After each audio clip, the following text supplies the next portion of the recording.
A gigantic blue-skinned creature has appeared in the city, and it is now holding a baby captive. Since the local police have already been slain by the creature, the onlookers are frozen in fear. Just as the beast is about to consume the child, its arm is abruptly severed.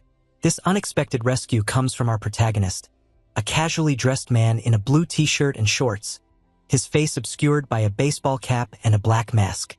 The monster discards the baby and charges at him.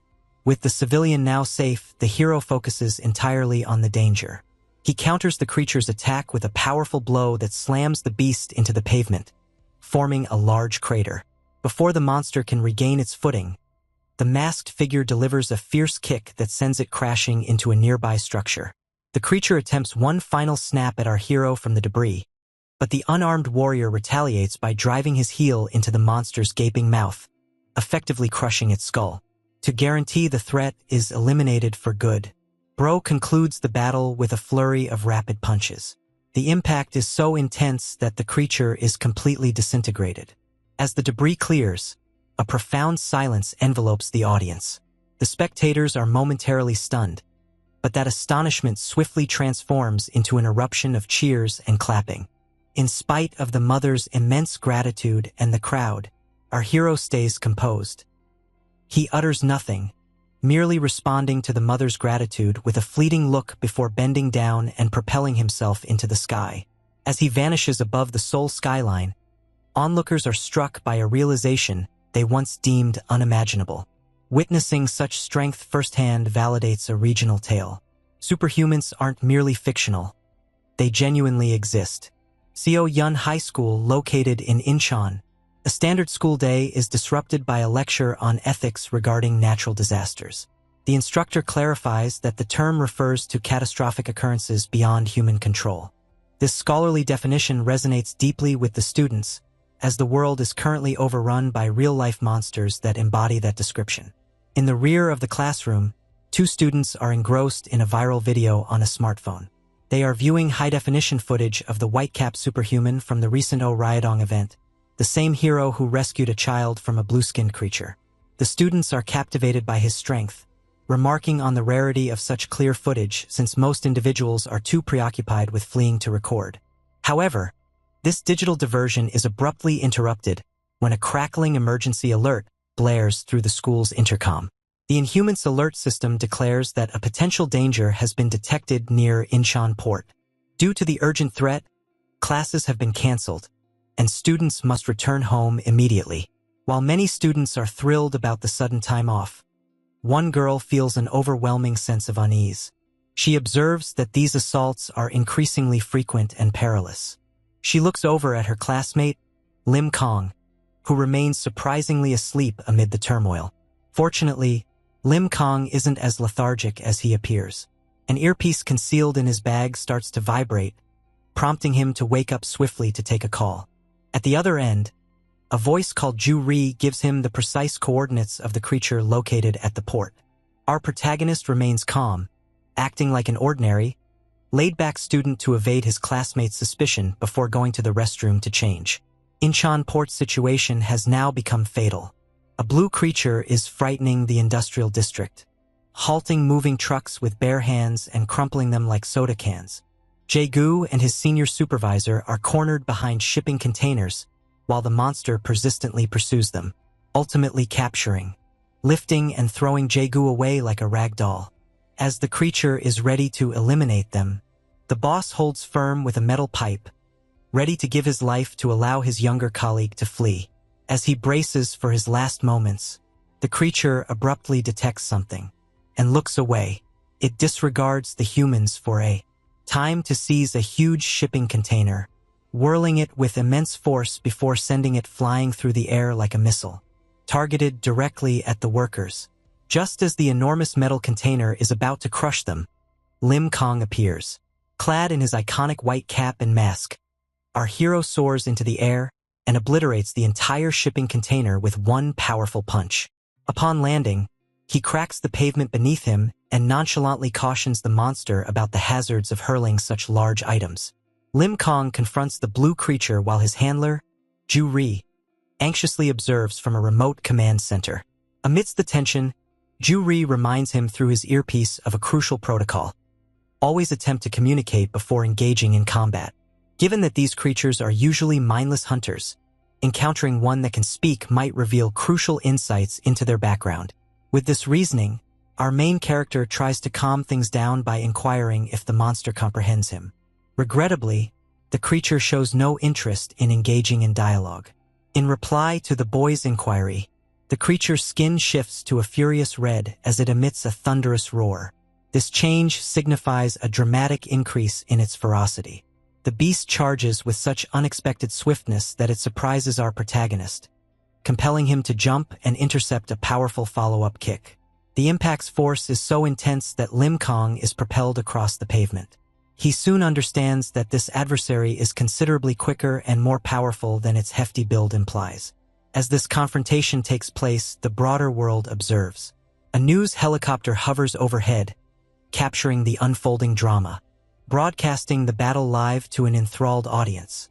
The Inhuman Subjugation Special Task Force has deployed tanks and railguns on the ground. However, they are not entering the conflict at this moment. Their leader understands that traditional weapons are ineffective against such formidable threats. Military analysis indicates that our hero's strength greatly surpasses typical firepower. Thus, if the white cap drops, the city is defenseless. The conflict at the harbor becomes more frantic. The creature chases after him. It employs a lengthy, spear-like tongue to destabilize our hero while airborne. This brief opportunity permits the creature to seize Lim Kong by the ankle and forcefully throw him into a shipping container. The collision is enormous, departing the onlookers and the armed forces in disbelief as dust envelopes the crash location. Nevertheless, the military has developed a contingency plan specifically for this situation. Noticing our hero in peril, the captain permits Plan B, which includes a skilled sniper equipped with a bionic arm. The sharpshooter unleashes a powerful energy round that hits the creature squarely in the head. The impact of the shot sends the beast crashing to the ground, offering a fleeting glimpse of hope. However, as smoke billows from the injury, the monster stays alert, fixing its stare on the sniper with an expression indicating that the battle is far from finished. Tension escalates at Incheon Port as the military officer observes the approaching red monster. To gain precious seconds, the skilled sniper employs his cybernetic arm to swiftly load and shoot powerful energy rounds. Every shot hits the creature with exact precision, targeting its side and the top of its head. Yet the monster continues to stand firm despite the unyielding assault. While the sniper readies another shot, he sees something in his scope that leaves him stunned. Lim Kong is coming out of a nearby shipping container. Our boy manages to brush himself off, casually mentioning that it was fortunate he was thrown into the metal container. It interrupted his momentum, preventing him from being hurled completely into the sea. Noticing that their hero is unharmed, Yuri exhales with relief from his command center. He swiftly resumes his duties, telling Kong that this beast seems to be yet another failure. Since the creature neither communicates nor shows any signs of intelligence, there is no longer any reason to restrain their actions. Having completed the information-gathering phase, Lim Kong resolves to eliminate the threat permanently. He rushes ahead with explosive velocity, causing the ground to fracture below him, jumping into the air for a final strike. The creature appears stunned by this abrupt surge in intensity, yet it lacks the time to respond. The protagonist executes a powerful overhead kick, instantly shattering the creature's skull. He completes the action by seizing the creature's face and driving it into the ground with such intensity that it caused a huge eruption of rubble and a shockwave that shakes nearby helicopters. The aftermath renders everyone, from military personnel to news teams, in a state of shocked silence. The creature seems to have been vanquished. However, the triumph is momentarily halted as the body starts to convulse and emit an unusual, dark fluid. This dark energy ultimately devours the remnants and detonates, departing with only a void black cavity remaining. As Yuri anxiously verifies whether the battle has genuinely concluded, Lim Kong stays composed. He is convinced the danger is eliminated since he sensed the creature's brain break, yet he confidently remarks that he would just kill it again if it came back. He likens the battle to a prior, significantly tougher clash on Onmyeon Island, implying that this adversary wasn't even his toughest test. Nevertheless, the moment is fleeting. Above the debris, a mysterious individual wearing a military-style hat and a cloaked figure named Dan Yong have been observing the entire confrontation for their amusement. The man wearing the hat is struck by the merciless show of force and understands that the white-capped superhuman has not yet tapped into his complete power. Curious, he informs his friend he'll return shortly and disappears in a swift rush. Within the crater, Lim Kang's instincts ignite as he perceives an unfamiliar presence. Before he has a chance to respond, the stranger zips by him quickly, showing up on the scanners as an unidentified danger. The newcomer is a man with flowing white hair, dark facial markings, and a sinister smile. He confronts our hero, recognizing his status as the white-capped superhuman. The main character encounters a mysterious man with striking white hair. Meanwhile, another figure dressed in a pink cloak observes the unfolding scene from a tall nearby crane. Due to Lim Kang's keen observation skills, he promptly informs Yuri about the existence of this second person. News helicopters transmit the standoff in real time, and as the public and military observe anxiously, the dialogue occurring remains inaudible to all. The military captain instructs his troops to hold their positions and remain vigilant, aware that they cannot interfere in a confrontation of this magnitude. The white-haired figure initiates the exchange by sarcastically complimenting the hero's flamboyant combat technique, even likening him to Ketchup Man, a well-known television superhero. Lim Kang is an enormous admirer of the series. He momentarily lets go of his serious demeanor and shows clear signs of being flattered. This distraction enrages Yuri, who shouts through the earpiece for him to cease blushing and begin interrogating the stranger about his identity and background. As our protagonist attempts to refocus, the stranger dismisses the inquiries with laughter. He discloses that he has been monitoring the white-capped superhuman via social media and news reports for an extended period. Nonetheless, he asserts that his visit to the port wasn't solely for Lim Kang and maintains he has no desire to engage in combat. Yuri is instantly doubtful, recalling a previous event in Samchuk when government agents pretended to be cordial just before assaulting him with tasers. Concerned about another ambush, Yuri insists our hero vacate the vicinity at once. The dialogue shifts dramatically as the stranger reveals shocking information. He sees himself as a superhuman, similar to Lim Kang. He asserts that there are others worldwide who hold abilities that challenge the laws of reason. Although Yuri knows of several confirmed superhumans in America and Europe, the revelation of another in Korea, along with the suggestion of a whole concealed community, alters everything. Eager to not a member of this enigmatic group, Lim Kang decides to walk away. Yet the stranger halts him with a chilling revelation. He discloses that he is aware of Lim Kang's true identity as a high school student and, even more unsettlingly, he knows about Yuri. The stranger recounts how he once lurked in the shadows of Yuri's workshop, observing him as he crafted the hero's advanced gear. He even taunts Lim Kang with a threat to toy with Yuri while he's at school. Since Yuri is Lim Kang's only family, this menace ignites a cold, dark fury within him. The previously lighthearted mood dissipates as Lim Kang readies himself to neutralize the risk to his friend's well-being. He vows to make certain that the stranger never approaches Yuri again. Realizing his jest has crossed a line, the white-haired man adopts a fighting stance as the hero disappears in a flash of blinding speed. Lim Kang charges forward with a punch aimed to conclude the altercation, yet the stranger catches the strike with one hand. The force of the impact creates a shockwave powerful enough to fracture the pavement beneath them. Despite the sheer strength of the hit, the stranger remains unscathed, sarcastically pointing out that Lim Kang must have held back at the last moment. He ridicules the hero for his leniency in combat, cautioning that if they were to exchange genuine blows, the entire vicinity would be obliterated. With Nanjiai's eyes glowing a threatening red, it becomes evident that he possesses superhuman abilities capable of total annihilation. In the command center, Yuri urgently calls into the earpiece, urging Kang to settle down. Aware that battling an unfamiliar superhuman who is aware of their identities is futile, Yuri persuades the protagonist to withdraw for strategic reasons. Grasping the reasoning, Lim Kang relaxes his defenses, leading the stranger to chuckle and get ready to leave. Just before departing, Lim insists on a name to track him down later. The The stranger reveals himself as Nanjiai before disappearing with his partner, Dan Yang. This underwhelming conclusion leaves audiences globally feeling exasperated. In a secluded chamber, a man named Ben complains about the absence of excitement while, in a high-end office, the imposing Bashaloff and a blonde executive observe the broadcast quietly. The executive remarks that the duo likely retreated to prevent the city from becoming a graveyard. Yet he still harbors doubts about the intentions of the Whitecap hero. Returned to the harbor, the two individuals Lim Kong rescued try to express their appreciation by presenting him with a steaming bowl of unappetizing stew. Nevertheless, our protagonist remains unmoved and propels himself into the sky, creating a powerful shockwave. As the military initiates the cleanup process, the specialized sniper with the bionic arm voices his resentment to the captain. He contends that even their most advanced armor-piercing ammunition is ineffective against such threats.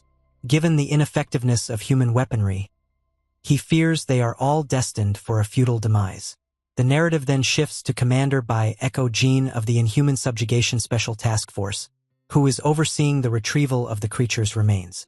He instructs the captain to disregard national agencies and concentrate solely on transferring the monster's body onto a mysterious black vehicle designated Transport Vehicle 101. Once the ramp is secured, the craft departs for a classified site known as the Falcon Area. Echo Jean subsequently informs a senior politician, Marcus Gerald, about the incident. Although the report states 14 fatalities, Marcus shows no concern for the victims.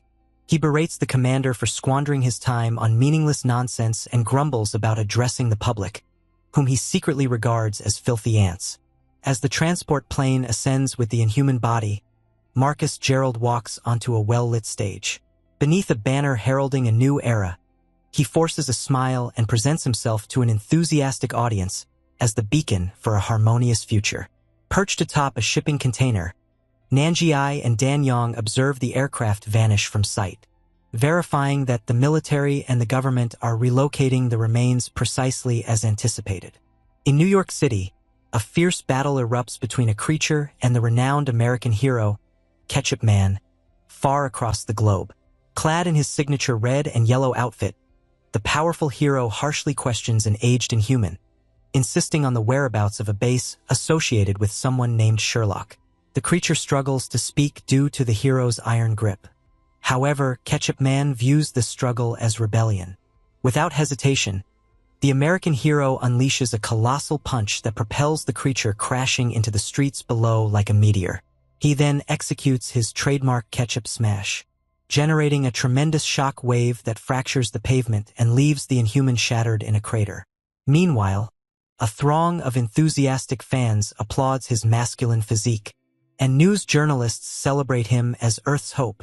The truth is somewhat more jaded. Ketchup Man lets the creature go solely to send a message to its leader, though he almost reconsiders out of sheer spite. This exhibition of strength is aired worldwide, concluding with a joyful animated theme tune that emphasizes his position as a commercial symbol. In Korea, Lim Kong is tuning into the premiere of this episode from his cluttered bedroom. His dedication as a fan has him awake just to catch the live broadcast. Despite his handler, Ju-ri, feeling drained from their real-life struggle the day before. While our boy enthusiastically admires the hero's adventures, he remembers Nan Jiai's previous remark likening him to Ketchup Man. This reflection makes our protagonist flush with pride, as he secretly enjoys being compared to his beloved television character. The tranquil morning is shattered when Ju-ri reveals that school has resumed. The swift neutralization of the local inhuman threat led to the lifting of the emergency cancellation. This news plunges our hero into a frenzy of panic. He gets dressed at lightning speed and bolts out the door, leaving a path of discarded clothes in his wake. While heading to Seoyan High School, Lim Kong listens to his classmates discussing the recent altercation at the port. Some students ridicule the Whitecap hero for having his punch thwarted by Nan Jiai. Some people advocate for him as a selfless fighter. The discussion halts when a student unintentionally collides with Choi Tae-ik, a towering and fearsome presence clad in a gray parka. Tae-ik holds a prominent position within the Gundu Gang, an infamous faction of brawlers from Mabong Middle School that now considers the high school their own domain. When Tae-ik spots our protagonist gazing at him, A short yet charged staring match follows. To maintain his disguise, Lim Kong pretends to be an average, unremarkable student and delivers a feeble apology, permitting the bully to leave with menacing remarks. His peers advise him to avoid the group, noting that since the school is new and has no upperclassmen, these troublemakers are unchecked. Within the classroom, we encounter Hong Moo-hee, a boxer with a bandaged face, alongside her friend Yeo Jin-ju. Tension is evident between them, with Moo-hee concerned about Jin-ju associating with a risky group. When our boy finally sinks into his chair, Jin-ju notes that his fly is unzipped, a consequence of his hurried morning. Lim Kong fumbles with his zipper, feeling utterly humiliated.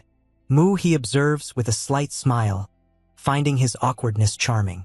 Nonetheless, the internal turmoil at school sharply contrasts with an escalating danger in other areas. The center of the Atlantic Ocean, a fisherman notices a huge dark silhouette gliding beneath the surface. The expanse of the ocean is delicate, a truth two fishermen discover far too late. During his shift, a father proudly displays a penguin toy he purchased for his daughter's birthday celebration. He shares that her aspiration to see penguins in Antarctica motivated him to seize the opportunity to purchase the toy. It's a heartfelt instance of family planning. He looks forward to returning home after lunch, worried that his lengthy shifts on the boat could make his daughter forget what he looks like. Regrettably, this touching dialogue is interrupted as a huge shadowy figure rises from the abyss. A massive blue lizard-like creature emerges from the depths and crashes onto the deck, instantly breaking the ship apart. Before the men can fully grasp the magnitude of the danger, the creature, akin to a humanoid chameleon, crushes one of the fishermen beneath its enormous clawed foot. With the boat now a scene of blood and wreckage, the second fisherman remains frozen in fear, gazing at the beast that has just taken his friend's life. At Sion High School, in the meantime, the environment is much less dangerous, yet still bleak. Math instructor Park Chong-sik opts to abandon his standard lesson to present a talk on the inhumane phenomenon. He states that these beings are emerging with alarming regularity, occurring 3 times this year alone, leading to an unprecedented level of public fear. To convey the seriousness of the situation, he explains the immense strength of these creatures. He observes that they have the power to obliterate tanks and the velocity to travel at 125 miles per hour, rendering them instinctual killing machines that humanity can scarcely comprehend. The educator presents a stark overview of the statistics, highlighting 517 fatalities worldwide across 37 documented instances. Shifting attention to Korea, he emphasizes that 7 significant incidents have occurred. Yet he highlights a spark of optimism. Our protagonist, the white-capped superhuman, has emerged in the past 5 consecutive incidents to eliminate the danger. Due to this hero's enduring enigma for both experts and the public, he has emerged as a beacon of hope in a progressively bleak world. To set the stage for the ongoing crisis, the teacher reflects on the 2 events that took place prior to our boy's arrival. Initially, there was the 2015 Ipohang event, where a creature was discovered deceased alongside 15 victims, apparently vanquished by an unidentified group. Even more unsettling was the 2016 Gangnam event, marking the emergence of Heptahorn, the first non-human to endure a confrontation with humans. Witnesses remembered a large man with long hair battling the creature during the tragedy. However, both the man and the creature vanished soon after. The authorities speculate that the man was murdered and the creature is just waiting. At the end of the lecture, the teacher emphasizes that the white cap, Heptahorn, and the long-haired man are essential to grasping the inhuman danger. He questions out loud the origin of these monsters, only to find that many of his students have dozed off. Annoyed, he bangs his hand on the desk to rouse them, reminding them that, as the future of society, they must not be apathetic while humanity's vulnerabilities are revealed. The instructor's enthusiasm for the topic goes beyond academics. It's profoundly personal. While driving away from the school, he starts crying as he talks to his wife on the phone. Today marks the anniversary of their son's passing, a tragedy rooted in a previous monster assault. Having lost his child to such brutality, he dedicates his life to praying for his son's safety from monsters in heaven, a harsh reminder that every statistic hides a family shattered by loss. In the Atlantic Ocean again, The terror aboard the fishing boat escalates as the monstrous being looms over the debris. The sole survivor stands frozen in disbelief, gazing at the lifeless form of his deceased companion. In a bid to escape, the man rushes into the control cabin and hurriedly hits the emergency button. He tries to transmit his coordinates, but before he can complete, the giant hand of the monster breaks the window and crushes his head within its grasp. Now battered and bruised, the fisherman pleads for his survival. With one tear in his eye, sadly, his cries remain unheard. The cabin is filled solely with the static-laden voice of a far-off operator inquiring about the ship's name, oblivious to the fact that the circumstances have already become deadly. In close proximity, the ambience exudes opulence and festivity. Aboard the SS Opera, a large cruise vessel on the deck, thousands of travelers are reveling at a sunlit celebration. Inside the ship's bridge, the atmosphere remains entirely professional. The captain and his crew have noticed the interrupted transmission from the fishing boat. The automated tracking indicates that the vessel is merely 10 nautical miles distant. The captain makes a firm decision. He commands an instant change in direction, aiming to initiate a rescue operation in 25 minutes. As the cruise ship rushes toward the distress signal, the injured fisherman spots the enormous vessel in the distance. He stands beside his friend's lifeless body, observing his sole chance for survival nearing a peril they are not equipped to face. In Korea, Seo Yunhai's students prioritize their social interactions over global crises. While waiting in the cafeteria line, Woo Chungryul and Lee Daebang argue about their hunger and poor dating opportunities. Their discussion shifts to the school's social structure. As the institution is newly established, it has fallen under the influence of a notorious faction called the Gundu Gang. Daebang notes that they have a stroke of luck since the gang's leaders and their followers are primarily found in the upper-numbered classes. Nonetheless, Chungryul highlights a student named Gi Duet Gun, a self-satisfied subordinate in their own circle who pretends to be tough due to connections. This prompts them to question whether their peer Kwon Chul could confront the bullies. Despite Kwon Chul's remarkable strength and a past victory over a middle school aggressor, he is recognized for his reserved nature and avoidance of conflict. Meanwhile, in the bustling lunchroom, our protagonist Lim Kong sits by himself, devouring food to sustain his extraordinary metabolism. He is taken aback when Kwon Chul takes a seat across from him, as both are somewhat socially detached. Kwon Chul proposes they share meals moving forward. When Chul inquires if Lim Kong participates in sports to keep his physique, our protagonist naively asserts that he is teaching himself Taekwondo, which Chul finds somewhat entertaining. Their developing camaraderie is suddenly disrupted by a loud crash.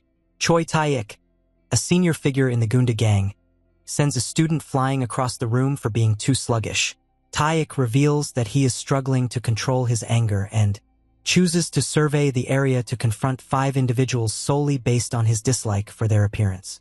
While the other students shrink back in terror, Lim Kong and Kwon Chul observe the unfolding situation quietly, their lunch disrupted by the escalating violence in the schoolyard. As bullies wreak havoc in Incheon, the U.S. government is confronting a significantly greater disaster. In a dimly lit conference room in New York, the Secretary of Defense reveals his despair regarding the escalating fatalities. The atmosphere shifts as 2 influential figures enter. St. Pearl, a fair-haired woman clad in blue armor, and Galen Withrow, James, a senior official, tells them they are confronted with an unimaginable worst-case situation. He discloses that the SS Opera, which is currently transporting 3,000 civilians, is facing an active assault by a monstrous entity in the ocean. With the vessel stranded in the heart of the Atlantic, the passengers find themselves effectively cornered with no means of escape. Pearl, aware of the urgency, abbreviates the briefing to start their journey right away. While approaching a helicopter that awaits, the Secretary of Defense stands in a state of clear shock. Overcome by the powerful, daunting presence of the superhumans, he trembles, grasping the extent to which these beings surpass ordinary humanity. Meanwhile, in Korea, the enigmatic Nanjiai and his ally Dan Yong deliberate on the repercussions of their recent televised meeting with the white-cap superhuman. Due to their faces being shown worldwide, Dan Yong worries about the bounties currently on their heads. Nonetheless, Nanjiai stays unfazed and even finds humor in the situation. He proposes that the world is approaching chaos, and he is merely observing to determine which side of the impending game will offer the most enjoyable experience to join. The seriousness of the ocean crisis is evident. While James proceeds with his briefing on the LC-100, the quickest military helicopter in the U.S. arsenal, he states that they are approximately 500 miles from the vessel, a distance that will require 2 hours to traverse. Regrettably, a previous rescue mission by the military resulted in catastrophe when the Navy and the Inhuman Subjugation Special Task Force, ISSTF, dispatched 5 specialized squadrons to the location, losing all communication within 20 minutes. It is very probable that all soldiers involved have been eliminated. This setback has compelled the government to resort to a ruthless and desperate contingency plan. Due to the SS, Opera is now on autopilot, moving straight for the Florida coast. Authorities are concerned that the Inhuman will arrive on land and trigger a greater massacre. Consequently, they have deployed fighter jets armed with small nuclear missiles to destroy the vessel and all aboard before it can reach the shore. Galen and Pearl find this solution repulsive, yet Pearl stays concentrated.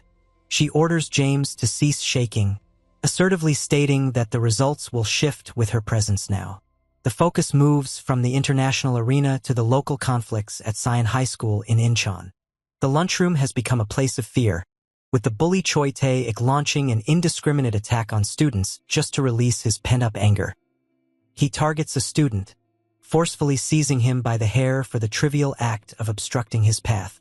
Just as the situation is on the verge of becoming more violent, Hong Moo-hee steps in, boldly confronting the bullies to stop the intimidation.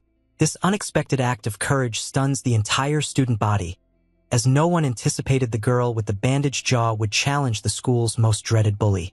As the crowd erupts in panic, Lim Kong and his classmate Kwon Chul observe the situation with calm indifference.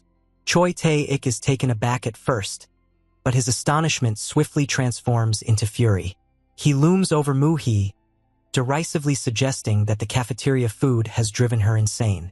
He makes it evident that he has no hesitation in resorting to violence against girls and prepares to deliver a powerful backhand to silence her. Just as the strike is about to land, Kwon Chul steps in, grabbing the bully's wrist mid-air. With an indifferent look, Kwon remarks that the rumors about the gang being utterly despicable are evidently accurate. He sarcastically labels Tae-ik a colossal freak, sparking immediate reactions from the spectators who recognize Kwon Chul as a skilled fighter from a competing middle school. The tension escalates rapidly.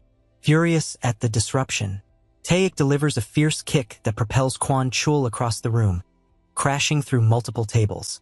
While the bully's minions think the battle has ended, our hero he challenges the bully to complete his sentence, eliciting a surge of applause from the students eager to witness the gang's long-awaited defeat. Kwon Chul takes the initiative, springing into the air to execute a flying kick, followed by a crushing blow to Tae-ik's jaw. The sound is so shocking that the bully's followers are stunned to witness their leader reeling. Tae-ik ejects a thick spray of blood onto the ground.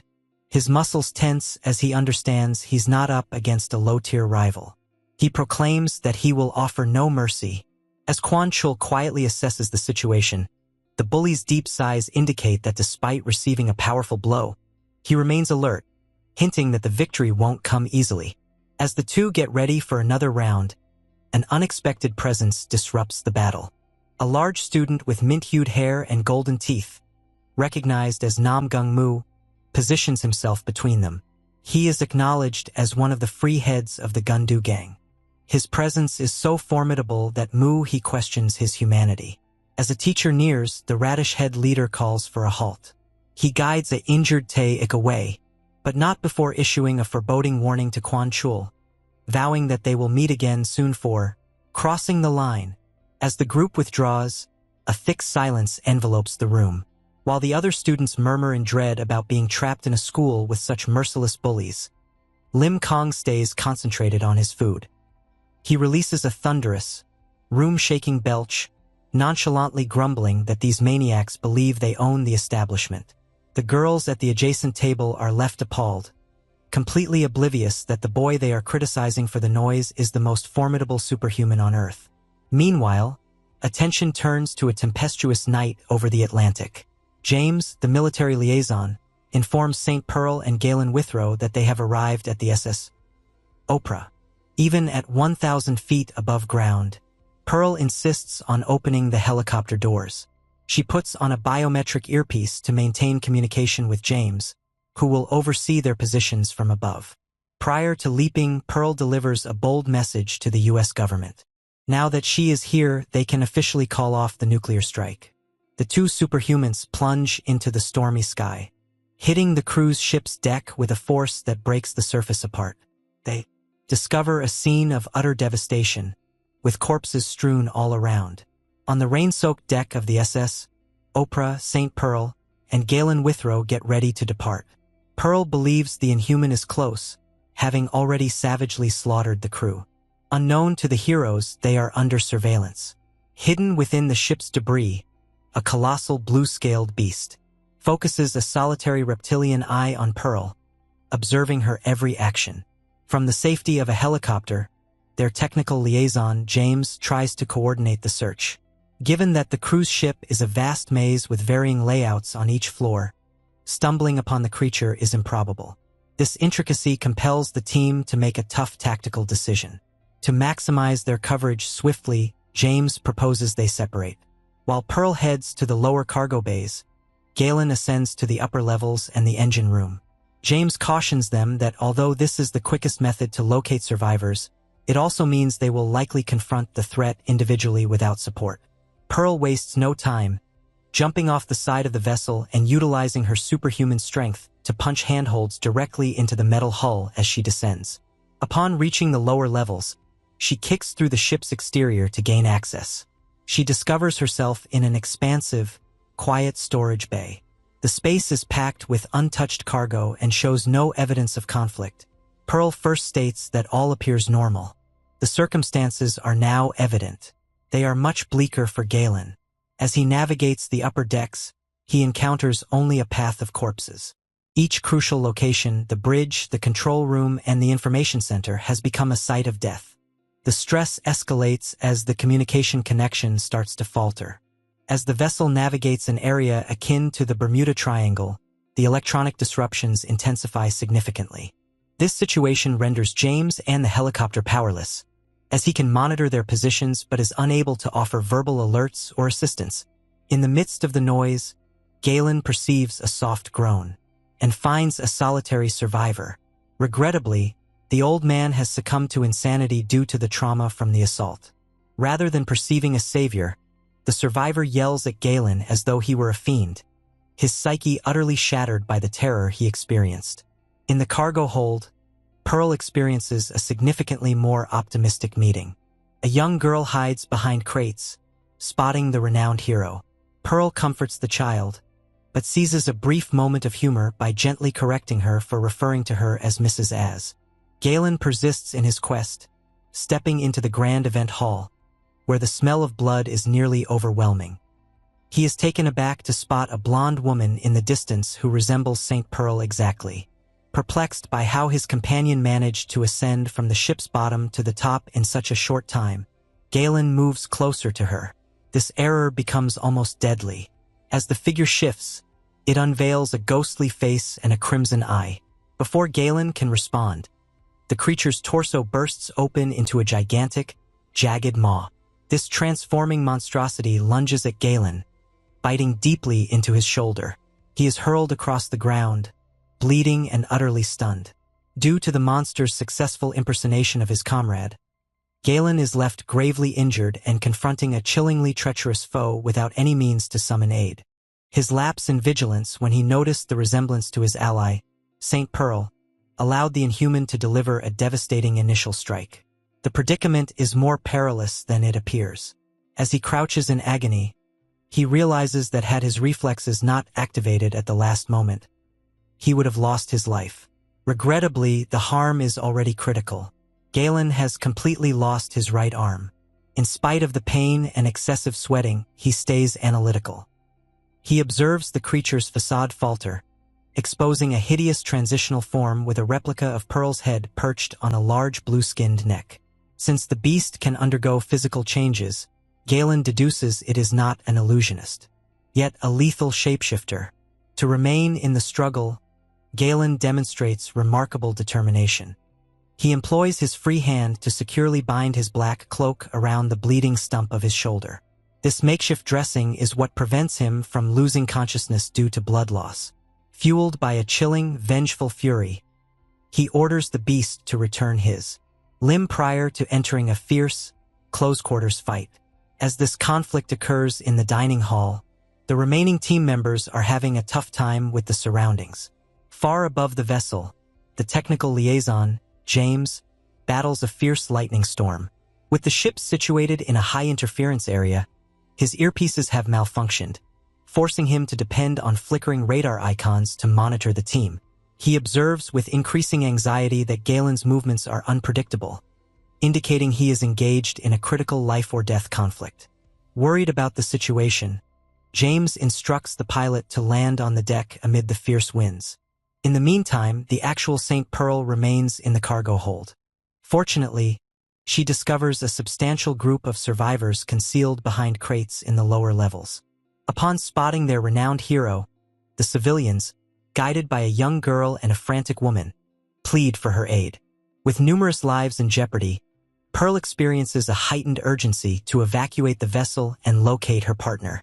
In the dining area, the confrontation has reached a deadlock. The Inhuman has completely transformed back into its authentic form, a massive blue-scaled creature that utilizes its size to trap Galen.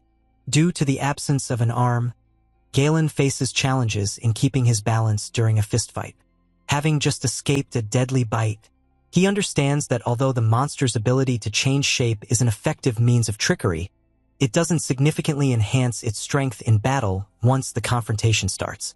Understanding that he must conclude this swiftly for his survival, Galen resolves to unleash his full potential.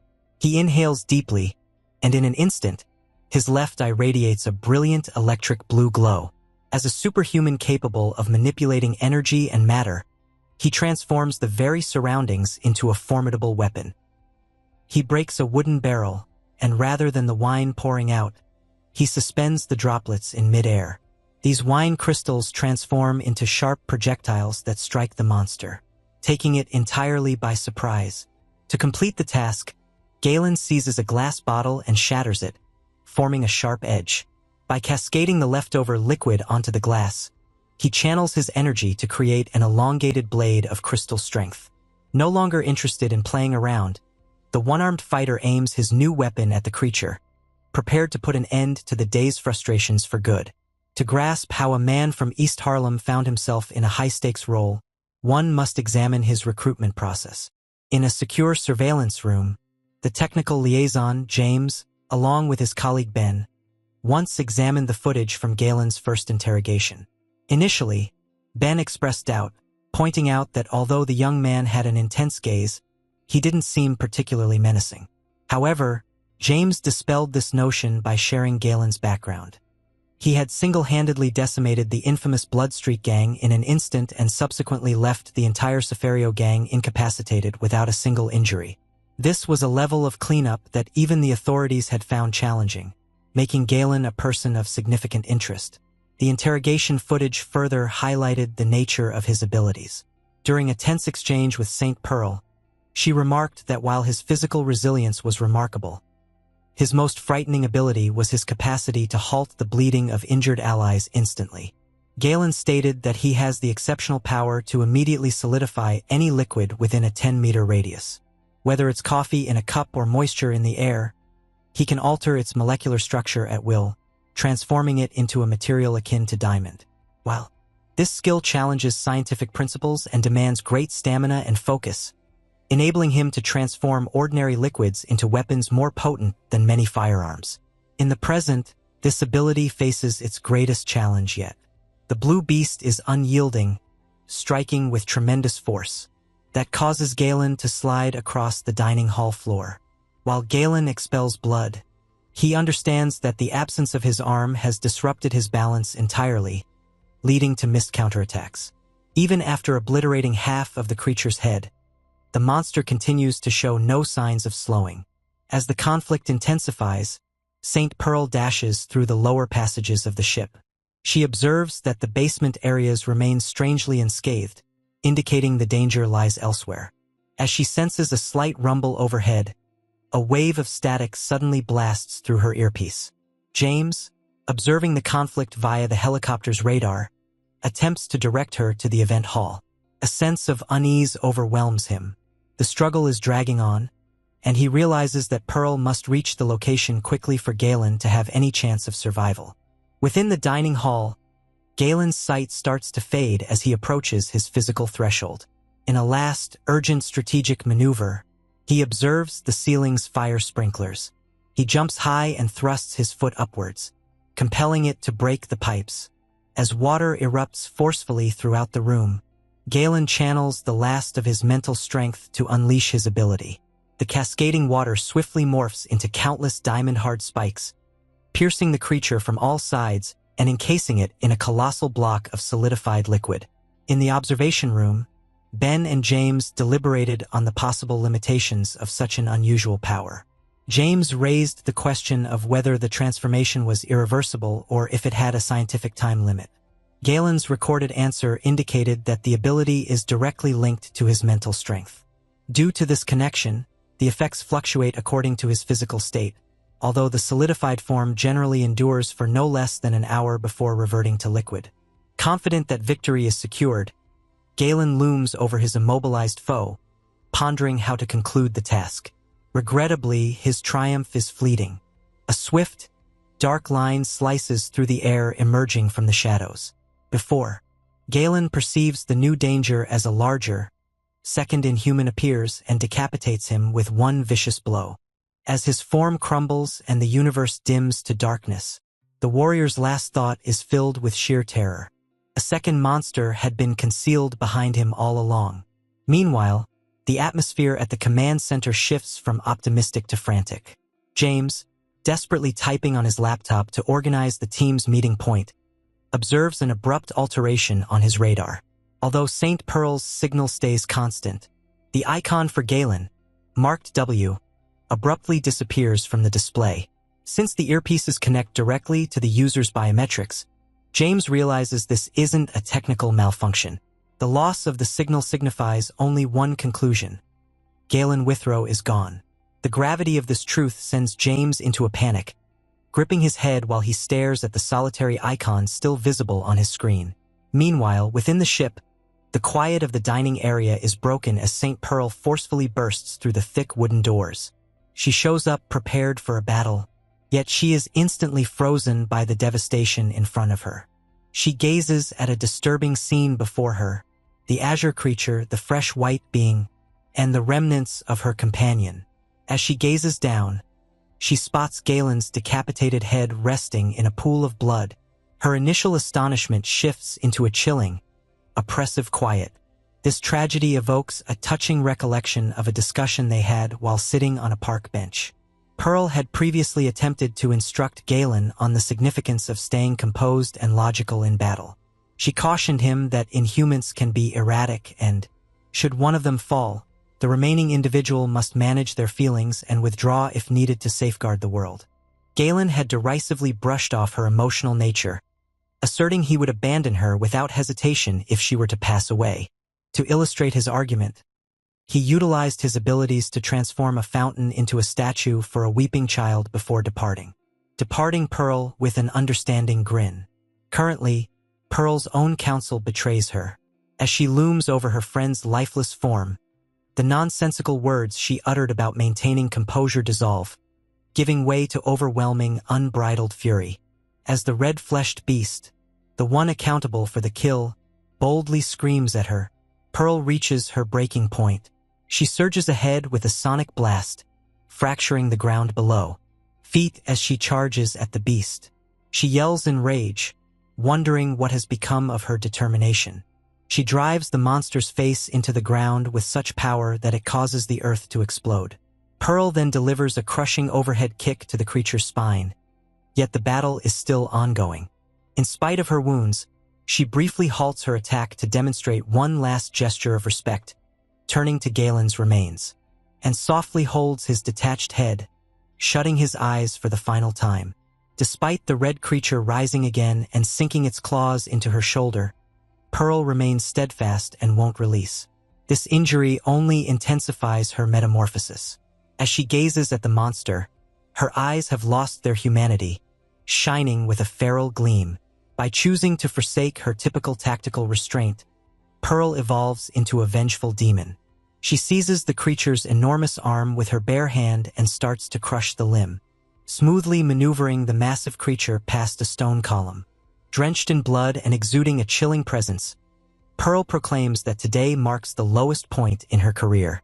She cautions the creature that she will now operate by their rules, vowing that its demise will be more excruciating than anything it could ever conceive. The red creature is still not done, though. It emits a distressed. The creature roars and tries to strike at Pearl with its bladed arm, but she is much quicker. In a flash, she disappears and lands a powerful punch straight into the monster's face, warping its characteristics and causing blood to spatter over the debris. Since the initial blow didn't fulfill her desire for revenge, she delivers a powerful follow-up attack that propels the creature crashing through several steel barriers within the ship's interior.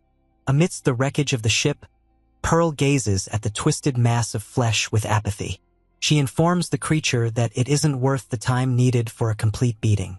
Instead, she commands it to rise so she can conclude the task. As this ruthless execution takes place, the circumstances in the United States have escalated into sheer chaos. Within a fortified military bunker, officials and generals are yelling over each other, having lost all communication with James and the superhumans present.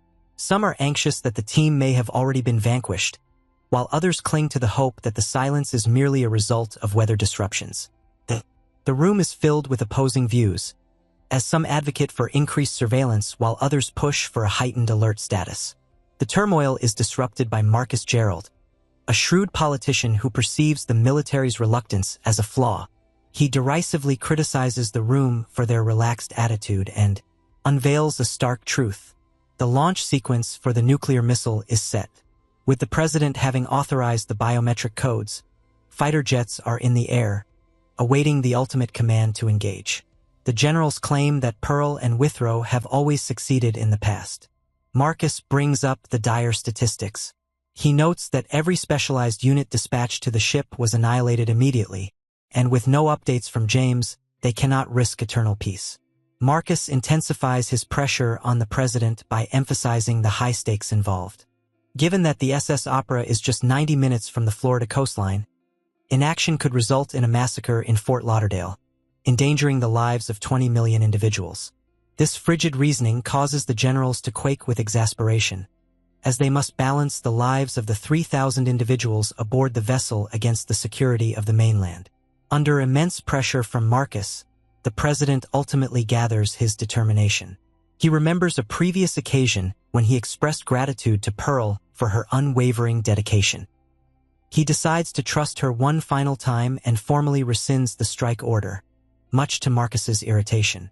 Returning to the ship, the triumph Pearl sought takes an odd and repulsive twist.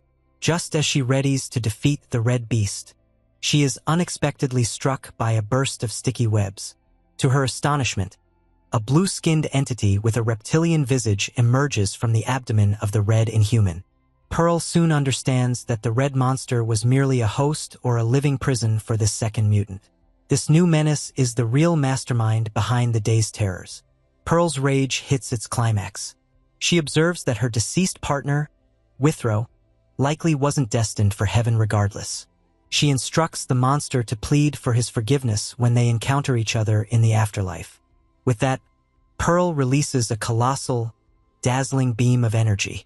The light is incredibly strong, penetrating through the ship, and launches high into the night sky, serving as a fierce signal of her strength against the storm's encroaching darkness. Within the military helicopter stationed on the helipad, the pressure wave jolts the cabin abruptly. James is slammed into his seat, eyes wide with fear as he yells to understand the situation. Noticing the severe destruction outside his window, he desperately gestures for the pilot to unlock the doors. In the midst of the charred debris, St. Pearl remains solitary.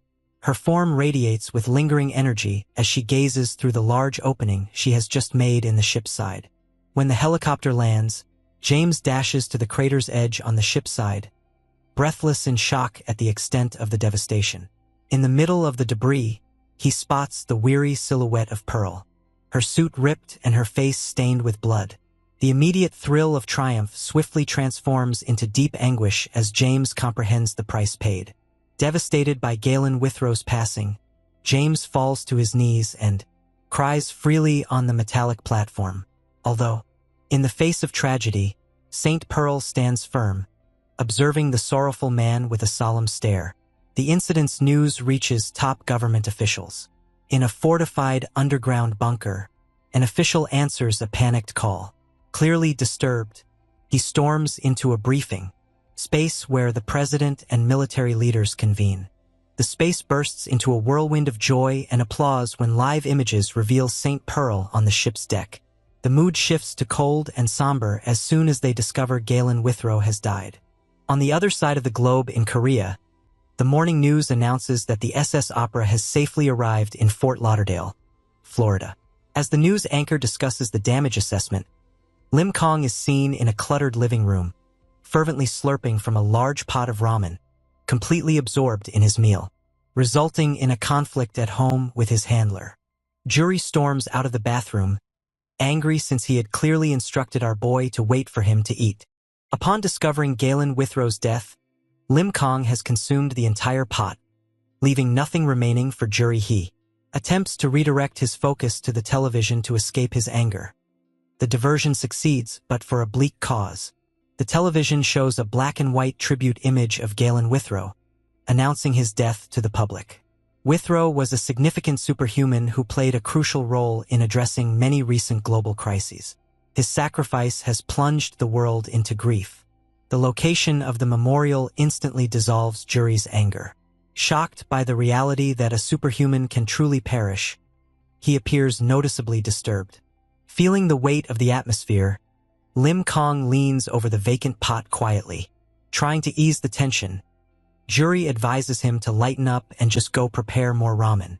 High above in a skyscraper, Nanjiai and Dan Yong observe the memorial broadcast displayed on a massive digital screen.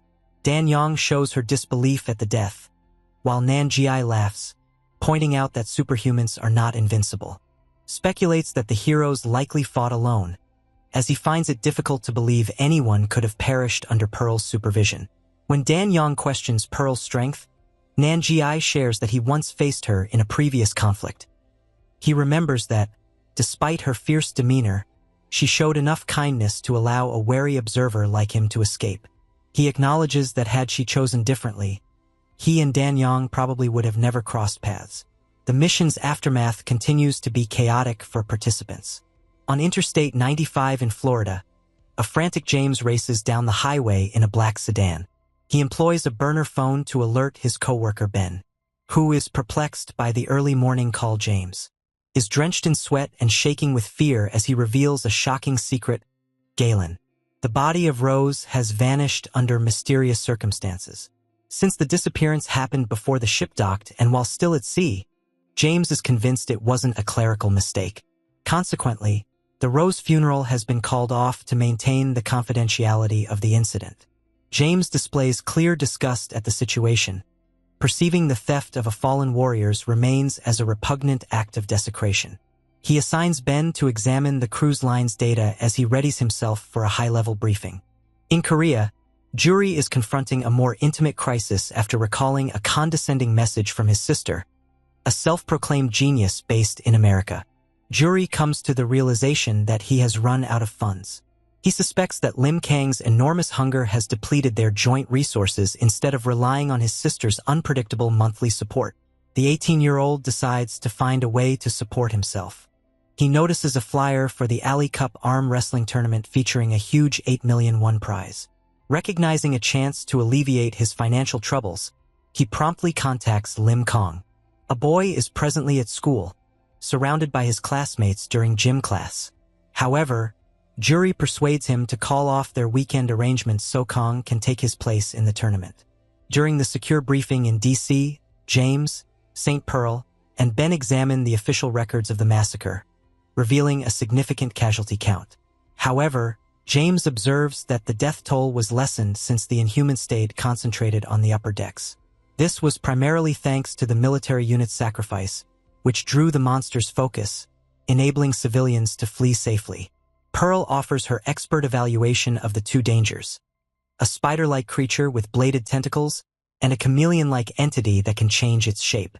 The chameleon type could imitate Galen's companions. She theorizes that Ro was caught off guard and decapitated while fatigued from an intense fight.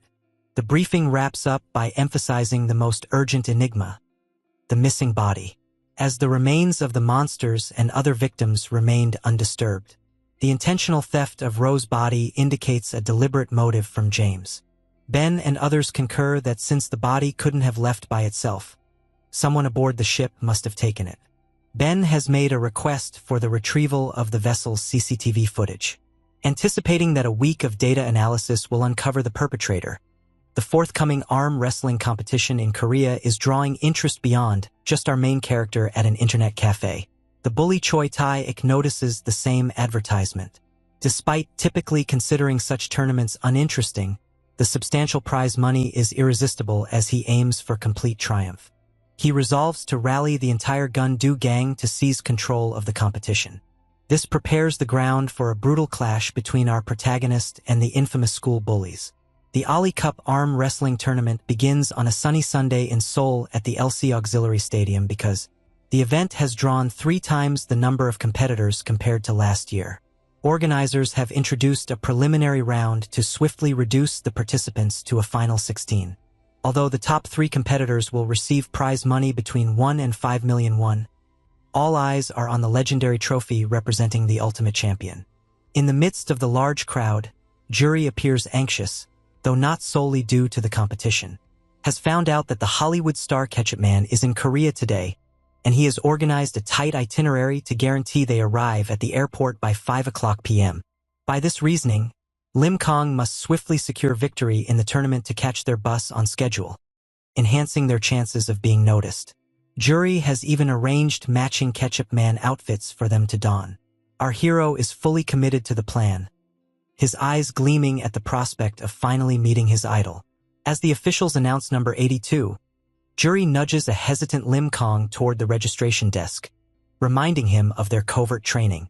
Since he is a superhuman, he must pretend to struggle to avoid drawing unwanted scrutiny.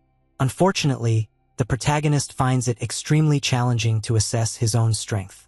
His first opponent is a towering figure who mocks the idea of battling a high school student, but his bravado evaporates the instant they grip hands. Lim Kang's hold is like iron, and the man realizes too late that he is outclassed. A powerful shockwave demolishes the table, scattering debris and causing the opponent to foam at the mouth as he rushes for an ambulance. This scenario unfolds repeatedly throughout the morning. One after another, seasoned rivals such as the Merciful Tiger, Mo Tai-sik, and a cheerful individual in a pink sweatshirt approach Lim Kong with confidence and sportsmanship. Shortly after, both are observed being placed on stretchers into ambulances. The tournament commentators also start to remark on the unusually elevated injury count at table 82. Amid the turmoil, the preliminaries ultimately finish. The announcer discloses the knockout stage bracket, featuring a formidable and varied group of the final 16. Nikolai Chasho, known as Bulgaria's Zeus and currently ranked 4th globally, is prepared to compete against Lee Mungu from the Ice of Mu Academy. The main character, Lim Kong, faces off against Yen Yang, a jogging monk from Jurim Temple, who is supported by a large gathering of fellow monks. The audience is especially thrilled by a local conflict involving 2 members of the infamous Gundu gang, Nam Gung Mu and Choi Tae-ik. Due to the random selection of the bracket, these 2 allies must now battle each other to progress. While the remaining finalists appear fierce and prepared for battle, elevated beyond the clouds, an actor named Matt Dion is flying to Korea in the first-class section of a commercial airline. Despite being the main star of the popular Ketchup Man drama, he is currently dealing with a lingering cold. To meet a particular promotional agreement, his manager, Rose, requires him to don his complete superhero outfit upon arrival.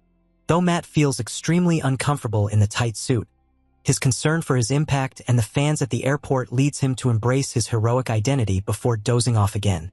In the midst of the arm wrestling tournament, a significant betrayal unfolds. Choi Tae-ik and Nam Gung-moo, both from the Gundu gang, compete in a match that was initially planned to be fixed. Tae-ik, aiming for his leader to secure the top prize, instructs Gung-moo to lose the match. Nevertheless, Gung-moo declines to follow the orders, opting to take off his glasses, indicating he is entering a critical life-or-death battle. This act of rebellion enrages Tae-ik, resulting in a fierce confrontation of power. While the fight progresses, Lim Kong gets ready to confront a monk called Yun Young.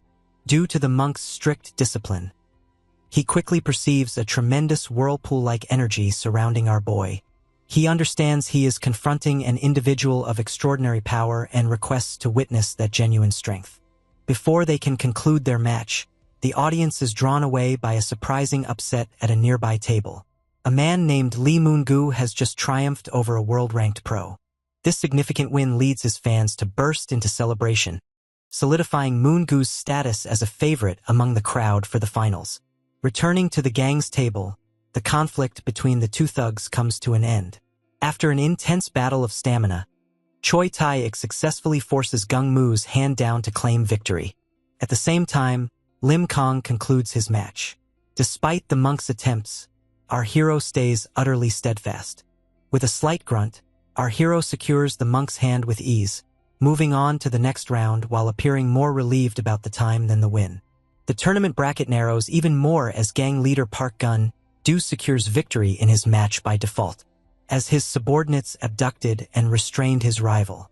Instead of feeling pleased, Gun-do is repulsed by the disgraceful actions of his followers. He disrupts the event by violently assaulting his teammates, rendering both Tae-ik and Gung-moo unconscious prior to storming off in a burst of anger. As the leader relinquishes his position, the semifinals continue with the other competitors. In the second semifinal, Lim Kong competes against the injured Choi Tae-ik. The bully is in a bad mood and warns our protagonist that he will be buried at school if he shows any strength. This danger leads our character to excessively analyze the scenario. The intimidation diverts his focus. He unintentionally exerts excessive pressure. This moment of distraction leads Lim Kong to accidentally crush the bully's hand, forcefully slamming it against the table. As Tae-ik falls in pain, the announcer proclaims our boy the champion, advancing him to the final bout against Lee Moon-gu. As the tournament nears its peak, a more significant crisis unfolds. A violent shockwave erupts at Incheon Airport, fracturing the runway surface. A gigantic, pale-skinned creature adorned with fearsome red markings has emerged from the earth, indicating that the tranquil entrance of the beloved TV hero is on the verge of being disrupted by a genuine catastrophe. As the last round of the arm wrestling tournament starts, Ju-ri comes back from the restroom to see that our main character has reached the finals successfully. He feels immense pride for Lim Kong. He considers the excessive cheering from the rival school's martial arts students to be somewhat shameless and motivated by greed. On stage, our boy confronts Lee Moon-gu, the formidable head instructor of the Isub-mu Martial Academy. Moon-gu provides a courteous introduction, ensuring a match without remorse, as our protagonist gives a basic, clumsy nod back. When their hands intertwine, the atmosphere in the stadium grows tense, as the referee demands a fair beginning, leading to a moment of profound silence. Before the cue to engage is announced, the contest ignites with a powerful surge of energy. As the audience cheers for their preferred ones, the neighborhood bullies of the Gundu gang observe from the periphery, scheming to snatch the prize money should our boy emerge victorious. Sadly for Lee Moon-gu, the contest concludes before it even starts. With Lim Kong wielding superhuman strength, Moon-gu experiences pressure akin to an elephant's foot bearing down on a person. Our protagonist emits a feigned cry of exertion and forcefully brings Moon-gu's arm down, ensuring the win appears effortless to safeguard his secret. As jury revels in their alleged financial gain, the referee names number 82 the official champion. The outcome takes a surprising twist when the announcer inquires how our protagonist intends to utilize the prize money. When the speaker proposes that contributing to disaster relief is a worthy endeavor, Lim Kong is inspired by the thought of aiding those in need. To Juri's utter shock and fury, our protagonist chooses to give away the full grand prize to charity immediately. As the audience applauds his genuine and selfless nature, the jury is left seething and anxious, understanding their financial troubles are not yet resolved. Following the ceremony, our protagonist and his mentor make their way to the bus stop, both sporting identical Ketchup Man t-shirts for their journey to the airport. On their path, they are confronted by Choi Tae-ik and his crew. The bully, still nursing an arm in a sling from their last encounter, threatens to settle things at school. Fortunately, Lee Moon-gu and his master, Oh Bang-won, step in to show their deference. Moon-gu, highly impressed by the match, hands Lim Kong a business card, inviting him to train at their academy. The mood changes immediately as the elderly master, Oh Bang-won, draws near. He nonchalantly takes the legend trophy from Juri to appreciate it. However, the protagonist's instincts kick in. Sensing a strong presence, he instructs Juri to step back. In a swift motion, the master shifts several feet away, unveiling that he is the white-capped superhuman concealed beneath the mask. Claiming to be the heir of the martial arts, Subak, Oh Bang-won instructs the boy to seek him at Yongpa Mountain for answers before disappearing in a swirl of dust, taking the trophy along with him. Without any prize money or trophy, a vanquished Lim Kong and Juri reach Incheon Airport to see their idol. Yet, the terminal is strangely deserted, and they quickly understand the reason. A piercing emergency siren echoes throughout the building, reporting that an inhuman has been seen on the runway. The situation outside has become critical. While the Ketchup Man passenger aircraft approaches the runway, the blue monster blocks its descent directly ahead, issuing a fearsome roar as it readies to charge at the aircraft. The circumstances at Incheon Airport have intensified into a complete emergency. Juri desperately rummages through his possessions for Lim Kang's hero equipment. Sadly, he discovers that in their haste to encounter the star, he only packed a prototype mask and earpiece.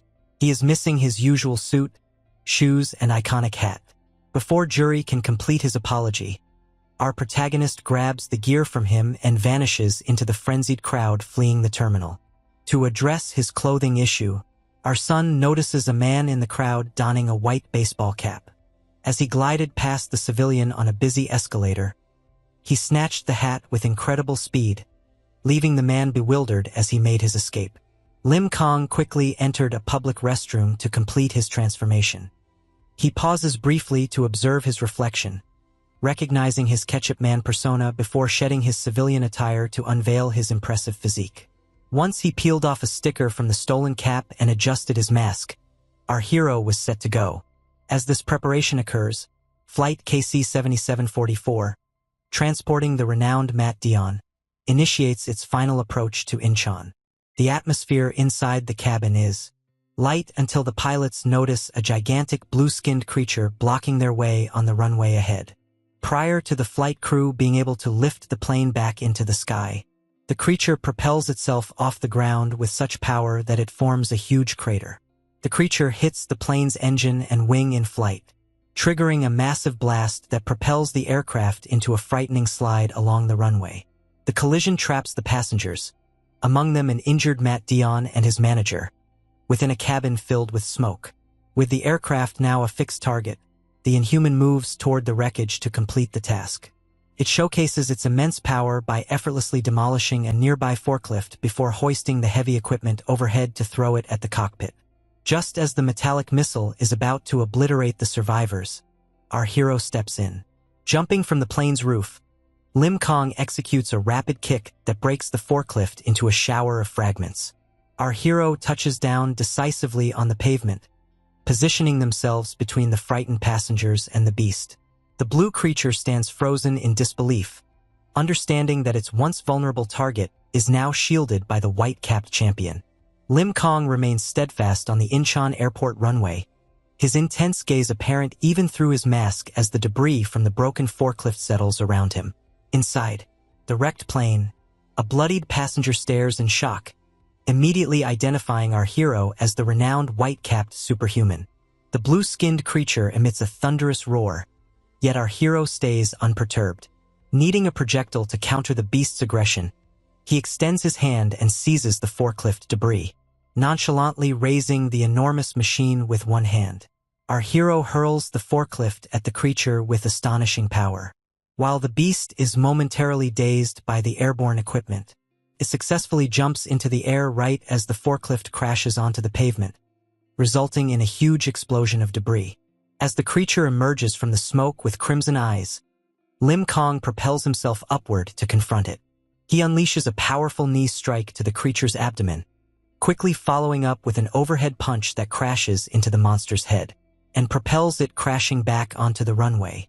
The collision forms a large crater in the concrete. As our hero descends and nears the settling dust, he perceives the experience of combat as odd. Even when he strikes the creature with all his strength, it seems like he's hitting pliable clay instead of a firm form. Static disrupts this observation as Yuri successfully establishes a connection through his earpiece. Yuri reveals that he has established a temporary command post close to the airport gate and is infiltrating the control tower's cameras to keep an eye on the battle, particularly since he left in a hurry without his typical action camera hat or even a shirt. The protagonist urges Yuri to find safety, but he insists on staying with his partner. This momentary diversion gives the monster the chance to surprise Lim Kong with a sudden strike to the head, causing him to slide across the pavement. Fortunately, our boy heals quickly, grabbing the monster's upcoming punch and tossing the creature aside into an adjacent terminal structure. He trails the creature indoors, only to discover the monster's visage swelling and warped. Out of nowhere, the creature ejects a dense, ink-like fluid that shrouds the surroundings. This dark mist compels our hero to deflect a powerful blow that thrusts through the gloom. He retaliates with a punch aimed at the monster's swollen visage, observing how the beast's skin undulates like liquid upon impact. As the creature withdraws, it starts to growl. Yuri provides another surprising update. The control tower feed he is utilizing is presently shared with a news network, which means our protagonist is being transmitted live globally. Lim Kong voices his disappointment that Yuri has not escaped the danger zone. Yuri strongly emphasizes that he belongs to the team and declines to leave. Our main character recognizes his allegiance but swiftly redirects his attention to the imminent danger. He depicts the being as a wailing octopus-like figure, its state hard to interpret. Just as Lim Kong prepares to engage with the azure creature at the airport, the scenario evolves from an individual confrontation into a comprehensive tactical chaos. Our protagonist remains concentrated on the danger directly ahead of him. He is surprised when the monster's body starts to swell and pulse in an unnatural way. This bodily change is just the start. Out of nowhere, numerous large, egg-shaped pods fall from the sky, crashing onto the runway and the terminal roofs with brutal impact. The introduction of these pods alters the stakes for all.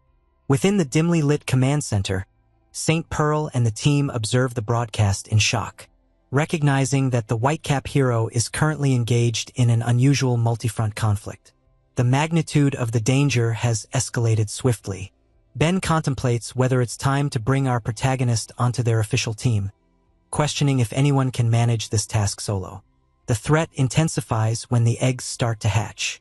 Miniature clods and humans are unleashed, quickly overwhelming the vicinity. Within the terminal, Yuri finds herself in a dire situation. An egg has broken her tablet and harmed the earpiece, severing her technical connection to our hero. As he maneuvers through the debris and smoke, he must leap over railings to evade a stalking hatchling, his predicament growing more desperate as he depletes his defensive resources such as smoke screens. Outside on the tarmac, the primary conflict takes a grotesque twist.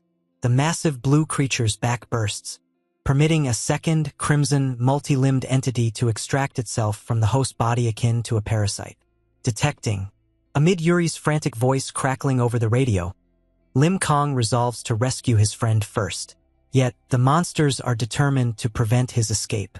As our hero dashes toward the terminal, the blue adult leaps at him. Despite his efforts, he successfully punches the creature aside.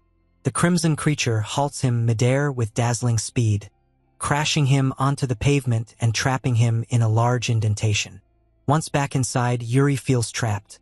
Amid his own fear, He notices a civilian woman frozen in terror and understands he must help her, not just himself. Understanding that the hatchling is on the verge of attacking the stranger, Yuri boldly leaps from his hiding spot, hitting the creature with a fire extinguisher. Sadly, the disparity in strength is overwhelming. The creature stays unaffected, grabbing Yuri's leg and hurling him against a wall with bone-crushing power. While Yuri bleeds on the ground, he experiences a fleeting moment of clarity. Gazing at the creature's silhouette, he reflects on Lim Kong and understands the profound loneliness he must have experienced battling these horrors alone for so long. As the beast prepares to strike with its jaws, an unexpected intervention rescues him.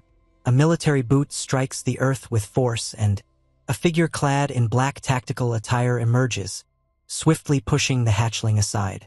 This individual is identified as B, the expert sniper equipped with a bionic eye. With his team now present to offer assistance, the dynamics of the battle start to change.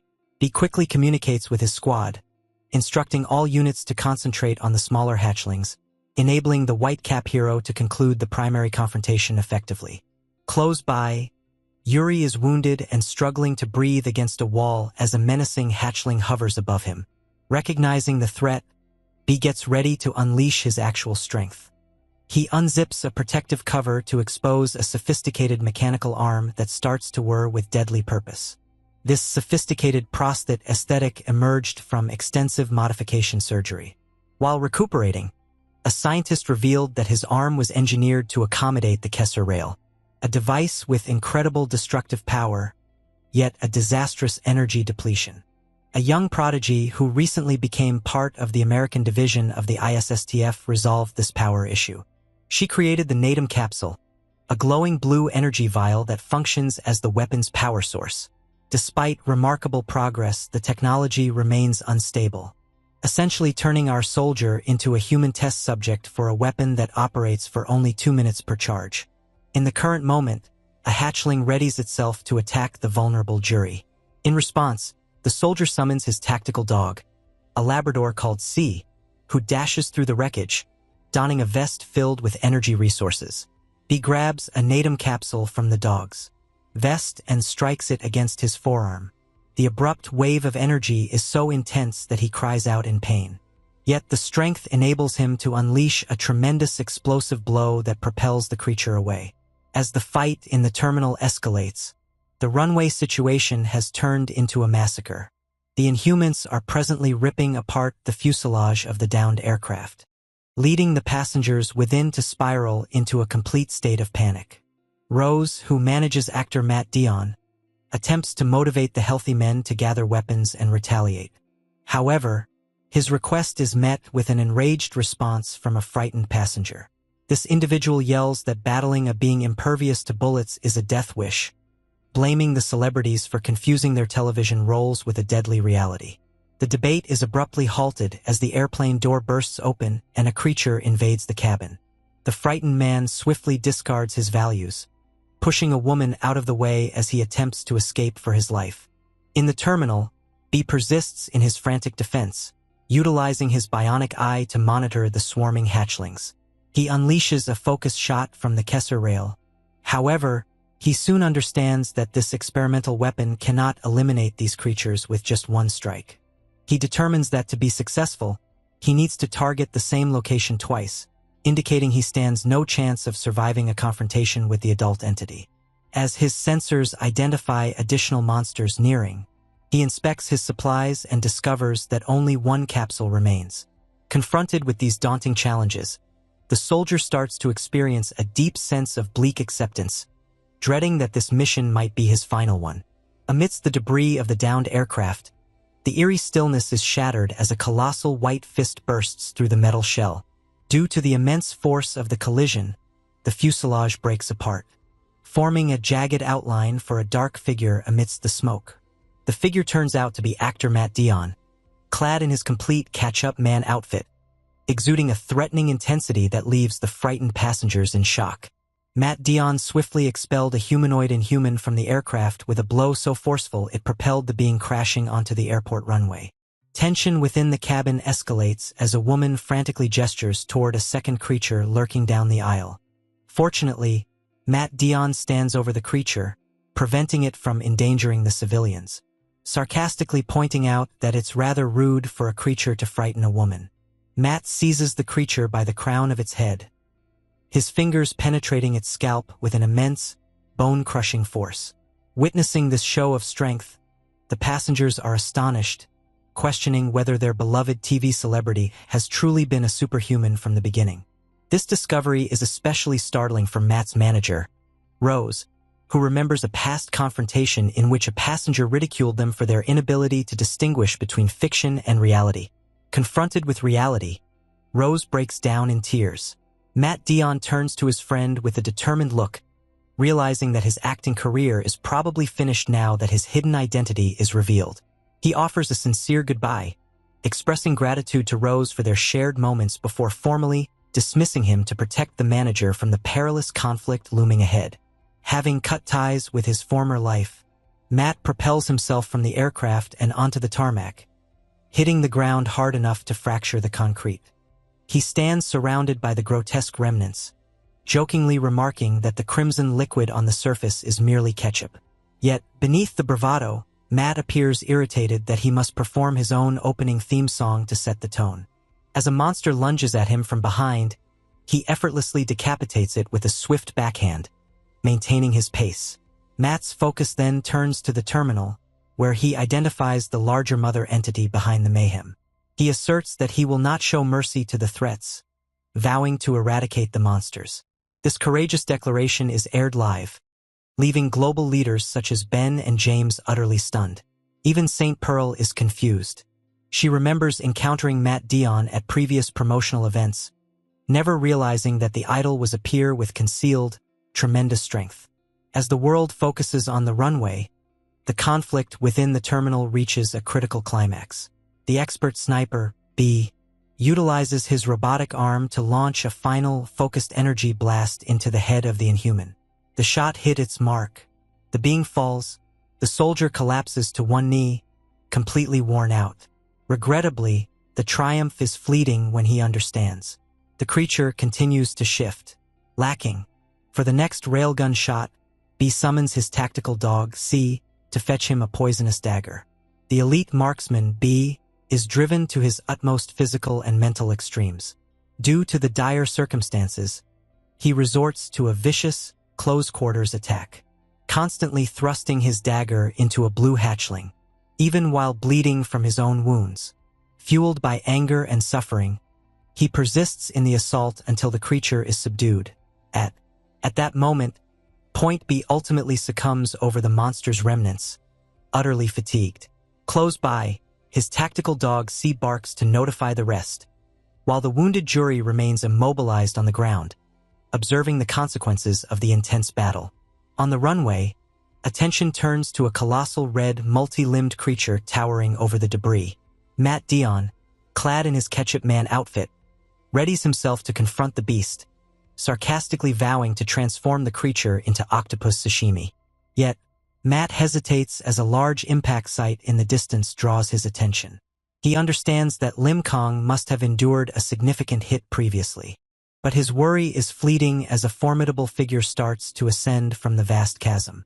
Our hero surfaces from the rubble bare-chested, his muscles taut, appearing more concentrated and intense than ever. This unexpected increase in power is sensed well beyond the airport. In their concealed spot, Nan Jiai and Dan Yang observe the live stream, their curiosity steadily increasing. Dan Yang is perplexed by the distortion of air surrounding the screen, questioning whether the hero employs a pressure-based skill. Nan Jiai, observing with a sinister smile, clarifies that this is neither a technique nor a special ability. Rather, it is simply the sheer, overpowering energy of the white cap.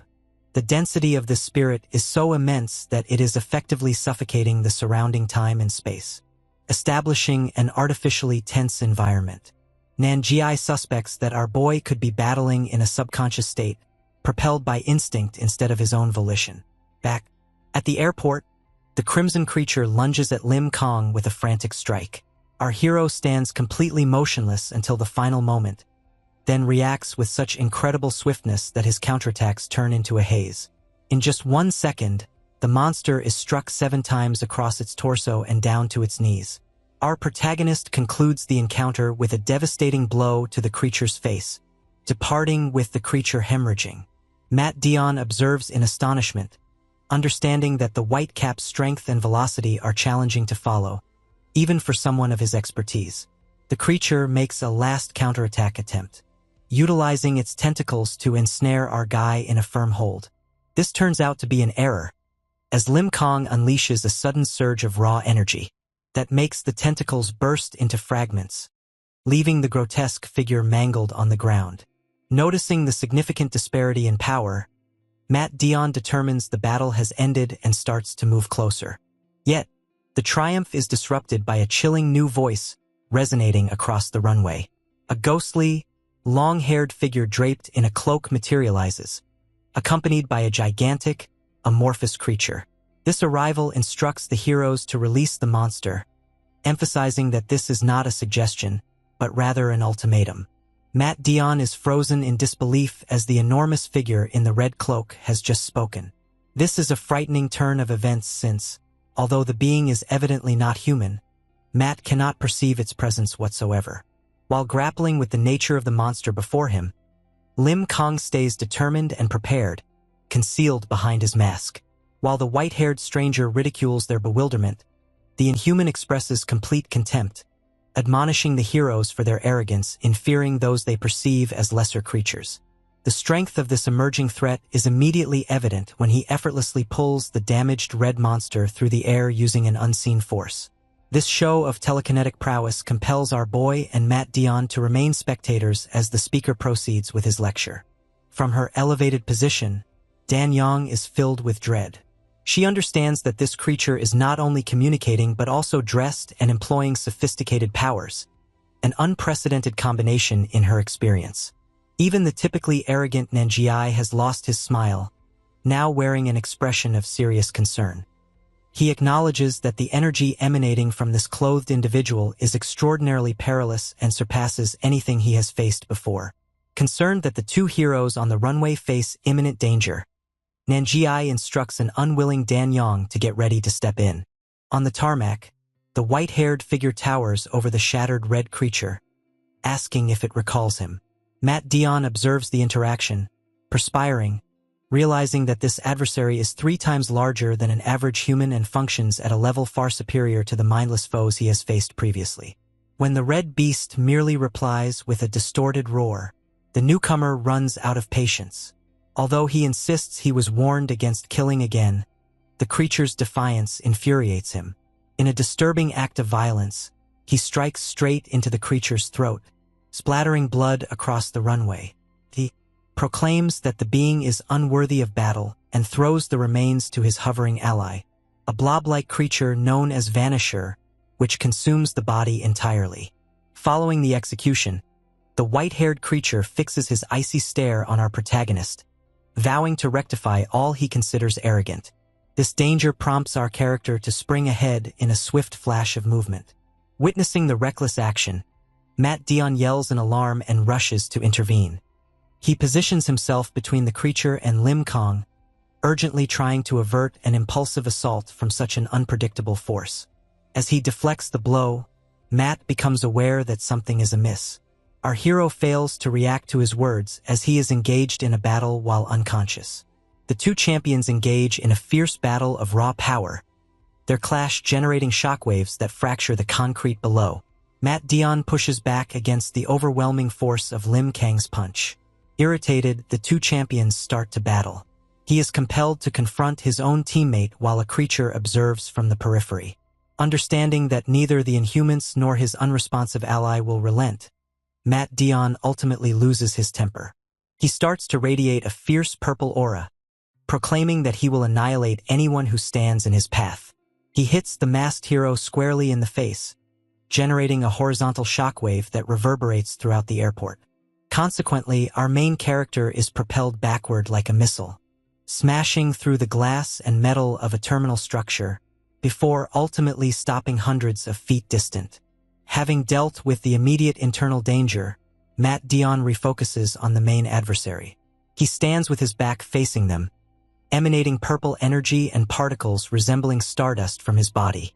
As he realizes it has been quite a while since he tapped into this level of his true power, he meets the gaze of the white-haired inhuman Pan, who has been observing the interaction with detached analytical curiosity.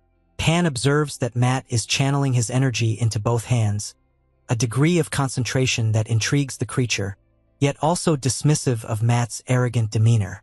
Their conflict generates a tremendous vertical burst of energy that breaks apart the runway concrete, propelling chunks of pavement skyward. Before the two can engage, a mysterious voice calling out Morel resonates from the shadows. This command prompts a swift change in Pan's expression, revealing immediate compliance. Noticing his targets getting ready to flee, Matt Dion propels himself ahead in a flash of light to strike.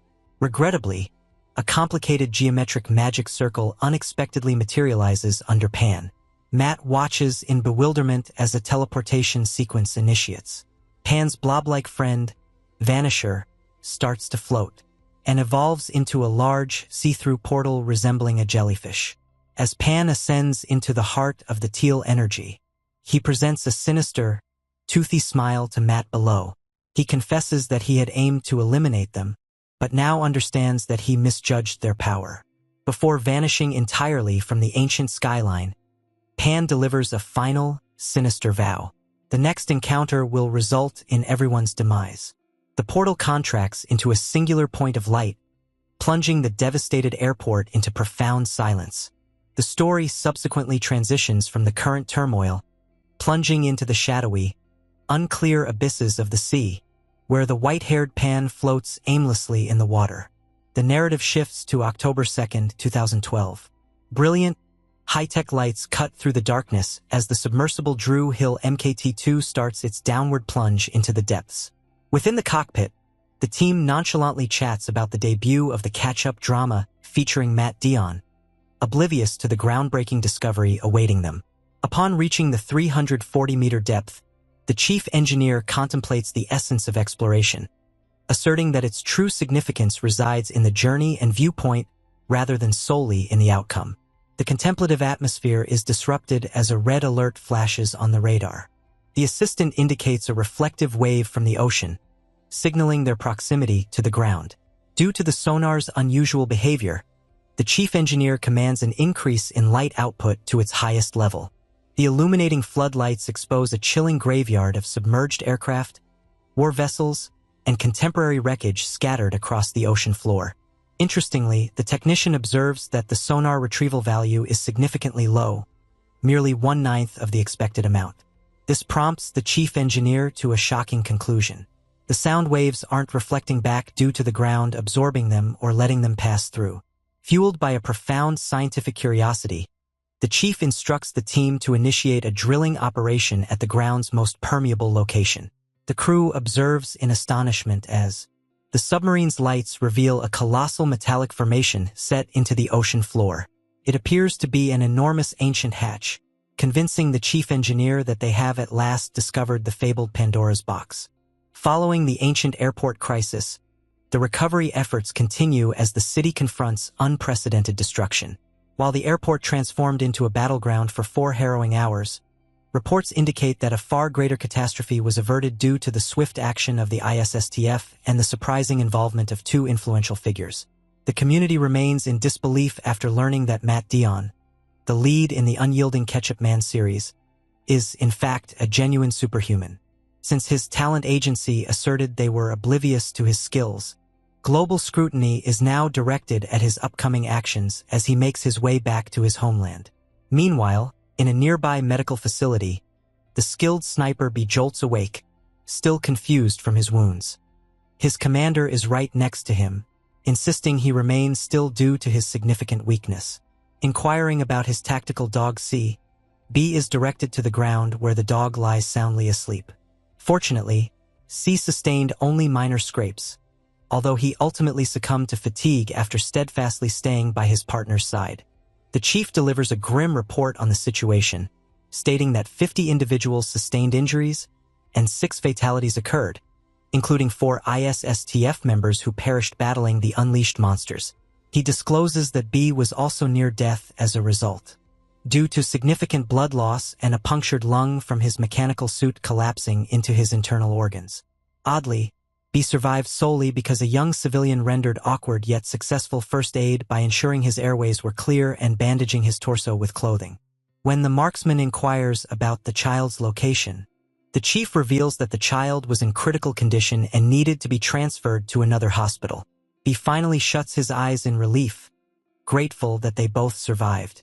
At the same time, Yuri awakens in his hospital bed, haunted by a haze of traumatic memories. He is taken aback to see Lim Kong sitting beside him, keeping watch.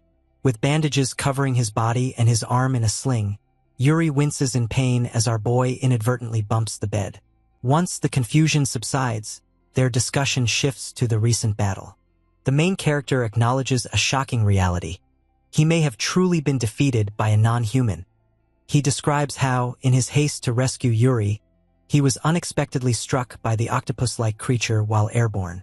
Due to the immense force with which the monster crushed his head, Lim Kong has no recollection of the fight's middle portion. All he knows is that when he finally awoke, it was on an airport rooftop. He witnessed Yuri being placed into an ambulance and accompanied him to the hospital to guarantee his safety. While viewing the hospital TV, the news showcases visuals of the latest advanced Inhumans, similar to Pan and the blob-like being. Specialists are now cautioning that these clothed, articulate entities pose a greater threat than anything humanity has encountered previously, rekindling worldwide anxieties about a potential second or third wave of monsters that are difficult to eliminate. Lim Kong observes with a serious demeanor, recognizing that it was Ketchup Man who ultimately repelled these new dangers. For him, witnessing his idol demonstrate genuine superhuman abilities is a deeply significant moment. Attention turns to a U.S. government facility, where an official conference is unfolding in a state of chaos. Different agencies are arguing fiercely, vying for authority over the questioning of the renowned actor.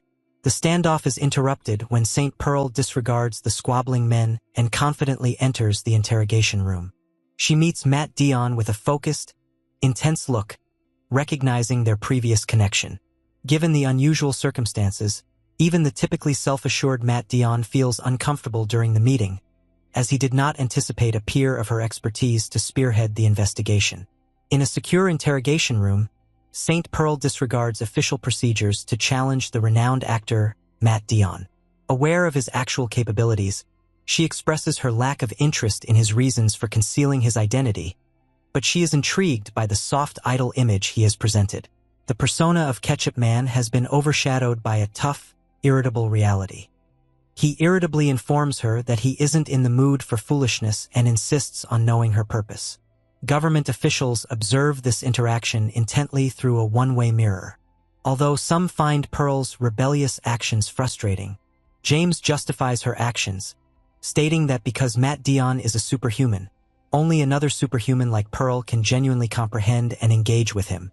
The discussion shifts dramatically when Matt confesses he has never experienced guilt for concealing his identity or felt a personal obligation to rescue the world. The officials are stunned by this honesty, and Pearl understands she misjudged him.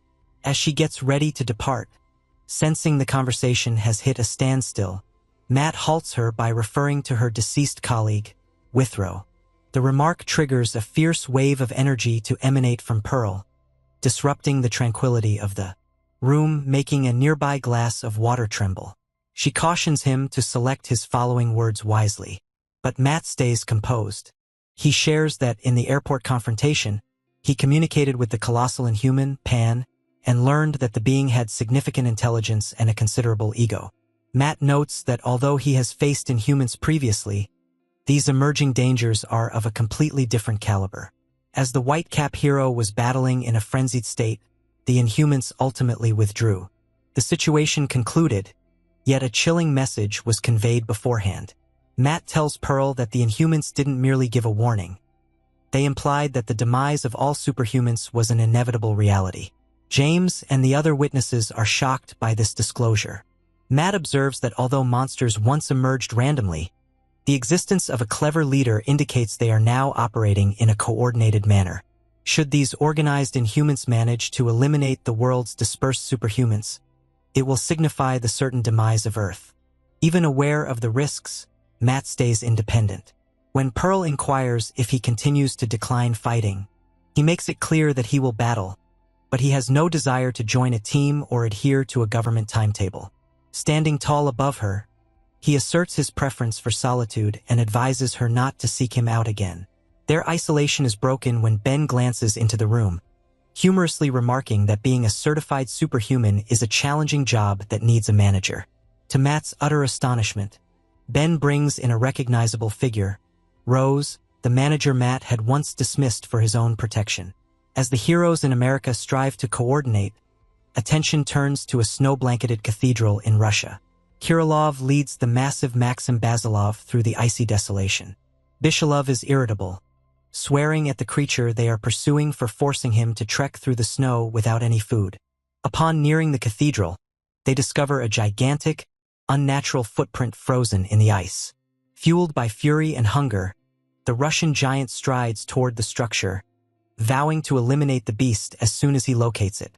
Meanwhile, Matt Dion is caught in dense nighttime traffic, contemplating the extensive history he has with his manager, Rose.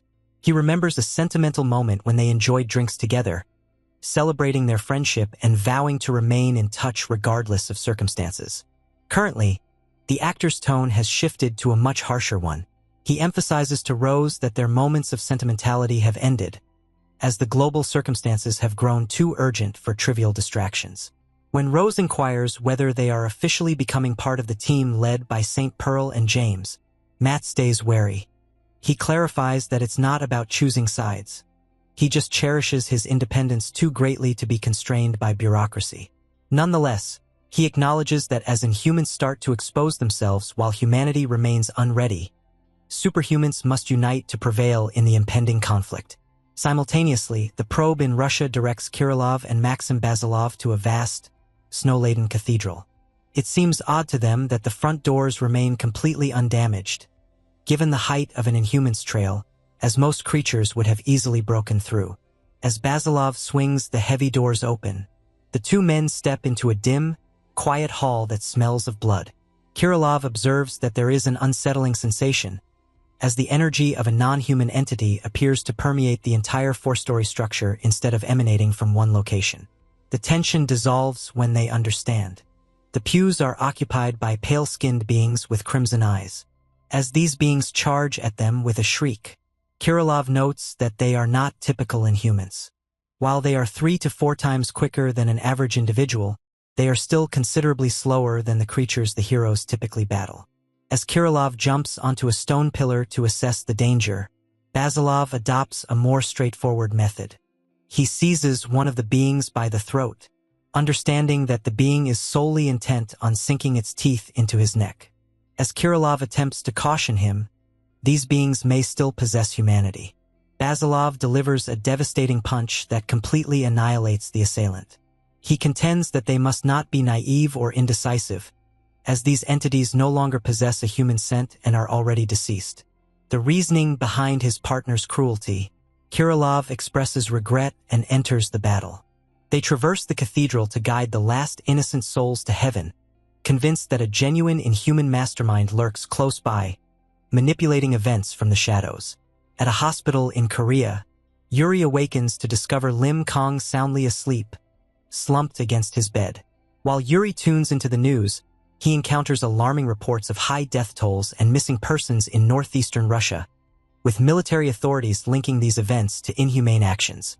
As the world seems to be disintegrating gradually, Yuri is engulfed by a profound sense of foreboding, apprehensive that an unstoppable force of devastation is approaching.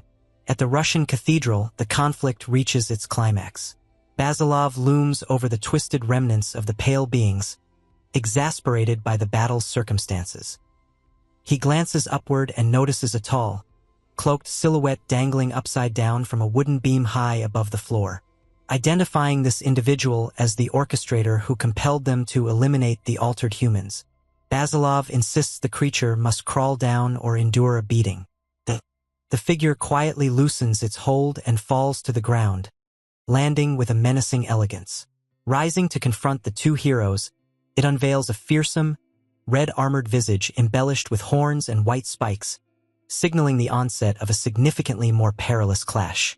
Kirilov is next to Maxim Basilov, quietly examining the unusual creature on the altar.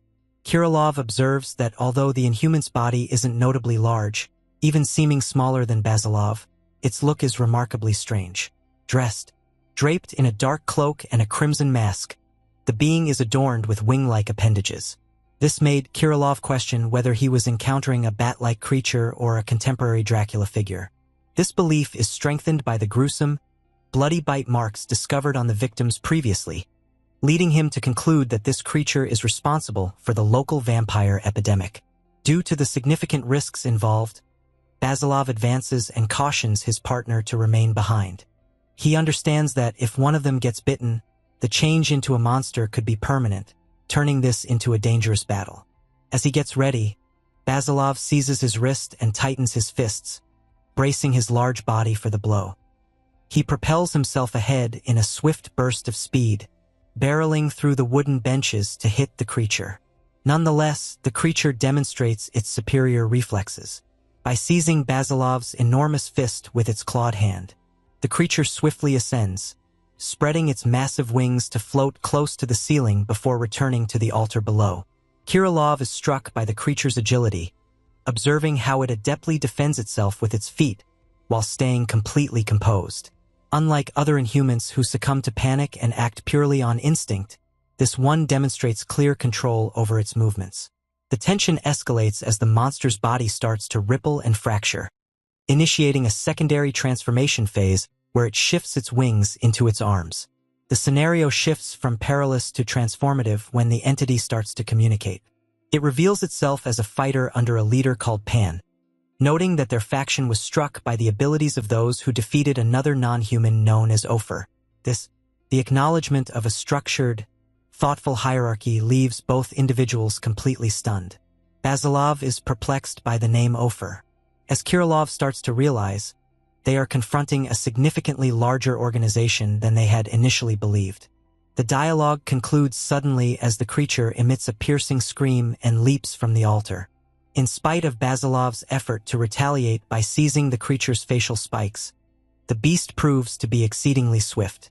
It unleashes a rapid series of blows to Basilov's jaw, causing him to bleed and ultimately propelling the Russian powerhouse into a heap of broken debris.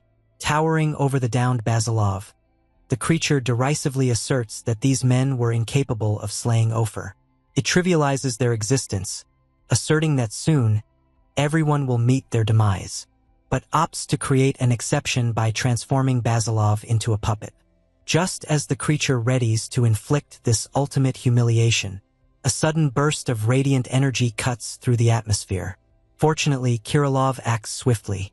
He releases a focus blast that hits the creature in the chest and shoulder, compelling it to withdraw. Though he laments not hitting the monster's head, Kirilov radiates with electric energy at his fingertips. Angered by the beast's attempt to harm his partner, he asserts that he will take control of the situation, marking the beginning of a formidable counteroffensive. Kirilov looms above his unconscious companion, Basilov, while confronting the masked creature. The creature appears visibly disturbed, fixating on a new, bleeding wound on its chest that it did not anticipate. Kirilov's strike was executed with such speed and stealth that the beast comprehends it is confronted with a force that transcends ordinary understanding. Yet, the tide turns as the Inhuman's injury starts to mend. Dense, crimson strands of flesh intertwine to seal the gash, prompting Kirilov to understand that his adversary has an extraordinary capacity for regeneration. He has never faced a being exhibiting such a high degree of biological durability. Kirilov chooses to stop restraining himself.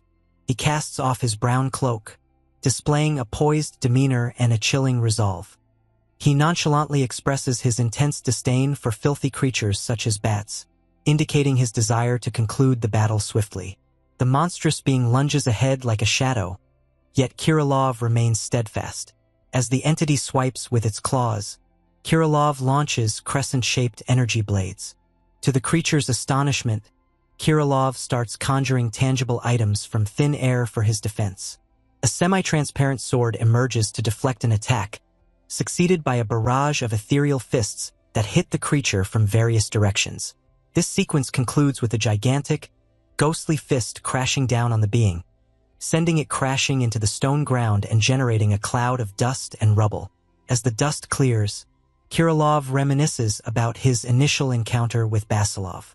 In a snowy glade years prior, he had rescued the powerhouse by flawlessly cleaving a blue-skinned creature in two from the darkness. When the bewildered Basilov asked who he was, Kirilov merely presented himself as a traveling artist and a superhuman. In the present, the inhuman rises again, bloodied yet still a threat. It recognizes Kirilov's prowess, admitting that although it has slain superhumans previously, it didn't anticipate encountering one so formidable. The creature vanishes once more, delivering a fierce kick that propels Kirilov backwards. Fortunately, he quickly regains his footing, employing a transparent blue shield adorned with a fleur-de-lis to deflect the subsequent attack. The two fighters gaze at each other through the radiant shield. The essence of Kirilov's strength is unveiled in a prior dialogue with Basilov. Kirilov shares that he doesn't merely engage in battle. He paints in the air.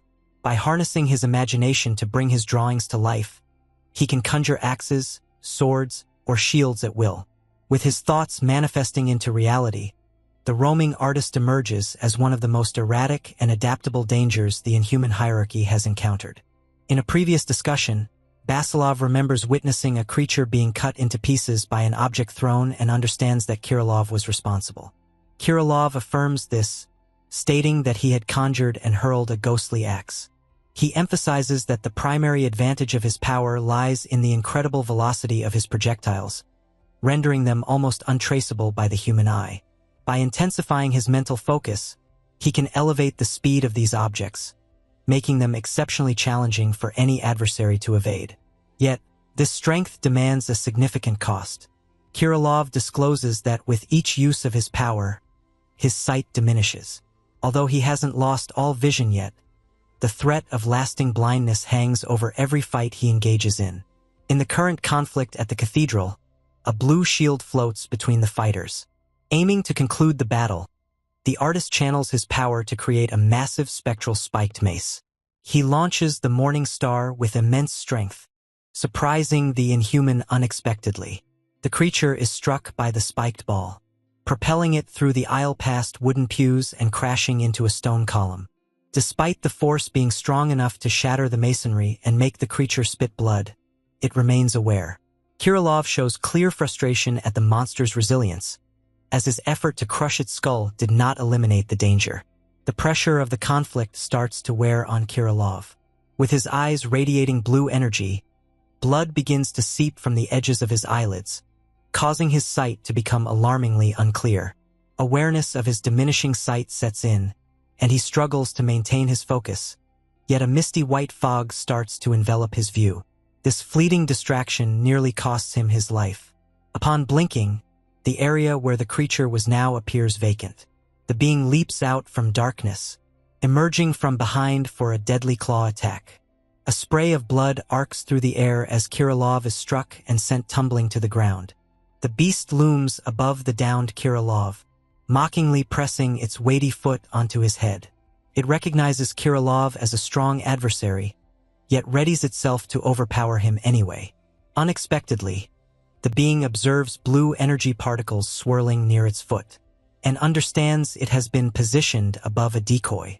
From the higher balcony, the true Kirilov emerges, having summoned his last reserves of strength to create and reveal a grand, intricate energy bow. Even with blood streaming from his eyes and vision entirely lost, the artist stretches the string to its maximum and lets go of a spear-like arrow. The missile impales the creature's chest, driving it to the ground with immense power. The monster howls in pain. Kirilov struggles to breathe, questioning whether he has ever exerted his power so forcefully. Regrettably, the creature's endurance is beyond human. In a terrifying show of determination, the creature seizes the energy spear and tears it from its chest, resulting in a new burst of blood. It gazes up at the balcony with a distorted face, vowing to eliminate the archer. Kirilov stands in disbelief, understanding that his strongest blows have not been able to halt the creature. Fortunately, Kirilov has company. In a recollection, he remembers trailing Basilov during a snowstorm, confessing that he opted to remain with the man because he viewed Basilov as a powerful leader who exceeded his own capabilities. In the current moment, this belief pays off. As the monster gets ready to attack, a shadow appears behind it. Basilov has regained his strength and stands confidently behind the beast, poised to change the course of the fight. Kirilov looks down at his ally with a blend of worry and focus, observing that it's been quite a while since he last encountered Basilov in such a damaged condition. As the situation escalates, Basilov demands to know if the Inhuman is finally finished with its games. His head jerks up, eyes shining with a bright light, and his expression twists into a visage of pure, murderous fury. The intensity of this shift in energy is so overwhelming that the red-masked Inhuman flinches in disbelief, realizing that the nature of the battle has irrevocably altered. As the Russian hero stands up with slow, purposeful motions, the monster fights to keep its stability, spewing dark blood onto the stone ground.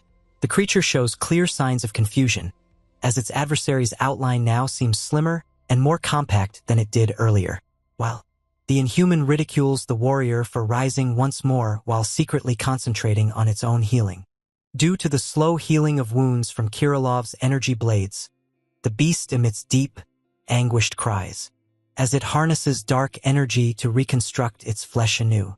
Kirilov understands the creature is solely concentrating on healing and urgently advises his partner to attack before it recovers completely. Fortunately, Basilov disregards the warning with icy indifference, asserting the monster's recovery is irrelevant. This assurance arises from his exceptional and fearsome skill, rapid digestion. In a previous recollection, the two friends talked about how this ability enables Basilov to significantly enhance his physical strength, dynamic eyesight, and muscle speed while his body metabolizes fat.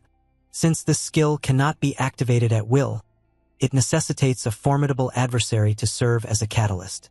This indicates the man grows stronger when he is overpowered or challenged to his physical limits. Until today, no one had ever challenged him to unleash his full combat potential. In the present, the Inhuman senses its power coming back and charges at Basilov with a rapid, erratic speed. Yet, the creature's heightened pace proves ineffective against the now solidified warrior. Basilov easily follows its movements and seizes the monster by its head horn, sarcastically praising it for being the first adversary to test his limits this intensely. Basilov towers over the beast, his body radiating heat and his muscles stretched to their utmost capacity. Basilov strikes with an unimaginable level of power. The ensuing shock wave shatters everything in the chamber, leaving the Inhuman crumpled against a stone column. Fearful and bleeding heavily, the creature understands it will perish if it remains on the ground. In a frantic bid for freedom, the monster unfurls two enormous leathery wings from its shoulders and crashes through the cathedral's tall windows, ascending into the tempestuous night sky.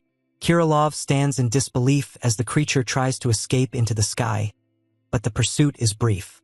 Basilov propels himself from the ground with immense power, fracturing the stone beneath him to chase after the fleeing beast. In a swift motion, the Russian champion catches up to the monster mid-flight. Looming over the frightened creature, he lands a final, crushing blow to its grotesque head, voicing his disdain for the filthy beings as the impact reverberates throughout the structure. Fortunately, Kirilov manages to protect himself from the ensuing shock wave, although the force nearly knocks him off balance. As Basilov strikes down with a powerful overhead swing, the heat emanating from his enlarged muscles makes the whole structure creak under pressure. This intense force is overwhelming for the architecture. Blood seeps onto the remains of the vanquished creature. The roof starts to cave in. This compels Kirilov to urgently call for their immediate evacuation from the collapsing church. As they step into the dazzling Russian snowstorm, the two fighters move away while the descending snow starts to conceal their footprints. Kirilov concedes that the adversary was certainly formidable, yet he is still worried about the dangers of the clash. He inspects his companion for bite marks, aware that the creature's fangs represented a potential threat of transformation. Basilov, on the other hand, prioritizes his hunger over his injuries. After 2 days of fasting to enhance his powers, He is extremely irritable and demands they find food right away. Meanwhile, the heroes search for a meal. The scene transitions to a dimly lit room with a lofty ceiling, where a fresh assembly of advanced Inhumans convenes. A pale-headed figure called Morel tells their leader Pan that the Inhuman referred to as Grab has probably been slain by a superhuman.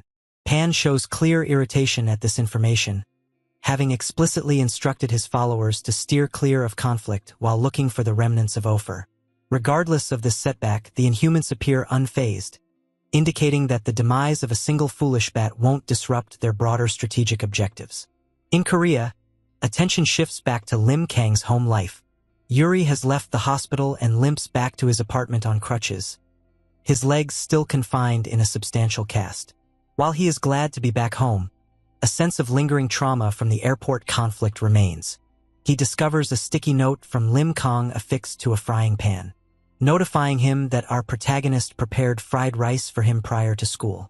Although Yuri is initially moved by the gesture, the truth about the meal is sadly quite bleak. With just one bite, Yuri understands the food is spoiled, causing him to sweat and turn pale as his complexion shifts to a ghastly hue. Seo Yun Secondary School. Lim Kang is occupied with the social challenges of being an ordinary student. His peers, Dae Bang and Chong Ryul, attempt to coerce him into purchasing lunch for them at the cafeteria, but he remains unfazed, insisting he has no cash. As they stroll through the corridors, fellow students chatter about the recent happenings at Incheon Airport. Chong Ryul voices his anxiety, mentioning that the Inhumans seemed so formidable that even Ketchup Man was powerless. Since the monsters withdrew voluntarily instead of being vanquished, the students are apprehensive that the world may be approaching its end. Nonetheless, Chong Ryul finds solace in the presence of the White Cap hero, reminding his friends that there are guardians watching over Korea. Lim Kang remains silent, his face inscrutable as he absorbs his classmates' desperate faith in him during the conversation. Returning to the apartment, Yuri continues to struggle, his thoughts tormented by nightmares and the mental scars from witnessing the inhuman creature up close. He contemplates how Lim Kang manages to lead a regular life while bearing the weight of battling such terrors at any moment and place.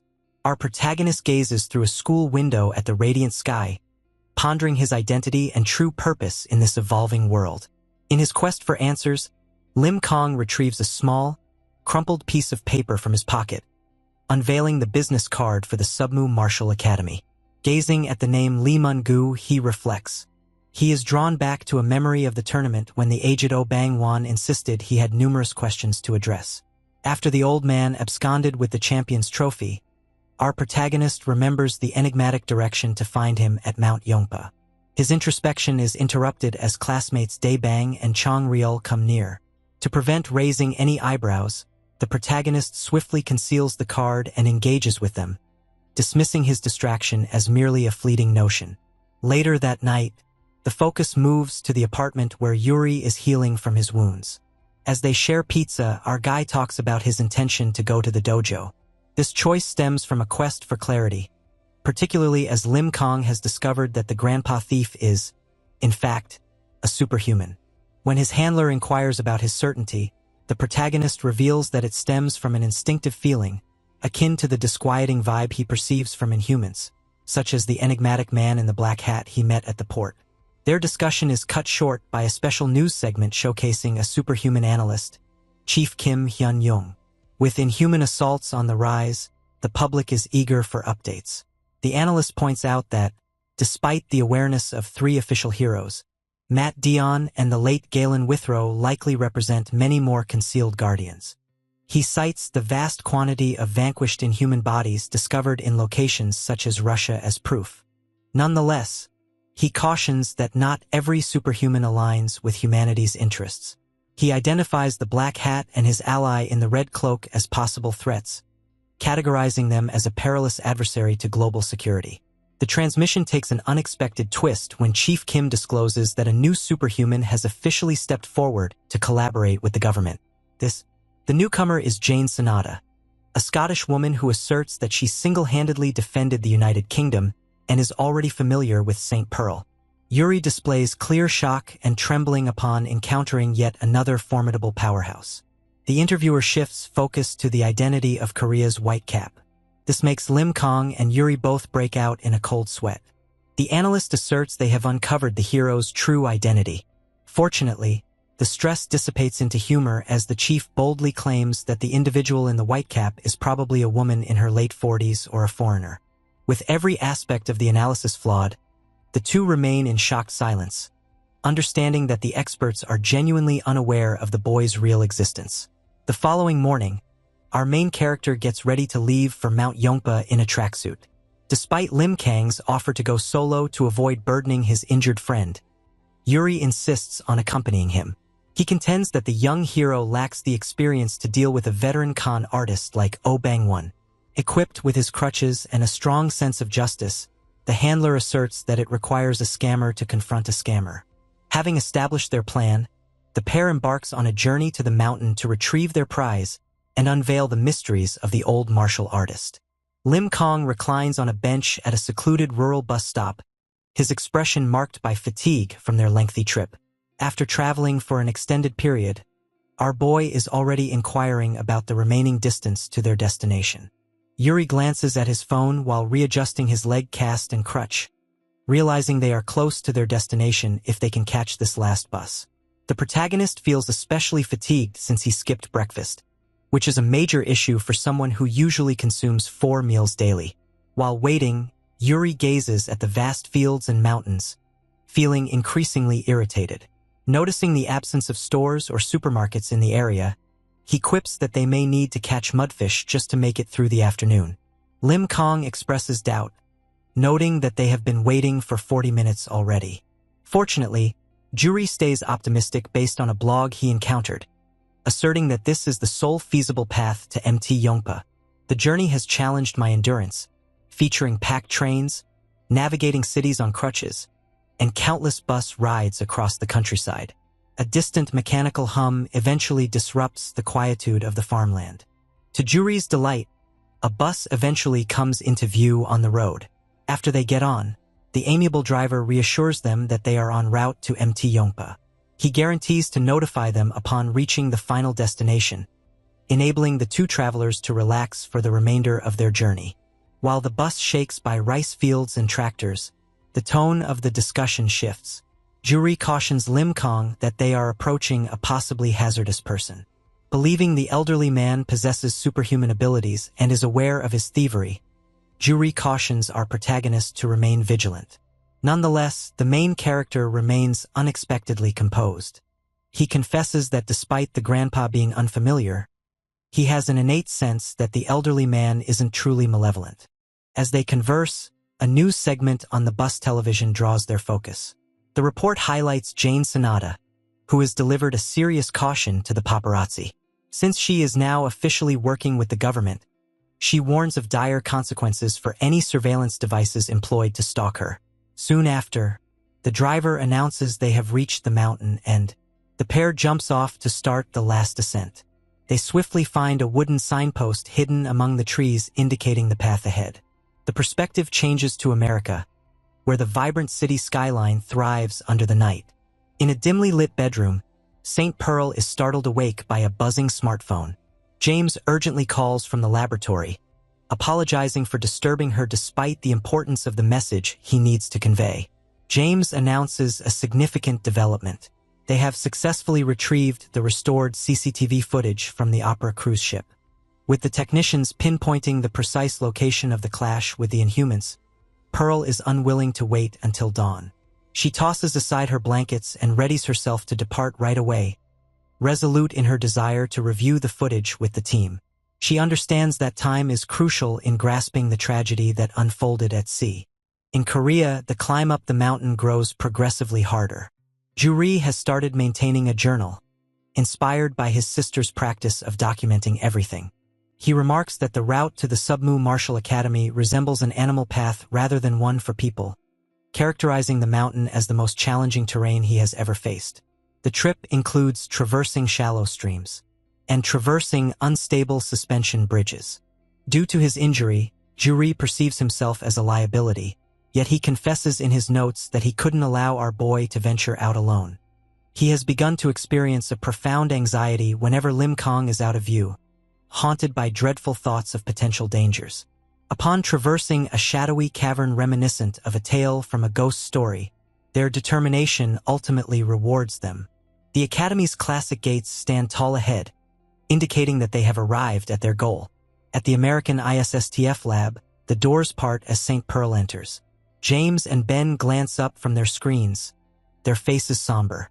James tells her that during her journey, they managed to find 2 camera angles that recorded the scene of Galen Withrow's body. However, he cautions her that the footage reveals something unsettling, suggesting a troubling finding within the digital evidence. St. Pearl stares in disbelief as James hastily instructs Ben to display the retrieved data on the main screen. With Pearl finally present, Ben quickly summarizes while his fingers move rapidly over the keyboard. He accesses the CCTV recordings from the banquet hall of the Opera cruise ship, where the fierce confrontation with the Inhumans occurred.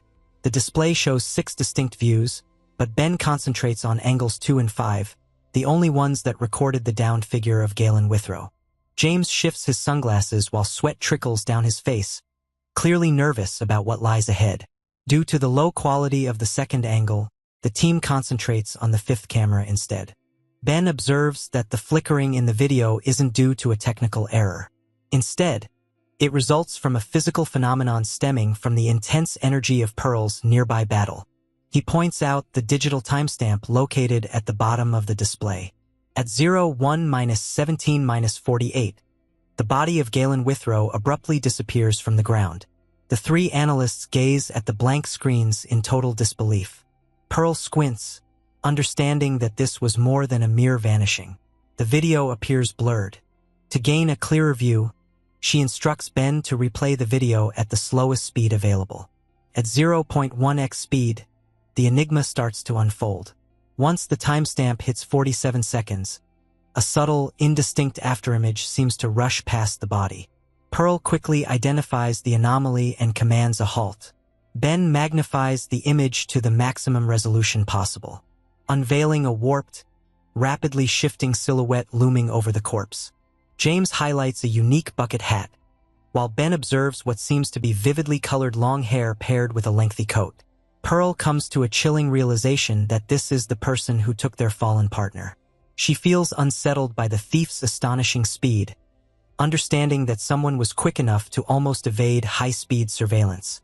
James swiftly redirects the investigation, instructing a review of all boarding and disembarking footage to identify anyone with these distinct characteristics. In Korea, the focus transitions to the serene slopes of Mount Yongpa.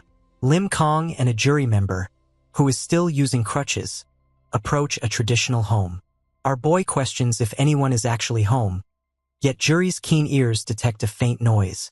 Out of nowhere, they encounter Lee Moon-gu, the tournament's instructor. Fortunately, the welcome is warm, as Moon-gu believes our main character has chosen to enroll in the Academy for Martial Arts training. The pair promptly clarifies that their sole purpose is to recover the stolen Ali Cup trophy. At that moment, the aged Oh Bang-won arrives, nonchalantly holding the trophy. He returns it to them willingly, surprising the boy greatly. Yuri, feeling exasperated, chastises the elderly man for putting them through a challenging mountain hike merely to retrieve their belongings. Oh Bang-won appears unfazed. He gives a lackluster apology, stating that he has tendencies of a kleptomaniac, and informs them they can depart. As the elderly man heads toward a steep cliff, our protagonist senses a stronger urge for understanding. He trails the master to the brink of the cliff. When the elder inquires why he is being followed, Lim Kong expresses himself with a sincere and intense look.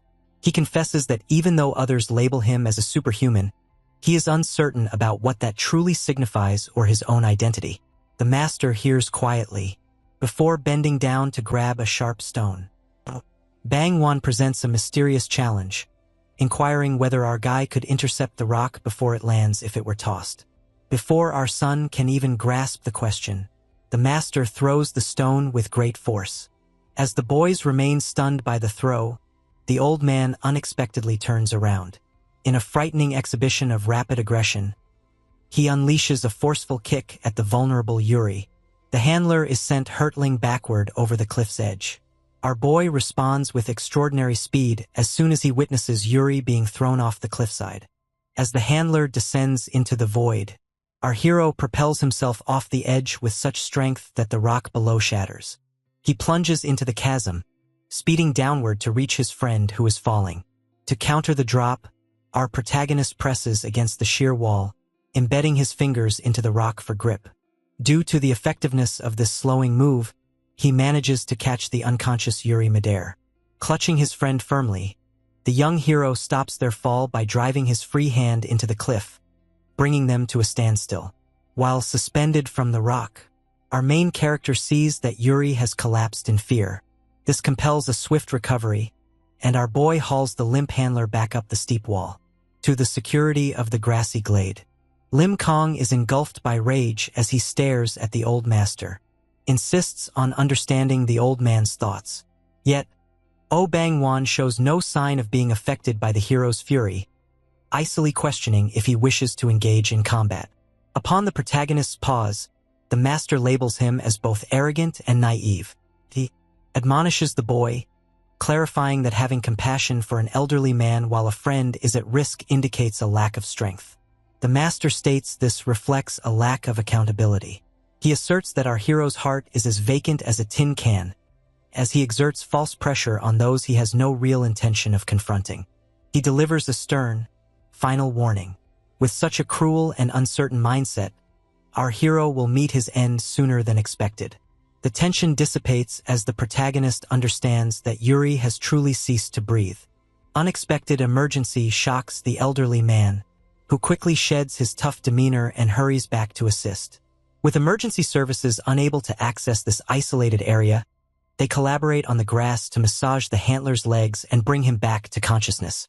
Fortunately, the endeavor proves fruitful, and the narrative transitions to the stillness of the academy after dark. Lee Moon-gu tries to greet the new arrivals by offering them official academy uniforms, yet Yuri shows little enthusiasm while seated. On the porch, sporting a bandaged head and a mask, the handler sadly states he has no desire to learn martial arts. The instructor then inquires about Lim Kong. Yuri observes that our boy tends to ignore instructions and has already ventured off in search of wild boars. Perceiving the unease, Moon-gu attempts to justify the master's approach. He clarifies that although the elder's techniques may appear perilous, he has remarkable insight and consistently understands what is secure.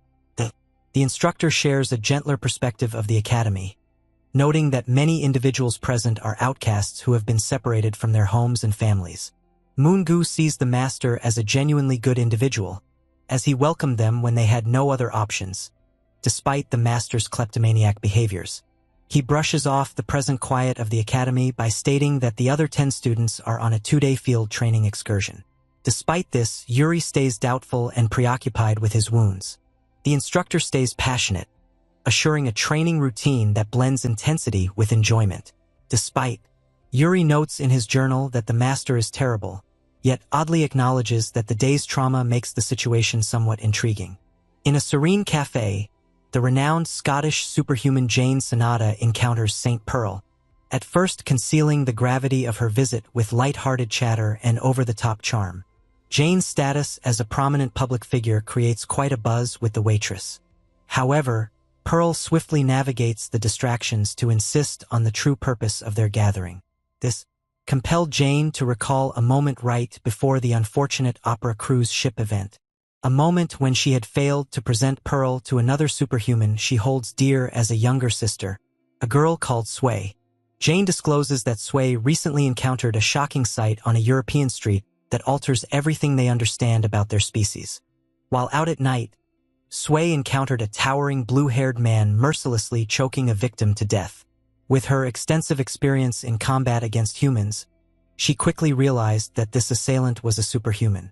She was not only troubled by the murder but also by the sheer grip strength the man exhibited, capable of crushing human neck bones with one hand, something a regular person could never achieve. Fortunately, Sway sprang into action, leaping from a balcony to execute a surprise flying kick, but the killer managed to deflect her strike with his forearm, confirming his immense strength. During the brief confrontation, Sway observed something even more disturbing. Despite being attacked, the man clung to the lifeless body without hesitation. Instead of remaining to battle, the murderer ultimately grabbed the corpse and jumped into the air to flee. Consequently, Sui understood she was facing more than just a solitary killer. She observed another figure moving alongside the murderer on the rooftops, indicating the presence of a coordinated group of superhumans who are involved in homicides. Regrettably, the scenario has shifted from an enigma to a calamity. Ignoring Jane's cautions, the determined Sui ventured out solo to find the group. As this new threat casts a shadow over Europe, attention turns once more to the early morning at Mount Yongpa in Korea. Oh Bang-won strolls through the foggy fields as our main character nears him. The dynamic between them has transformed from the previous night's tumultuous resurgence to one of deadly tension. Since he has lost interest in games, the elderly master gives our boy a threatening look. He states that he will pose a few last questions and delivers a terrifying ultimatum. If our hero fails to respond with complete honesty, the master will eliminate him immediately. Lim Kong stands in apparent disbelief as the aged Oh Bang-won faces him in the clearing amidst the mountains.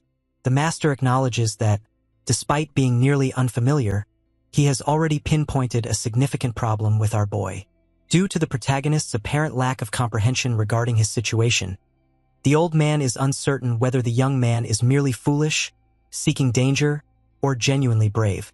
Instead of prolonging a futile dialogue, the master resolves to witness the reality firsthand. Suddenly, the surroundings are obscured by a blast of motion as Oh Bang-won disappears and reappears immediately before our protagonist. This compelled the young man to withstand a rapid upward strike right beneath his chin, followed by a powerful straight punch directly to his face's center.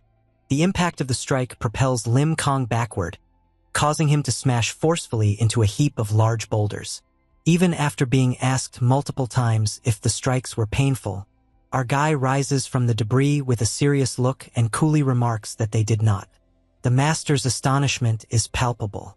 Gazing at the protagonist, he notices that, despite enduring a savage attack, the boy's face and hands remain unscathed. This peculiarity leads the old man to inquire whether the boy has ever experienced bloodshed or felt fatigued in the midst of a battle. Reflecting on his past confrontations as the White Cap, our protagonist confesses he has never experienced bleeding or fatigue. Even when faced with a hypothetical situation of battling continuously for a whole year, our main character nonchalantly consents, indicating that the idea of physical boundaries is absent from his thoughts. Due to this understanding, the master's demeanor shifts to a more serious tone as he starts an ethics lecture regarding the essence of their gifts. He clarifies that each superhuman has a fundamental ability referred to as incensed, regardless of the names assigned. This energy is responsible for knives breaking and bullets deforming upon contact with a superhuman skin.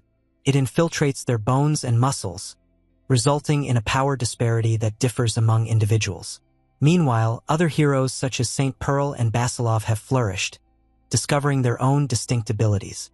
The master indicates that there is something inherently amiss with our protagonist.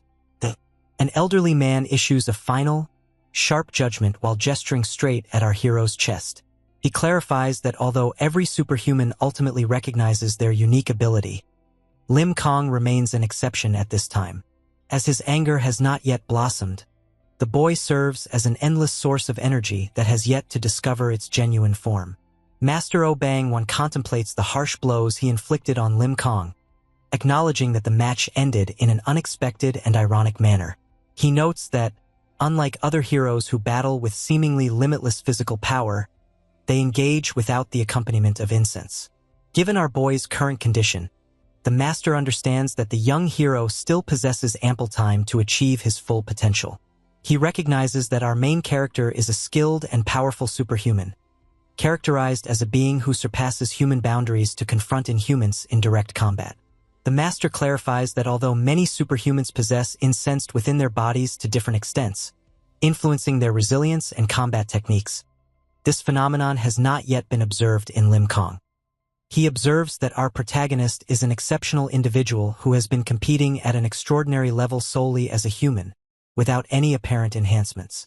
This disclosure leaves the elderly man stunned and perplexed, as the living witness in front of him implies that the boy began at an advanced level right from the start.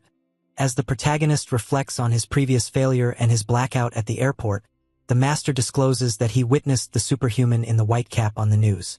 He clarifies that following the hero's collapse, his inherent abilities experienced a sudden awakening. The boy's inner strength overwhelmed his mind, leading to his fainting not from the monster's strike, but rather from his mind succumbing to the immense force of his own burgeoning power. The master likens our boy's unexploited potential to a colossal iceberg, stating that his power is genuinely limitless. The tone shifts to seriousness as the master reflects on the emergence of the colossal in human pan. He depicts the robed figure as an extraordinary beast of immense strength and speculates that this being has come forth with the intent to confront our hero. The master is convinced that Lim Kong represents the sole barrier preventing these clever inhumans from dominating the planet. Cautioning that the Earth is on the brink of a battle for its existence, the master extends a fatherly gesture and vows to assist in unlocking the boy's true potential, expressing regret for the previous aggression before taking him to dine. In the meantime, Jury documents his experiences in his journal as the remaining Academy members come back from their off-season training. Even with his leg in a cast, the athletic students quickly had the newcomer chopping firewood as part of his recovery process. Jury recounts a taxing few days filled with excruciating acupuncture sessions from the master, whom he humorously likens to becoming a hedgehog. In spite of the challenges, he starts practicing on a wooden dummy, discovering an unusual feeling of belonging, even while pondering if the others recognize his friend as the renowned as.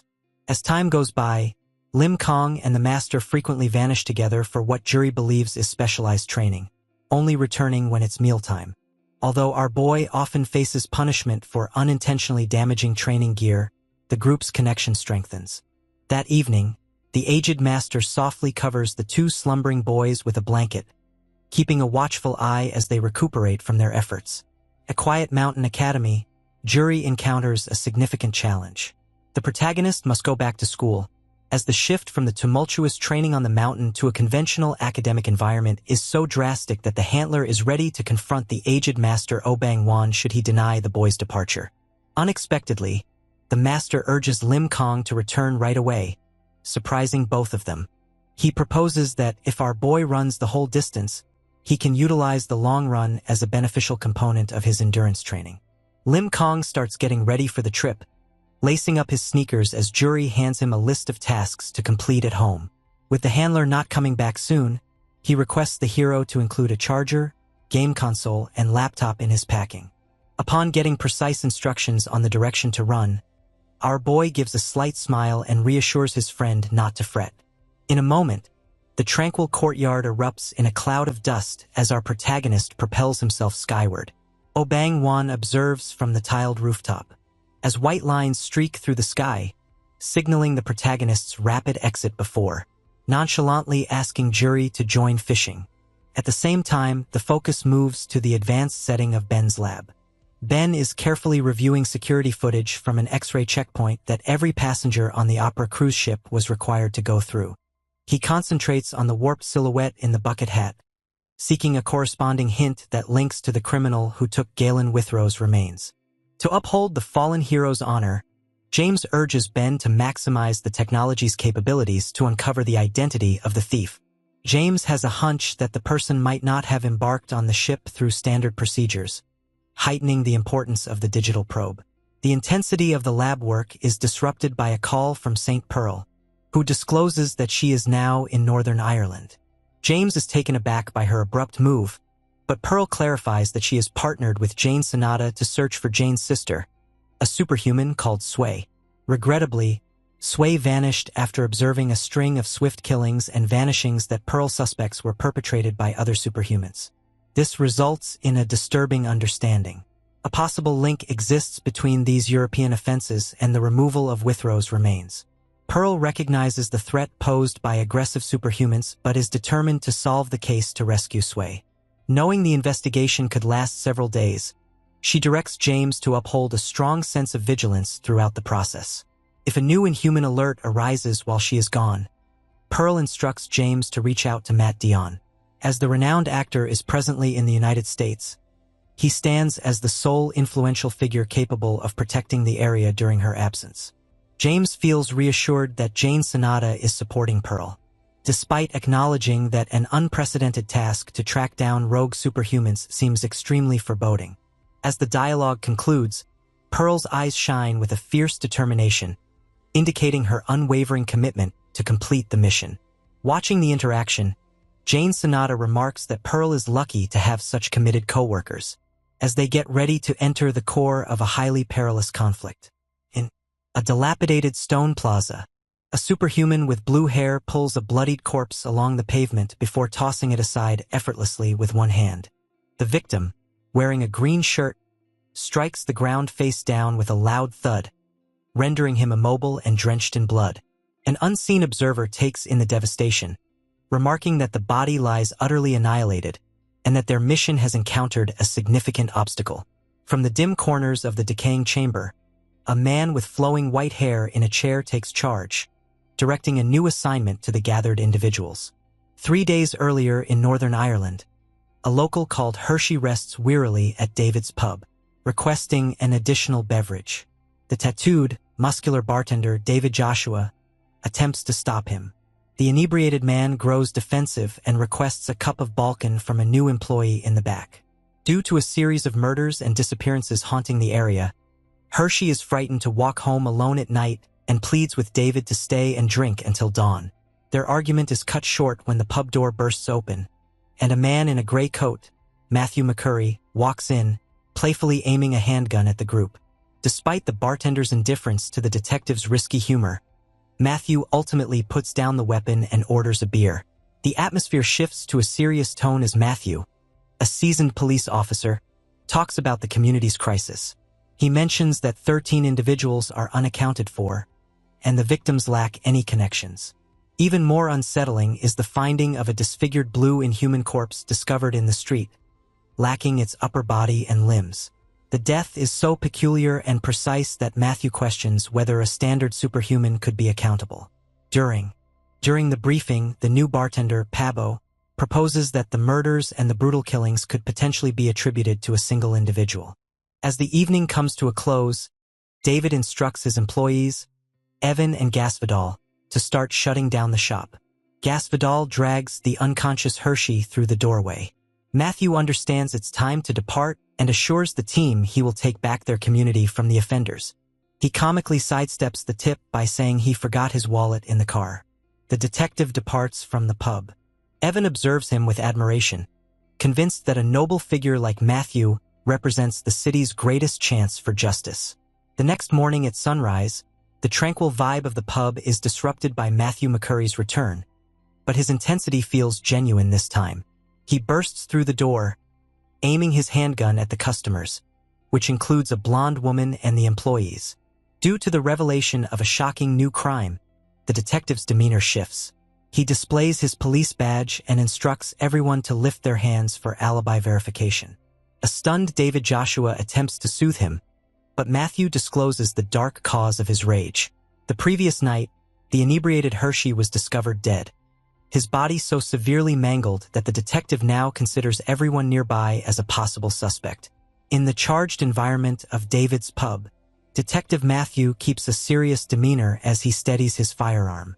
He provides a disturbing update regarding the local emergency, detailing that the remains discovered in the forest were without a head and torso, with only the limbs remaining.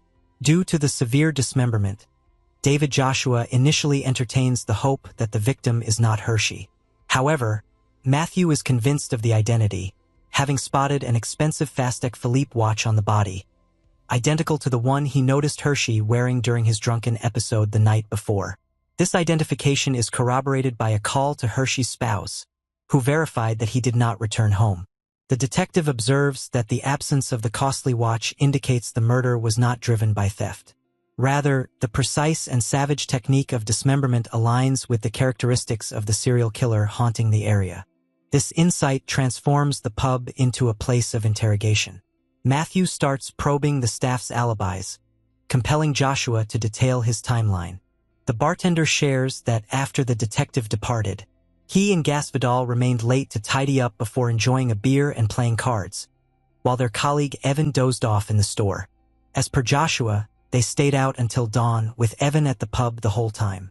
Matthew continues to doubt, particularly as he directs his attention to the newcomer, Pabo. The surge of disappearances and killings in the neighborhood started nearly 2 months ago, coinciding with Pabo's arrival in the area. The detective considers him a key suspect. Although Joshua tries to defend his employee, Matthew opts to detain Pabo for additional questioning. He holsters his weapon and guides the silent bartender outside, leaving Joshua, Gasvidal, and Evan in a condition of shocked disbelief. The burden of the situation weighs heavily. Joshua chooses to shut down the business early for the evening. Evan goes home as Gasvidal stays behind, voicing concern for Pabo. Joshua strives to stay hopeful, acknowledging his letdown over Matthew's hostility while believing in Pabo's innocence. Nonetheless, the silence is broken as Matthew abruptly re-enters the pub. Hysterical and soaked in sweat, he yells that the police vehicle transporting Pabo was wrecked, resulting in the loss of 2 officers and Pabo's vanishing. In a panic, Matthew insists on getting Pabo's resume to track down his home address, but the scenario shifts dramatically. Joshua observes that Matthew is surprisingly unscathed and probes into why the detective wasn't present in the vehicle during the incident. When Matthew fumbles through a feeble alibi regarding another location, Joshua's skepticism transforms into outright disbelief. This prompts the detective to lose his composure. His eyes redden as he pulls out his revolver, aiming it at his companions, alleging that they are all plotting against him. The confrontation escalates as Matthew starts to unravel. Upon seeing Joshua conceal a hand behind his back, he dreads a counterattack and fires. A thunderous gunshot echoes, and blood sprays onto the ground. In the midst of the chaos, a person in a white bucket hat strolls through the bloodshed, observing with humor that the group succeeded in self-destruction with minimal external assistance. The intruder gazes at a bloodied, barely aware Joshua. When the man gazes upward, he is shocked to discover that the figure is not the Evan he remembers. The man discloses himself as Jamal Evan, a sinister superhuman who has been lurking in plain view. Crouching over the fading bartender, Jamal Evan nonchalantly grips a severed head and delivers a chilling vow. He will recount one last, humorous tale from their shared past before he completes his task. David Joshua leans against a wall, his body irreparably damaged. Jamal Evan, the renegade superhuman, squats in front of him, nonchalantly gripping the decapitated head of their ex-colleague. As he gazes at a creature he once believed in, Joshua gasps out a question, inquiring if Jamal played a role in the murder of the inebriated Hershey.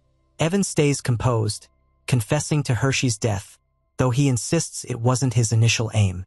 He recounts via a flashback that the evening started with Hershey encountering a shadowy stairway, where 2 enormous superhuman figures obstructed his way.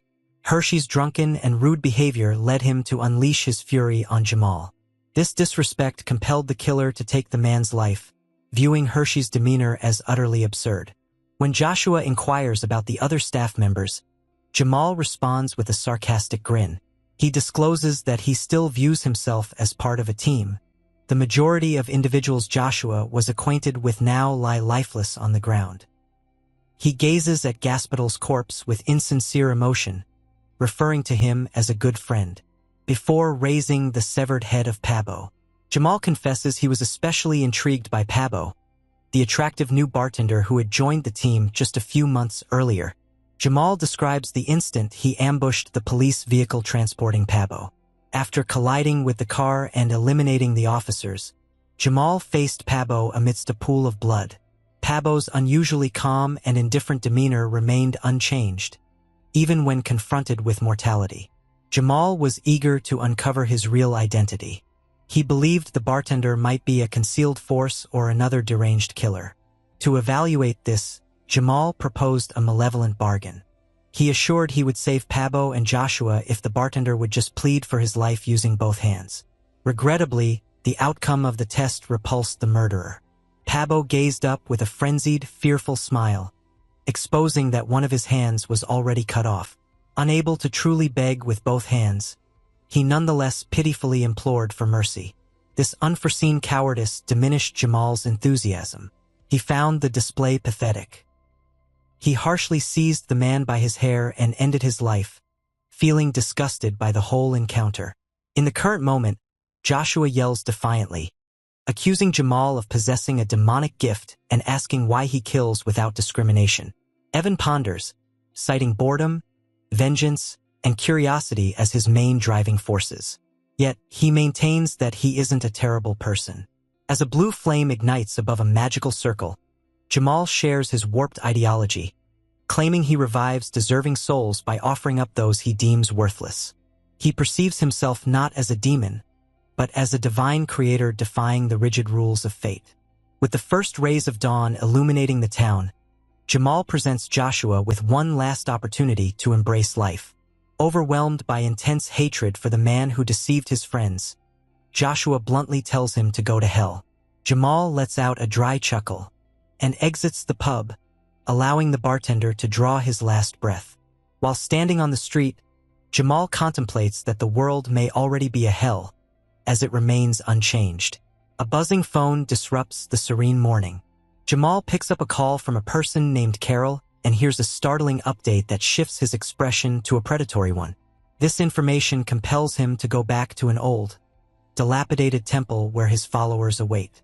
He tells his fighters that their last mission encountered a setback since one of their key targets, an individual of considerable importance, successfully evaded capture.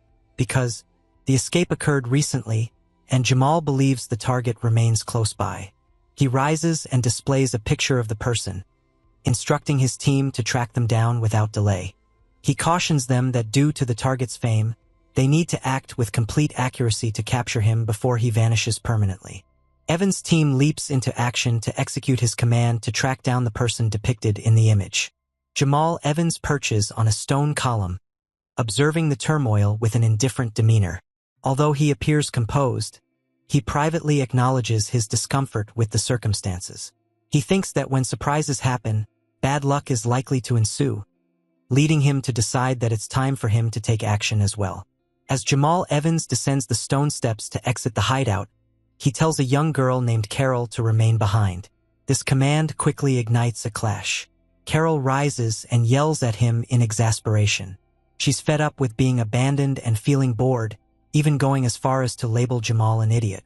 Evan keeps walking without glancing back, trying to convey that they will soon take everything and relocate their activities to America. Nonetheless, the argument stays one-dimensional. Carol persists in sulking and hurling insults at him, causing him to question what she is even rambling about as he walks away. Simultaneously, attention turns to Londonderry, a major city in Northern Ireland. On a balcony with a view of the city, Jane Sonata delivers a bleak update to St. Pearl. With 2 additional individuals vanishing right before their arrival, Jane notes that the local devastation seems unending. Although the city turns into a ghost town after dark, the cases of disappearance continue to rise, leaving officials unable to unravel the enigma. Jane observes that the final location where they could contact their missing friend, Sway, was in Londonderry. She speculates that the perpetrator is probably inexperienced since he hasn't changed locations despite the increasing pressure. St. Pearl listens intently, understanding that if the murderer flees once the government publicly launches an investigation, they will miss their opportunity to capture him. Just as the 2 superhumans start to strategize an ambush, an urgent alert appears on their devices. A Li Injong alert, indicating an inhuman danger, has been activated in Campsie, the neighboring village. The alert details multiple fatalities along the path from the Derry airport. This unexpected emergency compels St. Pearl to alter her strategy without delay. She understands that the capture of an inhuman signifies that their presence is deliberate. The region will become vulnerable to adversaries. Gazing at the horizon, Pearl asserts that she cannot overlook an inhuman threat, regardless of whether it arises in America or locally, and the pair readies themselves for swift action. The report of the increasing death toll and the finding of a grotesque body in Northern Ireland circulates worldwide through television coverage. In a serene space, Russian heroes Maxim Basilov and Kirillov observe the report while continuing their training. Meanwhile, Nanjiai and Danyang observe the developments from their secret location, learning that England is dispatching a specialized counterterrorism unit to address the murder incidents. Even at the Mountain Academy located in Korea, Master Oh Bang-won and his pupils, such as Ju Ri, observe the broadcast in quiet reverence. In Europe, bright white streaks of light curve through the sky, as Saint Pearl soars through the sky above the rooftops. Pearl crashes into the street, startling the nearby civilians, and dashes toward the middle of the road. Suddenly, she halts, her eyes growing wide with sheer terror. In the middle of the road stands a superhuman with red hair and a scarred neck. Pearl's shock reveals the man she believed was deceased. Galen Withrow stands above the remnants of a blue-skinned creature, partially enveloped in an unusual golden material. His presence evokes a painful recollection for Pearl, reminding her of James, who sat with his head in his hands, weeping over Withrow's demise. James expressed his admiration for the man's concealed compassion and how he had ultimately managed to bring a smile to the stoic warrior's face. Currently, Saint Pearl is engulfed in a blend of despair, sorrow, and icy rage. She utters the initial part of his name, prompting the red-haired figure to pivot toward her. The man resembling Withrow gazes at Pearl with startled eyes for a fleeting, quiet instant, before he abruptly propels himself into the sky with a ground-shaking shockwave. However, a large, gray-skinned figure quickly blocks his path. This brute intercepts the strike and lands a powerful counterpunch, sending the red-haired warrior flying through the air. Saint Pearl observes in shock as the impact generates a colossal shockwave, propelling red-haired through the skyline and between numerous stone structures. Since, due to the severe impact, debris cascades onto the streets, compelling frightened civilians to seek shelter. Once the dust clears, Pearl remains steadfast, gazing at the gray-skinned intruder with a penetrating expression of scrutiny. She insists on discovering what type of being he is, yet the towering figure merely replies with a chilling, emotionless stare. Fortunately, Jane Sonata comes to support her partner, her eyes starting to shine with a threatening glow. Jane appears noticeably pale and bewildered by the image of the scarred man kneeling before her. However, she swiftly adopts a combat position, demanding that the intruders provide immediate answers about their identities and the reason behind the chaos they are creating. The atmosphere shifts as a blue-haired man with a scarred visage finally utters words. He asserts that he and the Grey Giant exist solely to serve a leader named Evan. This revelation astonishes both superhumans, particularly when the man clarifies that they are merely reclaiming the red-haired warrior, as he originally belonged to Evan. Saint Pearl has had enough of what she deems foolishness. She emanates a strong presence and asserts that she will reclaim her friend, no matter their assertions. A new, detached voice suddenly interrupts the standoff, resonating from a nearby bridge. Jamal Evan, donning his iconic white bucket hat, is seated on a stone railing, observing the scene below with intrigue. He confesses he never expected to encounter the planet's mightiest superhumans in this location, mentioning that he hasn't received any news from his assistant, Carol. Even with the tension in the air, Evan stays calm and even delivers a sarcastic compliment about Pearl's looks without her hero suit. This disrespect only ignites Pearl's fury, prompting her to threaten to eliminate everyone present if she doesn't receive a clear response regarding Evan's role. Evan leans in, trying to defuse the situation by proposing they discuss rather than engage in conflict. He recognizes that confronting both Saint Pearl and Jane Sonata simultaneously could deplete nearly 80% of his strength, a gamble he is not prepared to make with his ongoing project nearing its final stages. Nonetheless, Pearl disregards the strategic conversation and concentrates on her friend's well-being. She insists on understanding what occurred with Withrow, prompting Evan to disclose a shocking reality. Displaying a distorted sense of pride, the antagonist boasts about having resurrected the warrior by reattaching his severed head with glue. Evan, visibly unimpressed, points out that once Withrow regained consciousness, he selfishly fled, leading the group to pursue him. This acknowledgement of defilement is the breaking point for Pearl. While Evan remains composed, he discusses Pearl's strength. She disregards his cautions and rushes at the huge gray-skinned man. With one powerful strike, she slices straight through the brute's torso, asserting that the discussion has ended and commanding the monsters to clear a path for her. Once Saint Pearl entirely vanquishes the gray-skinned giant, the cobblestone road descends into a profound quiet. This is due to the colossal form being torn asunder in one strike. The warrior with red hair, observing from the ground, is clearly in a state of shock. From the bridge, Jamal Evan observes the loss, his eyes growing wide as he comprehends that his main muscle has been eliminated in an instant. Evan Jane Sonata stands frozen, her stare locked on the destruction Pearl has just unleashed.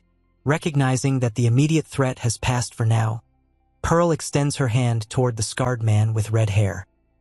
He gazes at her with an empty, vacant expression, appearing unable to comprehend the rescue. The tranquility is fleeting as the blue-haired fighter initiates a frantic ambush, lunging with a forceful punch directed at Pearl's head. However, Supergirl responds with remarkable accuracy. She is much more powerful than her assailants understand, effortlessly stopping his enormous fist with her forearm, showing no signs of fear. The blue-haired individual gazes at her in utter disbelief, clenching his jaw as he attempts to break free. Pearl holds firmly onto his wrist, stopping him from getting away before, landing a crushing counter blow to his wrist. The ensuing energy explosion is so forceful that it propels the warrior backward, causing a nearby structure to collapse on impact. Observing from the bridge, Jamal Evans' demeanor shifts to serious. He sees the swirling golden particles encircling Pearl's fist and realizes she has yet to tap into her full strength. Pearl fixes her eyes on the bridge and delivers a chilling challenge. She taunts Evan to summon his remaining friends, vowing to demonstrate that his initial assessment of her abilities was a significant miscalculation. Evan squints, launching into a rapid mental evaluation of her fighting technique. He discerns that her strikes are distinctive. They aren't distant projectiles.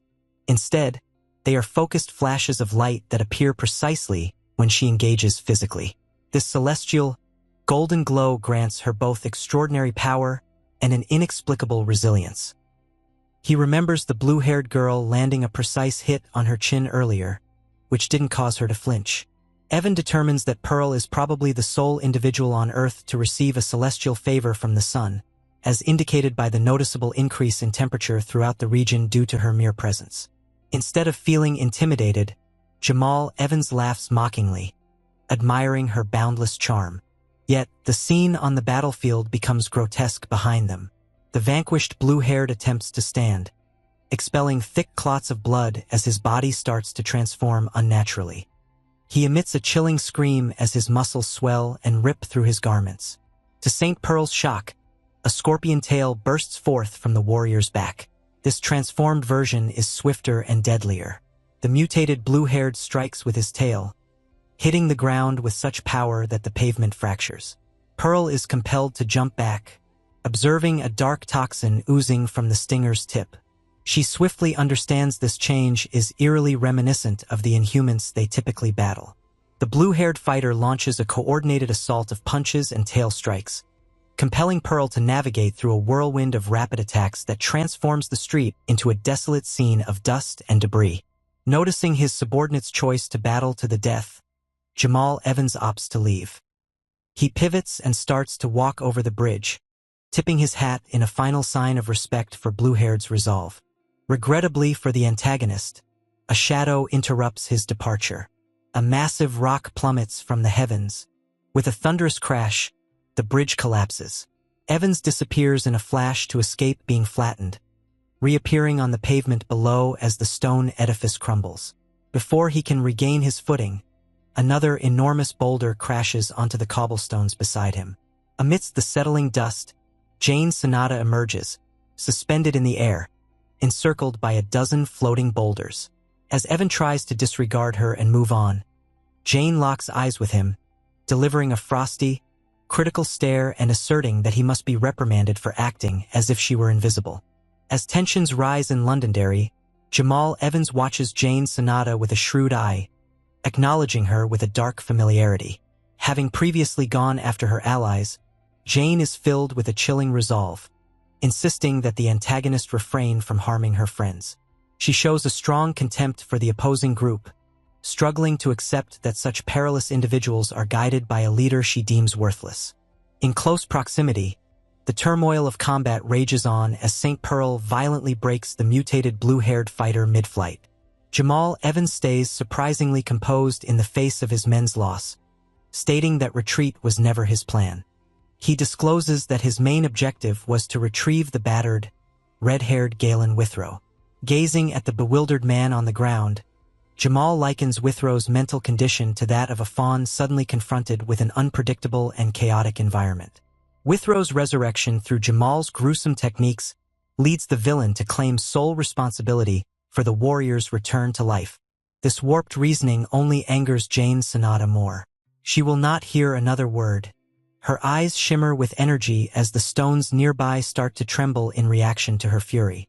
Aware that Jamal's incessant chatter won't cease, Jane leaps off a bridge to chase him down.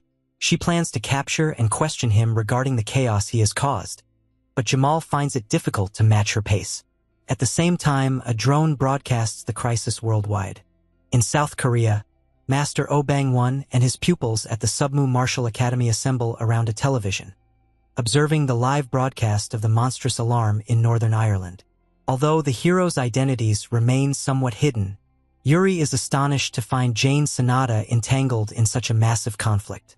In the midst of tension, Lim Kong finally makes his return to the academy.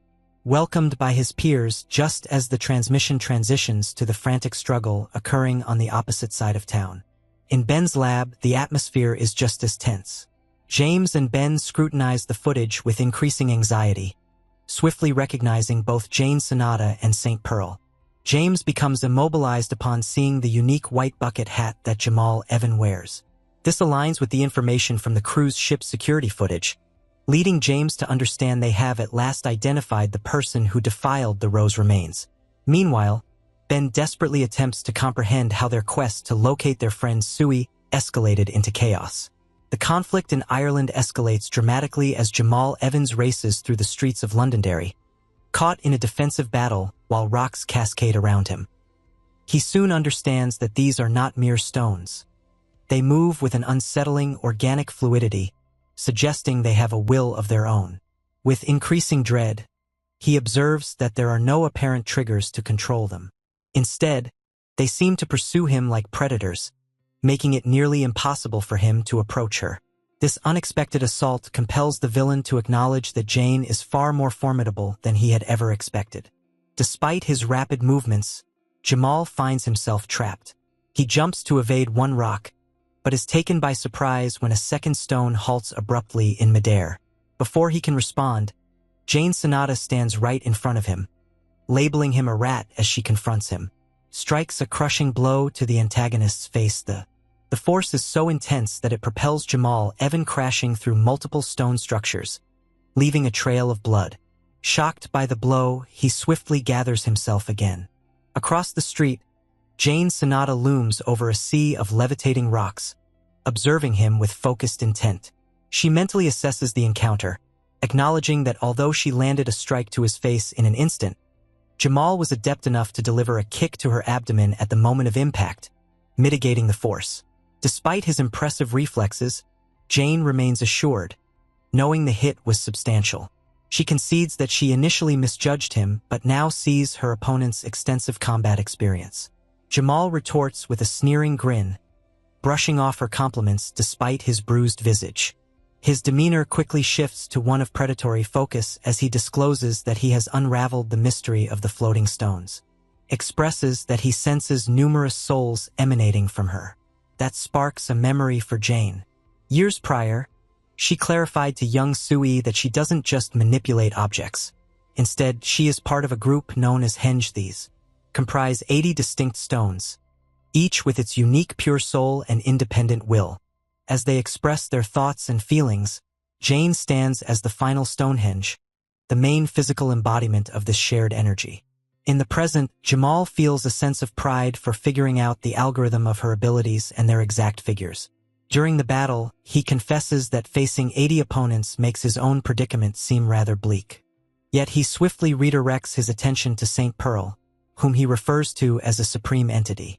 The pressure of the situation leads Jamal to laugh uncontrollably, while his hair starts to turn white from the stress of being pushed to the edge of death. Jamal sarcastically questions Pearl about her well-being, highlighting the injuries on her face inflicted by his subordinate Costa. He discloses that Costa was a chimera formed from components of an emperor scorpion, explaining the creature's highly toxic venom. Pearl realizes she has been poisoned, but fortunately, her golden aura makes the toxins dissipate from her skin almost immediately. Witnessing this, Jamal is compelled to recognize her extraordinary healing abilities. Jane Sonata advances to confront Pearl, appalled by Jamal's manipulation of human and animal remains to forge his minions. She insists on discovering the location of her sister Sway, yet Jamal remains apathetic to the pain he has inflicted. He sarcastically suggests he could have killed her, mentioning that he struggles to remember those he puts to death. This icy rejection plunges Jane into a deep fury. She instructs Pearl to hold back as she prepares to unleash a formidable foundation, but just as the conflict intensifies, the confrontation is abruptly interrupted by sudden flashes of white light cutting through the atmosphere. These energy beams narrowly avoid Jamal, who remains motionless as the dust clears. A new group of figures steps out from the shadows, acknowledging the newcomers. Jamal observes that his reinforcements have at last arrived, altering the dynamics of the conflict once more. This assembly is a varied and intimidating mix of elites, featuring a man in a checkered visor, a red-skinned horned being, and a blonde woman who looks weary from a prior battle. The unexpected appearance surprises Jane Sonata, while St. Pearl remains composed, inquiring if the entire enemy roster has indeed convened in one location. Jamal Evan, watching from the sidelines, sarcastically warns Pearl that her self-assurance could lead to her downfall now that his entire team is here because, due to the immense scale of this conflict, the battle is being aired worldwide, although capturing footage is becoming more challenging. In Korea, at the Submu Martial Academy, the master and his students gaze at a television screen filled with static. Reports indicate that a drone dispatched to capture footage of the crisis was obliterated midair by an unidentified flying stone, forcing the reporter to find alternative means to record the situation. Protagonist Lim Kong gazes intently at the flickering screen, absorbing the news that Great Britain has banned all military forces from entering the city to prevent being ensnared in the conflict involving the superhumans. In the streets of Londonderry, Jane Sonata's focus moves to. She suddenly recognizes that this is the same formidable beast she had battled and injured during a tumultuous clash. The creature's exceptional skill to shred and mislead allowed it to evade her months ago, even when it was on the brink of death. Oddly, the Inhuman now squats on the street with an expressionless face, appearing to have forgotten the woman who almost ended his life. The standoff is disrupted by an internal issue within Jamal Evans' team. A gray-haired subordinate tells the villain that their youngest member, Carol, has been abducted. This revelation leaves Jamal visibly stunned. He promptly highlights the reasoning behind it, questioning why the group chose to arrive at the battlefield rather than looking for their lost companion. The subordinate clarifies that they were in pursuit of the kidnapper when they accidentally arrived at this precise spot, implying that Carol might be concealed nearby. Despite his fatigue, Jamal Evans is determined to locate her, but prioritizes securing Galen Withrow first. The conflict reignites as a colossal red-skinned creature with an enormous mutated arm appears, lunges down the street to grab the stunned Withrow. Fortunately, Jane Sonata steps in, summoning a colossal boulder from above to crush the creature's outstretched hand against the ground. Amidst the ensuing dust cloud, a subordinate with orange hair rushes toward Withrow, landing a strong kick to send Jane's stone flying. Standing above the bewildered warrior, the man urges Withrow to awaken, while secretly acknowledging that the levitating stones Jane wields are significantly more perilous and unnatural than they seem. Recognizing the surge of new adversaries, Jane Sonata resolves to tap into her true potential. She acknowledges that the thrill of battle is becoming overwhelming, and a colossal surge of energy bursts forth as she initiates her foundational technique. The force generated is so powerful that even Jamal Evans must steady himself against the gust.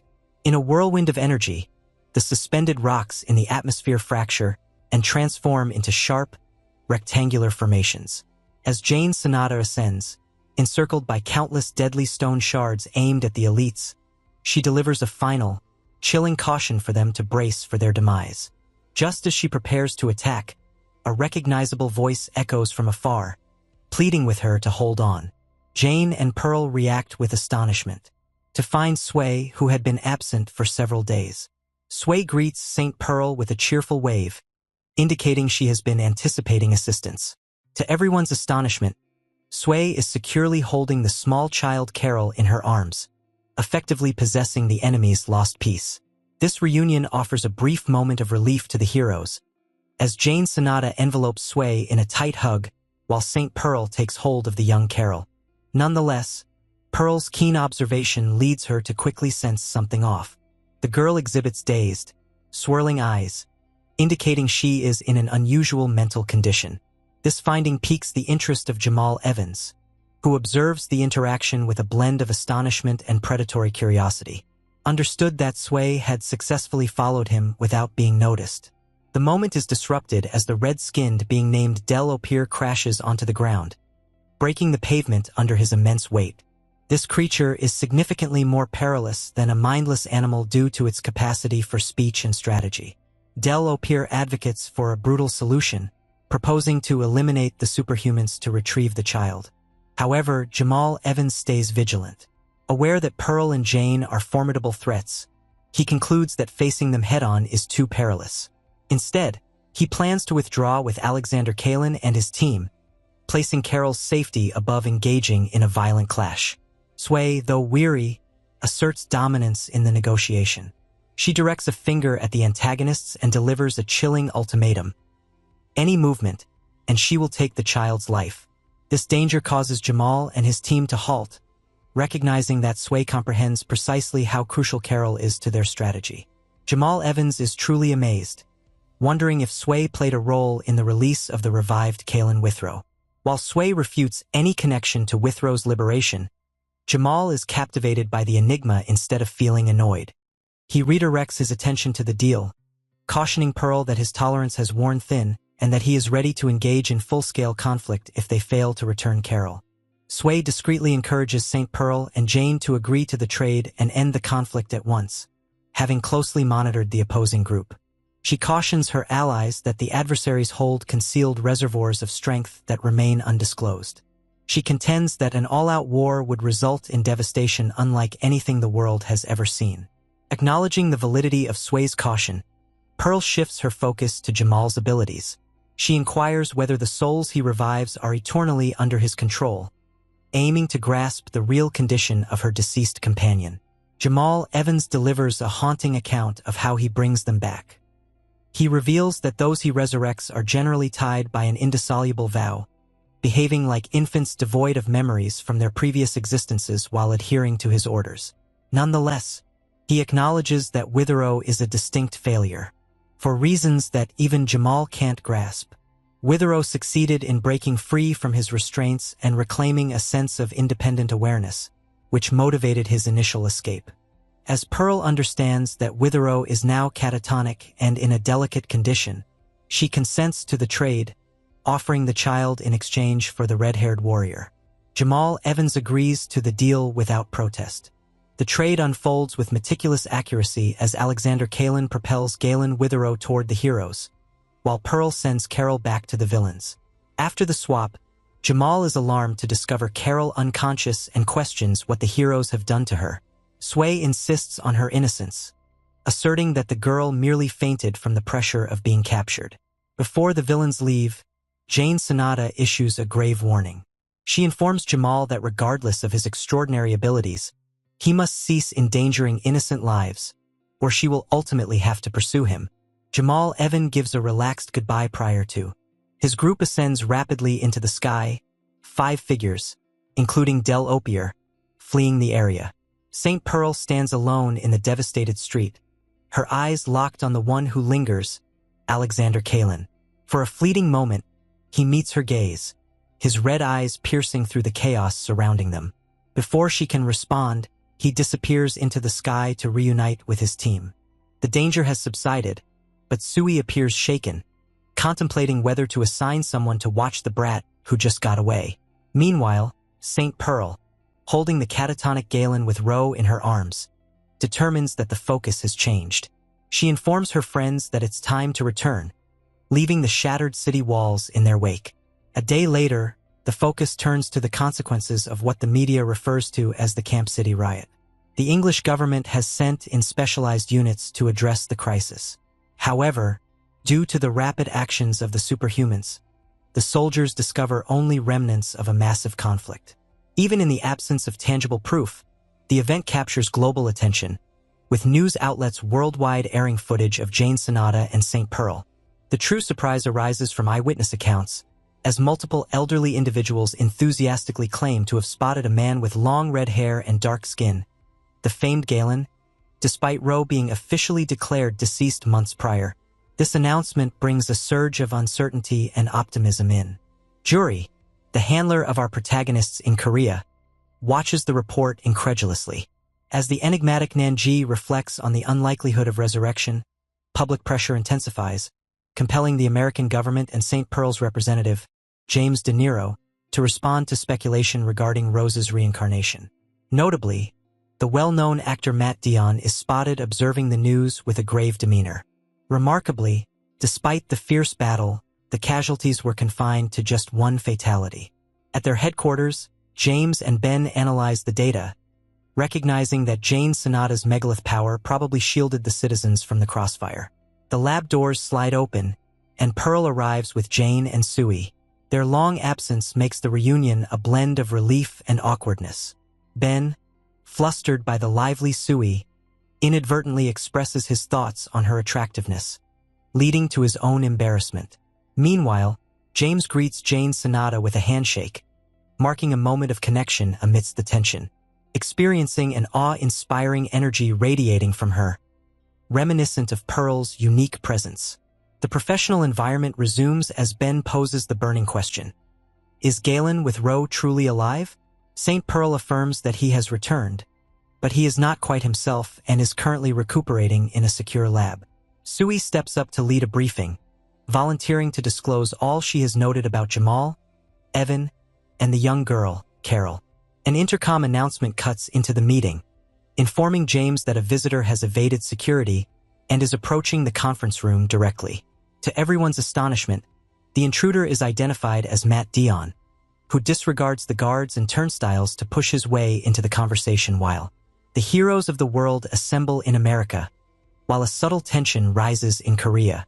Lim Kong is positioned by a river in the woods, gazing at the sky with a concerned look when Master Oh Bang-won inquires whether he has any concerns. Our boy confesses he can't shake a strange sensation, as our protagonist has senses that are significantly more acute than those of an average individual.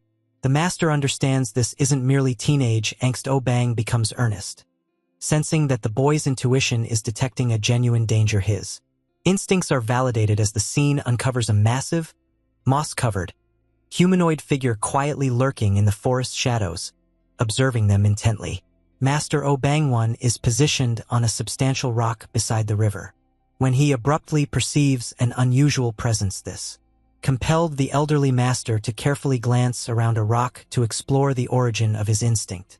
Fortunately, the perceived danger reveals itself to be merely a rabbit gazing at him after the master, as the hero chastises the creature and it bounds off. He gazes at the sky, pondering whether rain is approaching, as he senses an unusual weight in the atmosphere. Their meditation is disrupted as Yuri yells from the academy walls, gesturing excitedly to signal that the food is ready. Due to the invitation, the master and our boy rise to return indoors, oblivious to the enormous moss-covered entity concealed behind a rock just a few feet away. The heroes walk on while the creature observes them with a deep, rumbling groan. Our main character appears to feel the lingering stare, turning back with a solemn look as he departs from the riverbank. In a shadowy hideout, Leader Pan confronts a quivering blob-like entity known as Vanisher. Due to the mission's high stakes, Pan is enraged and demands to know if the scout was detected by the white-capped hero. His fury is interrupted when the horned, inhuman Morel steps in to soothe him. Morel clarifies that although the hero is exceptionally cautious, Vanisher managed to track his position without being fully exposed. He asserts that they are now ahead of their timeline. Clenching his fist, Pan declares that surveillance is over and it's time to launch a direct attack. He instructs Vanisher to summon Venomous and the rest of their elite team, officially commencing the hunt for the white-capped superhuman across the ocean. Meanwhile, in the ISSTF conference room, tension fills the air as Matt Dion pushes the doors open, entering with a relaxed demeanor. Observing the stern looks on James and the team's faces makes him feel like an intruder in their presence. Jane Sonata feels especially irritated, wondering how the actor was able to evade top-tier security merely out of boredom. Fortunately, the young Sway alleviates the mood by proposing that Ketchup Man just couldn't cope with being excluded from the action. The mood shifts when Matt discloses his real motive for being there. He has a particular inquiry regarding the man in the bucket hat, Jamal Evan, whom he met years prior during a crisis in the Netherlands. Matt recounts that while he was covertly managing a significant incident near a film set, Evan showed up and instantly recognized him despite his disguise. After the villain dismissed the secret and disappeared into the darkness, Matt has been on edge ever since. St. Pearl listens closely, affirming that the individual Dion encountered is likely the same Evan they dealt with in Ireland. Acknowledging that the danger is now both global and personal for everyone present, Pearl turns to the actor and his manager.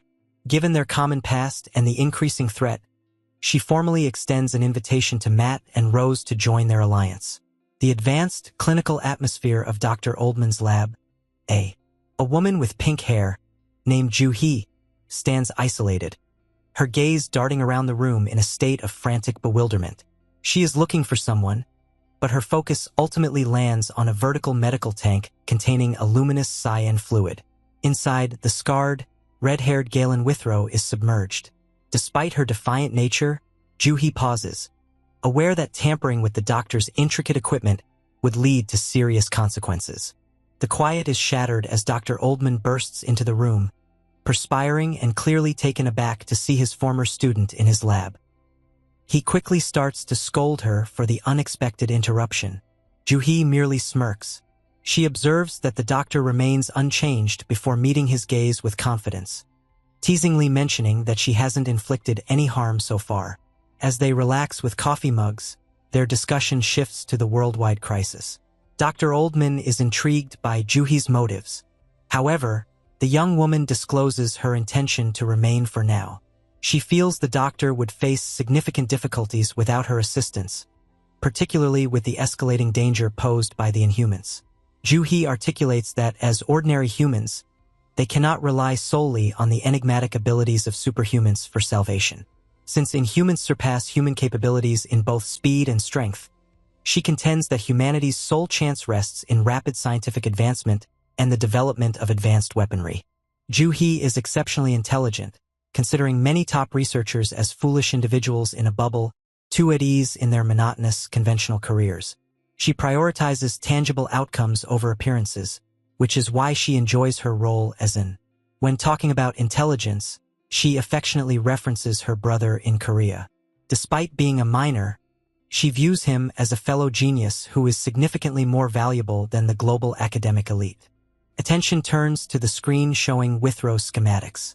Joo-hee feels puzzled about why a formidable fighter like Withrow is inside a recovery capsule. Dr. Oldman shares that St. Pearl brought him here following the turmoil in Northern Ireland. Yet the circumstances are dire.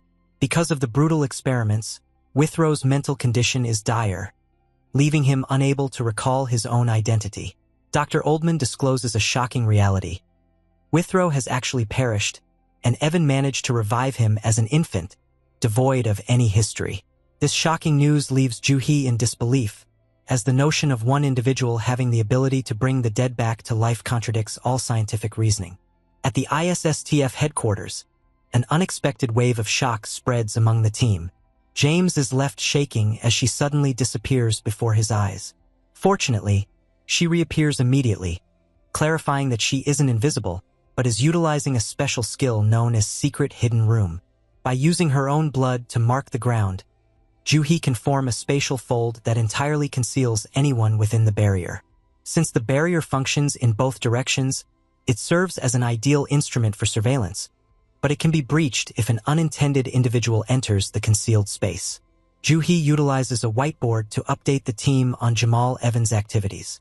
She reveals a shocking truth that Evans' hideout isn't physically real. Although she traced them to a secluded spot in Northern Ireland, there were no structures. Instead, she discovered merely a black portal that the group utilized for their journeys. St. Pearl hypothesizes that a subordinate of Evans likely has spatial skills, causing their base to shift with him. More disturbingly, Juhi claims to have witnessed human corpses being transported into the portal. Jane Sonata deduces that Evans' talent for reviving the deceased probably necessitates a steady influx of new corpses, which accounts for his recent series of indiscriminate murders. Juhi subsequently points out another important aspect: a young girl named Carol who appears to be safeguarded by the gang. Though Carol seems like an ordinary, complaining child, Juhi caught a conversation indicating she is the most valuable member of the group. Carol foresaw a significant conflict in Korea that could result in numerous casualties, including the White Cap hero. St. Pearl understands this isn't by chance. She recalls encountering Carol on the Opera cruise vessel. Based on this reasoning, the team determines that Jamal Evans is leveraging Carol's foresight to inform his strategic choices. This indicates that the antagonist is not merely responding to circumstances. He is proactively altering the future to align with his objectives. A call from Dr. Goldman interrupts the briefing. He tells St. Pearl that Witherow has finally regained consciousness, though he expresses regret for the delay in notifying her.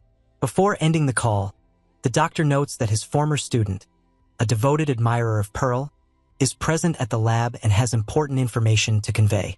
Dr. Oldman passes the smartphone to his student. Juhi introduces herself to St. Pearl. She begins the conversation by jokingly stating that she is a big fan of the iconic hero, but the tone quickly becomes serious. Juhi reveals to a shocked Pearl that her colleague Galen Withrow has awakened. Since the doctor has already indicated that Withrow lacks memories of his past, Juhi candidly addresses the uncertainty surrounding his recovery. She cautions Pearl that there are no assurances he will recall his past identity. However, she emphasizes that moving forward, the hero needs to adhere to her precise directions if they desire the most favorable result. At Seo Yun High School, a typical day is in progress. In the school store, a cluster of students surrounds a heap of snacks. Lee Dae-bang shows clear irritation over the price, but Chung Reel brushes off his concern, insisting the larger boy should pay since he'll probably consume most of the snacks anyway. The group's atmosphere shifts when Hong teasingly grabs a piece of bread from Lim Kang's hand. The protagonist attempts to reclaim it, reminding her that they took his food the day before, but the girl merely squishes his face and dashes away with her prize. With Moo-hee behaving especially mean lately, the boys can only watch her leave, feeling helpless. Dae-bang finds the entire exchange adorable, while the rest argue about who truly covered the cost of the meal. In the classroom, the tranquil environment is disrupted when Choi Taek bursts through the door, challenging Lim Kang to a fight. Given that Taek's arm was injured just the day before, our protagonist attempts to refuse, suggesting that Taek should be recuperating. This moment of reluctance provokes a dismissive taunt from Kwon Chul, nearly igniting a second confrontation right there. Amid the arguing between the bullies and students, the classroom's turmoil is interrupted by a girl who informs our hero that the faculty office is looking for him. The urgency of the message compels him to rush. Once in the faculty office, a teacher is addressing Lim Kang's inconsistent attendance and low grades with a visitor. Master Oh Bang-won, dressed sharply in a black suit and white cap, bows respectfully to the teacher. Acknowledging his sense of responsibility for the boy's lack of direction, the master takes full accountability for Lim Kang's actions. The teacher quickly reassures him, mentioning that although our hero is frequently tardy or absent, he is undoubtedly a kind-hearted individual who interacts well with his peers. Their discussion is abruptly interrupted by a knock at the door, revealing Lim Kang standing in the entrance, utterly amazed to find Grandpa wearing a formal suit. While the teacher assures him of support for his academic future, the master guides our hero out of the office and onto the school grounds. Typically accustomed to seeing the old man in tattered clothes, our protagonist is struck by his fresh appearance. Oh Bang-won shares that Yuri assisted him in getting dressed today, emphasizing that the elderly man ought to wear something presentable if he plans to be seen in public. While walking, the master inquires about the boy, asking if he is genuinely enjoying his experience at school. The protagonist contemplates the kindness of his peers, confessing that attending Seo Yun High gives him the sense of belonging to a large family. Upon hearing this, the master feels pleased and instructs our boy to return to class to avoid missing any further lessons. Before the elderly man departs, our main character expresses sincere gratitude, indicating that he regards the master as a member of that family too. After a last wave and a vow to meet again, the master vanishes into the city, allowing our hero to focus on his studies once more. At the Submu Academy located on Mount Yongpa, a sudden and unsettling shift in the atmosphere disrupts the students' previously tranquil routine. With their friend Yuri back in the city, the courtyard seems strangely silent as the disciples perform their morning tasks. Instructor Lee Moon-gu assists them in raking the scattered leaves, but the light chatter about the strong winds abruptly ceases when he perceives a chilling presence looming overhead. This instinct is validated as a vast, dark shadow starts engulfing the entire academy courtyard. As he gazes upward, Moon-gu is frozen in awe at the sight of a massive, pale head emerging from the clouds. This is the creature called Vanisher, and it emits a thunderous roar that unleashes a fierce shockwave, shattering the glass and launching debris and students in all directions. As the dust clears, for exceptional inhumans remain at the heart of the devastation. Rafa, a light-skinned figure featuring a vertical slit for a mouth, observes the frightened students and realizes that their objective, the white cap, is absent. Vanisher verifies they are indeed at the right coordinates. With the hero missing, the powerful ape proposes a violent solution: to eliminate everyone present. Confronted with imminent demise, Lee Moon-gu undergoes a moment of deep insight. He remembers the lessons imparted by Master Oh Bangwon, who saved him from a troubled history and guided him toward a life free of regrets. As this academy represents the sole home for his students, Moon-gu and his followers are determined not to back down. They assume their fighting positions, determined to hold their ground despite the daunting odds. The crisis swiftly prompts a nationwide reaction. At Seoyen High School, the emergency alert system sounds loudly through the intercom. Students are alerted that enormous inhumans have emerged at Mount Yongpa. The announcement triggers chaos in the classroom, but for Lim Kong, this news hits close to home. With his friends and mentors in imminent danger, he doesn't wait for evacuation instructions. He leaps over his desk and dashes out of the school at extraordinary speed. At the same time, Master Oh Bangwon strolls down a city street as the public sirens signal the calamity. Master. When he learns his home is under attack, the master's composure disappears. He propels himself upward, generating a sonic boom that astonishes the nearby civilians, leaving them in disbelief. Regrettably, the circumstances at the academy have escalated into a massacre. Simeon operates with a ferocity that the students cannot follow, striking with a brutal blow that pierces through a disciple's chest. Witnessing his student on the brink of death, Lee Moon-gu is overwhelmed by fear and obligation. This compelled him to make a risky move. He leaps at Simeon, gripping the monster's face to divert its attention. Moon-gu realizes they have no hope in a fair confrontation and shouts at his surviving students to scatter and flee for their safety. Even though the disciples yearn to remain and battle alongside him, the instructor's stern order makes them understand that their survival is his utmost concern. Attention returns to the sky. Master Oh Bangwon and our protagonist maintain their rapid dash, their gaze locked on the horizon as they brace for impact with the alien assailants. During a rapid dash across the city rooftops, the quiet is interrupted as Master Oh Bangwon's phone vibrates. With a crisis unfolding, he swiftly picks up the call from his foremost disciple, Lee Moon-gu. Regrettably, the information from the other side is heartbreaking. A wounded and breathless Moon-gu pleads with his master to avoid the academy, indicating that the location is now a charred wreck. In spite of the elderly man's frantic objections, Moon-gu emphasizes that avoiding the situation is the sole choice, as the danger exceeds their expectations significantly. Amidst the crackling connection, Lee Moon-gu delivers a grim account of the massacre unfolding. He discloses that multiple disciples have already been slain at the scene, while some have been dispersed into the nearby woods. Fortunately, a few students evaded the initial massacre by concealing themselves near the river during a laundry duty. Aware that his time is limited, Mungu utilizes his last moments to share crucial information.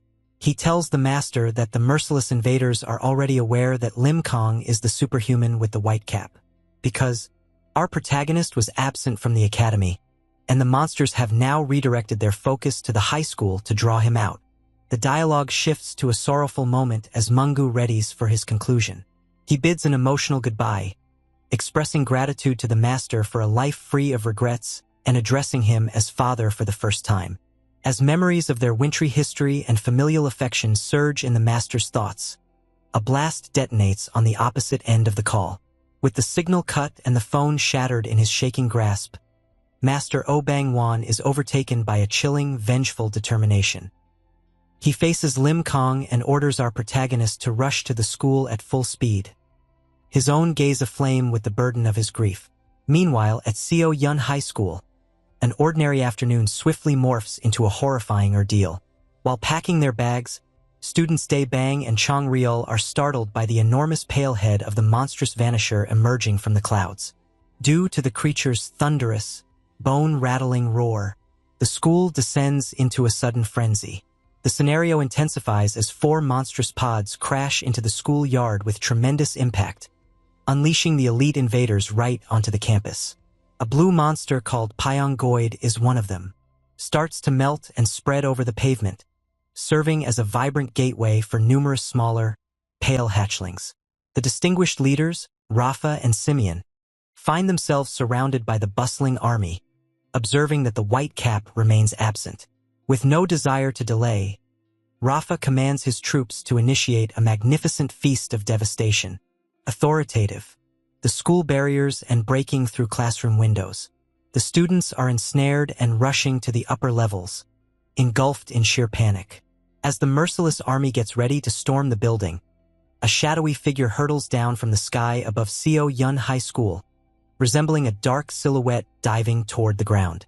This is Lim Kong, our main character, who crashes into the schoolyard like a meteor. The power of his landing creates a tremendous explosion of concrete and debris, unleashing fierce shockwaves throughout the campus.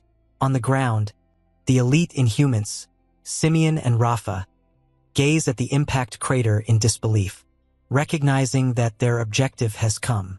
As the Inhumans hover at the rooftop's edge, our hero remains solitary in the lingering dust. A blue, multi-limbed beast positioned on the side of the structure emits a roar and leaps at him, leaving a trail of white energy.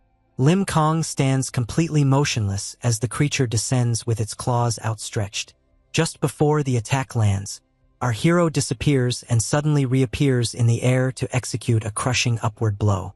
This propelled the creature upward, and the hero then unleashed a fierce punch that sent the monster crashing into the school's brick wall, creating a cloud of dust and blood. Meanwhile, other dangers do not hesitate. Another blue creature leaps in from the side, yet our boy tilts his head a bit and seizes the monster's face in midair, driving it into the ground to incapacitate it immediately.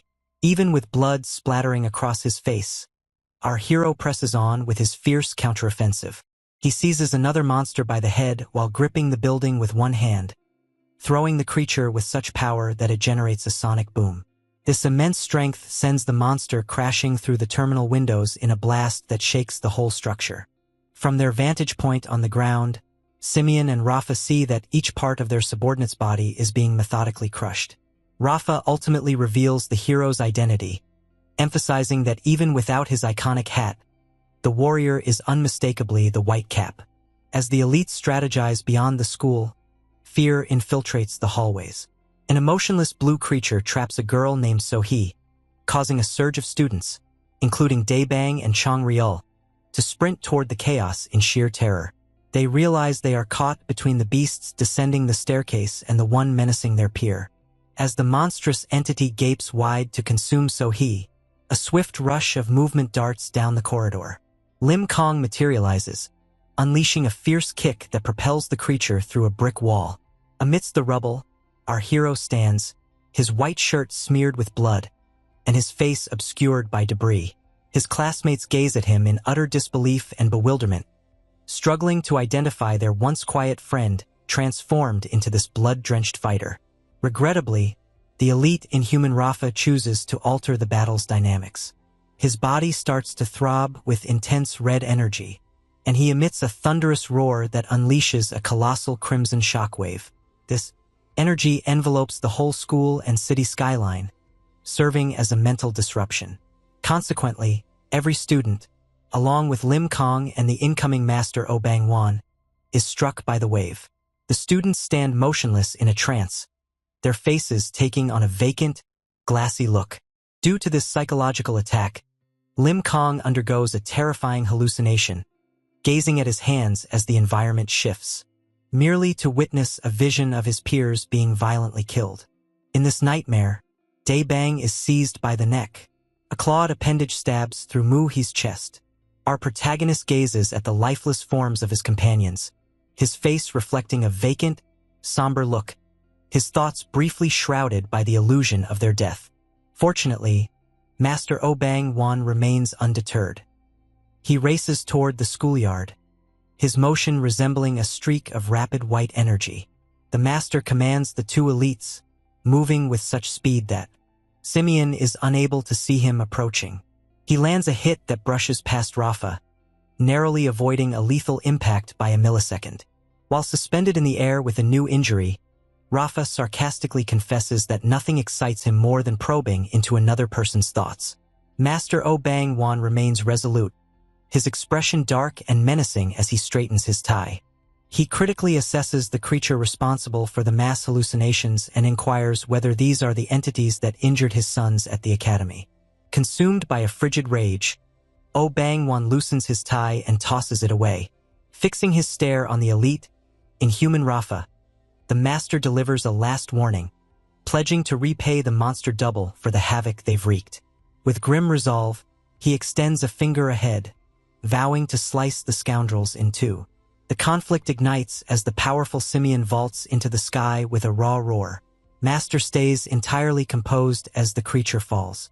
Due to the master's exceptional counterstrikes, a powerful shock wave is unleashed, propelling the Simeon backward with a mangled, bloodied visage. Shifting like a flash of white light, the master reemerges below the descending Simeon to execute a powerful overhead blow. He drives the creature's head into the pavement hard enough to splatter blood onto the surface. While maintaining his rapid attack, the master redirects his attention to the red, sharp-toothed Hachi. The creature charges forward, its enormous jaws wide open. The master narrowly shifts to evade the bite.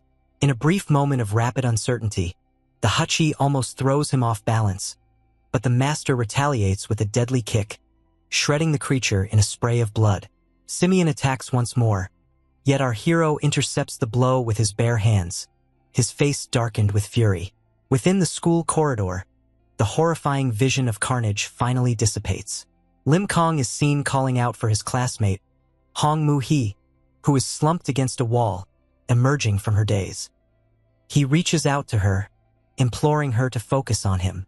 Disoriented and drenched in sweat, Moo-hee struggles to comprehend that the images of her classmates being slaughtered were illusions.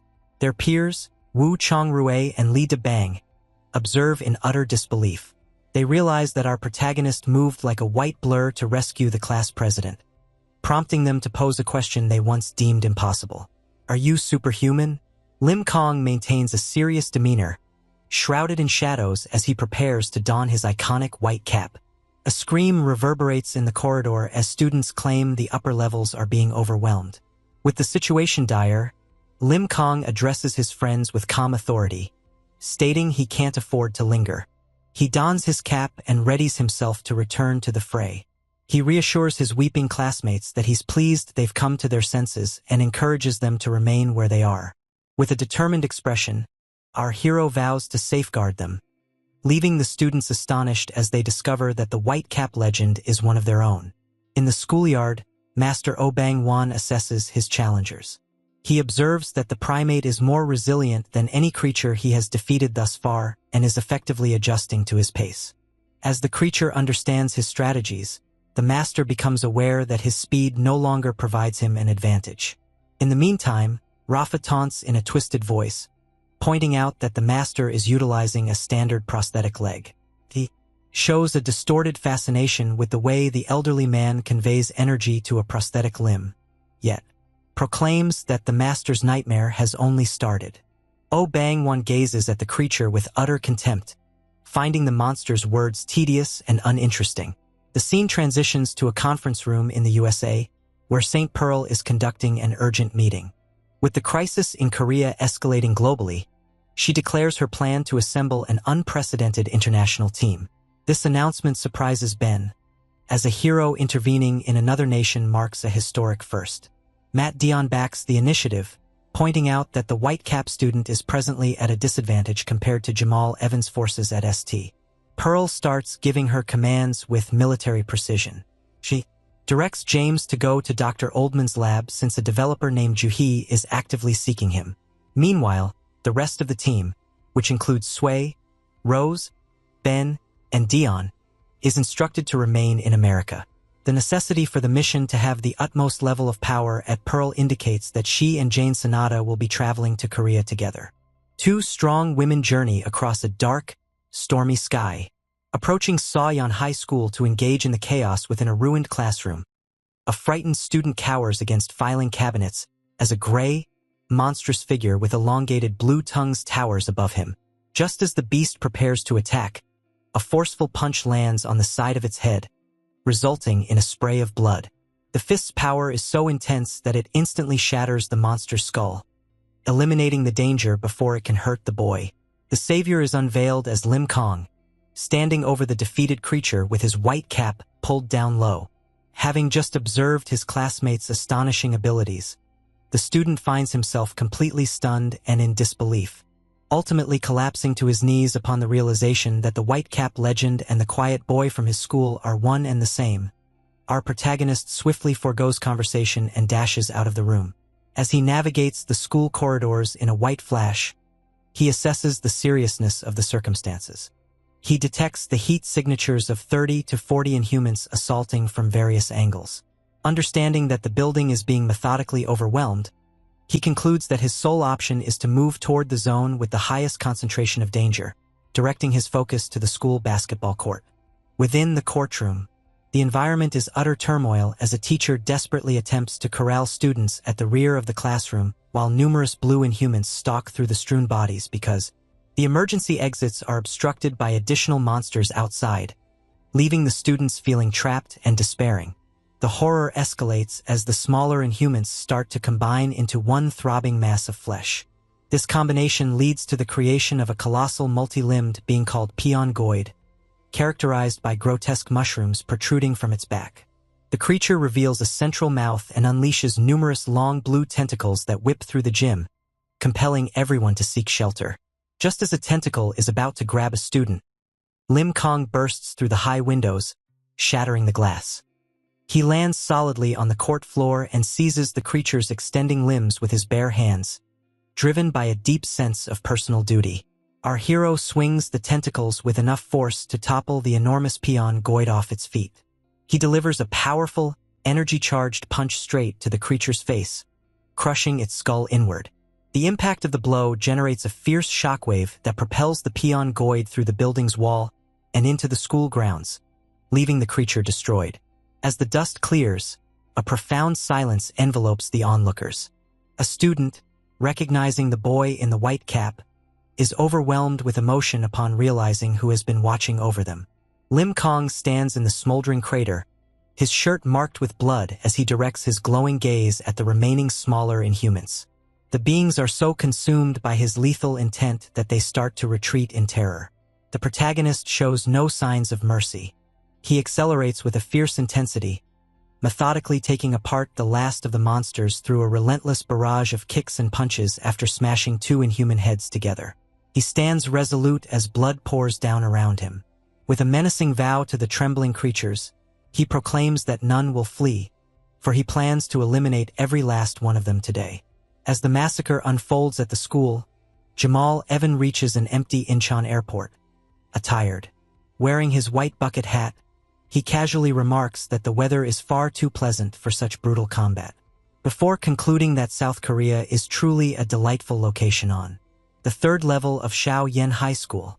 A terrifying sight unfolds as a blue-skinned creature has pinned Park Chong-sik against a window, impaling the teacher's shoulder with its prehensile tongue.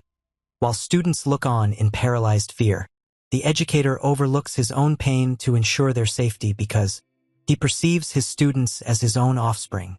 Utilizing his last ounce of strength, he clutches the monster's face, urgently yelling for the teens to escape while he stands firm. In what he perceives as his last moments, he implores the younger generation to take charge of the future, delivering a heartfelt apology for any severity he displayed towards them previously. As the creature readies to land a final strike, Park Gundu races down the corridor with incredible speed, utilizing his blue gym shirt to obscure the monster's vision. Our hero's classmate executes a strong flying kick that makes the beast release the injured teacher. Gundu is quickly joined by Choi Tae-ik, and together the two gang leaders unite their power to push the creature toward a window. However, the monster's solidity resembles that of an immovable tree, causing the boys to struggle for progress. Prompting Gundu yelled at the spectators to cease watching and begin pushing. Spurred by this order, a group of students charges ahead to engage in battle. Their combined strength ultimately breaks the glass, causing the monstrous being to fall into the schoolyard. However, this triumph carries a horrifying price, as while one creature falls, another ensnares Gundu's hand with its tongue, pulling him into the hallway. In the air, the beast constricts its suffocating tentacles around Gundu, crushing his ribs, and allowing his peers to observe in shock. Confronting the truth of his impending death, the young fighter's thoughts wander to a distant sunset. He remembers his childhood spent with his father, a man who urged him to express his emotions openly rather than conceal them behind a stoic facade. The sorrow of Gundu's existence stems from the death of his father, a courageous firefighter who perished while rushing into a blazing structure to rescue others. Because, as a result of this trauma, Gundu matured into a cynical welfare child, loathing the idea of heroes due to the emptiness his father's heroism created. He recalls a serene instance on the school rooftop right before the ongoing crisis, during which he had disregarded an emergency alert only, to see Lim Kong positioned there as a superhuman. At that moment, he had doubted the value of being a hero. Yet, as the Inhuman's hold constricts around his throat now, his sole lingering thought is the deep longing for his father. Fortunately, the pattern of sacrifice halts just in time to save Gundu from being lost. As the boy's gaze turns vacant, a swift surge of energy slices through the atmosphere, breaking the monster's grip and letting the student land safely on the ground. The specialized sniper bee has appeared, executing a powerful kick that fractures the air surrounding the creature. With his cybernetic eye and fully charged mechanical limb, the soldier commands the nearby students to shield their ears. As the impact's shockwave spreads across the schoolyard, Gundu observes the intervention in a stupor. After years of harboring resentment, the term hero finally resonates as he comprehends that he has been rescued. Within a shattered classroom, the atmosphere is heavy with falling glass and the labored breaths of students. Choi Tae-ik and Nam Gung-mu huddle in fear, their eyes wide as they behold a blood-stained mechanical arm slicing through the air. Before them stands specialized sniper B, who has just neutralized a deadly inhuman threat. While some students erupt in relief at the sight of a guardian, Park Gundu lies battered on the ground, his body pushed to its absolute limits. The arrival of a tactical unit instills a sense of order amidst the chaos. Soldiers ascend the stairwell with precision, focusing on evacuating students while B remains the frontline defense. Given the situation's volatility, the sniper instructs the students to remain still. However, Gundu, driven by an urgent desire to validate himself, reaches out to grasp the soldier's leg. Despite his crushed torso and severe internal injuries, he begs to join the fight, finally confessing that he has always aspired to be a hero like those he once despised. B presents a stark, clinical truth. If the boy shifts now, he might never be able to stand again. In a different section of the school, the enigma of the white cap is at last revealed to the students. Lim Kong stands among the debris of a classroom, his hands stained with otherworldly blood. His classmates, Quan Chul among them, gaze in shocked silence as they comprehend that the mild-mannered boy they know is, in fact, the renowned superhuman. Our hero does not linger for applause. he concentrates on the lingering dangers, detecting 10 additional monsters hiding around the downtown campus. The confrontation in the schoolyard involving Master Oh Bang-won and the elite Inhumans has hit a deadlock. The red-skinned Hechi launches a flurry of rapid-fire spikes, compelling the Master to navigate with meticulous accuracy. While he successfully evades many of the projectiles, he is compelled to extract a sharp spike from his own shoulder. Recognizing that Hechi serves as a long-range deterrent while the powerful Simian engages in close combat, it becomes evident that Simian's remarkable durability prevents the Master's counterattacks from inflicting sufficient damage to conclude the battle. Master Oh Bang-won perceives a tingling purple energy in the atmosphere, identifying it as a spell unleashed by the shell-dwelling Rafa. To evade the monster's tracking skills, the protagonist's mentor starts moving in a way that creates no air displacement, appearing as a blur that eludes Rafa's visual detection systems. This strange action unsettles the elite Inhuman, prompting him to abandon the games and unleash his full strength. Rafa is truly amazed that the old man has stayed unscathed, in spite of a three-pronged attack from some of the most powerful entities in their ranks. From a nearby rooftop, Jamal Evan and his subordinate watch the devastation of the school below. Jamal observes how rapidly the stunning landscape has been destroyed, given the airport's proximity to the campus. Though his subordinate proposes revealing their hideout, Evan stays wary. He perceives that the strength of these Inhumans is significantly greater than usual, but he harbors a foreboding sense that engaging with them could result in their inevitable demise.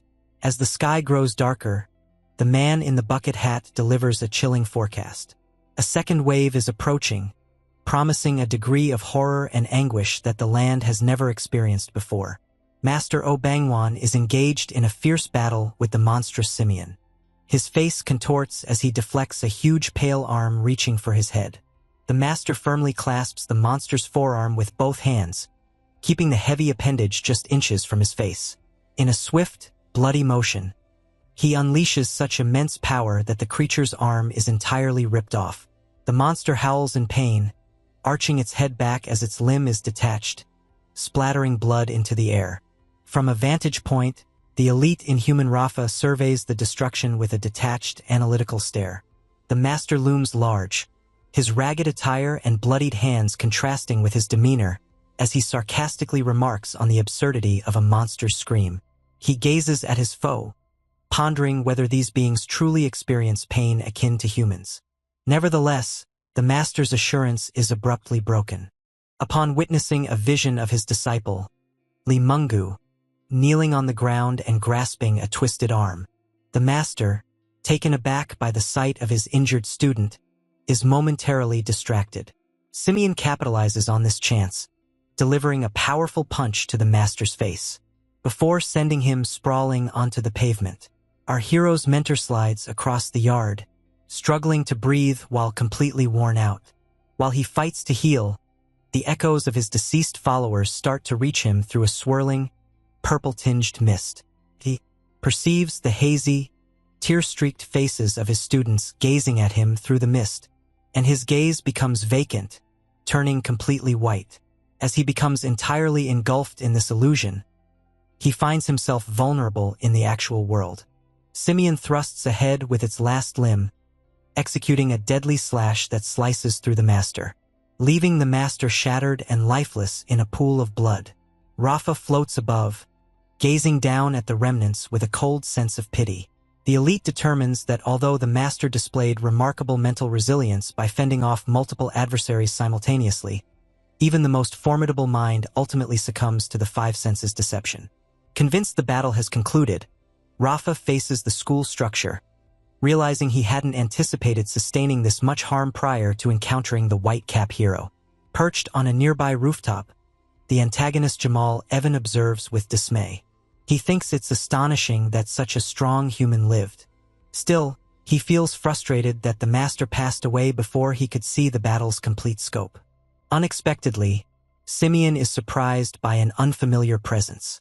The beast responds as a huge white fist crashes through the air, hitting the creature with tremendous impact. The Simian is launched across the yard, its jaw broken from the collision. Master Oh Bang-won stands in the yard, his clear gaze indicating that the monsters were not as knowledgeable as they believed.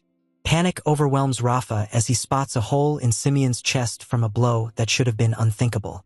The master directs his piercing stare at the last elite, labeling him a novice as a purple energy shield bursts around him. Rafa starts to whirl uncontrollably through the air, his sight fading as he understands he is losing all 5 of his senses. The master states that Rafa can no longer distinguish between what is real and what is illusion. The creature will remain ensnared in its own deception forever.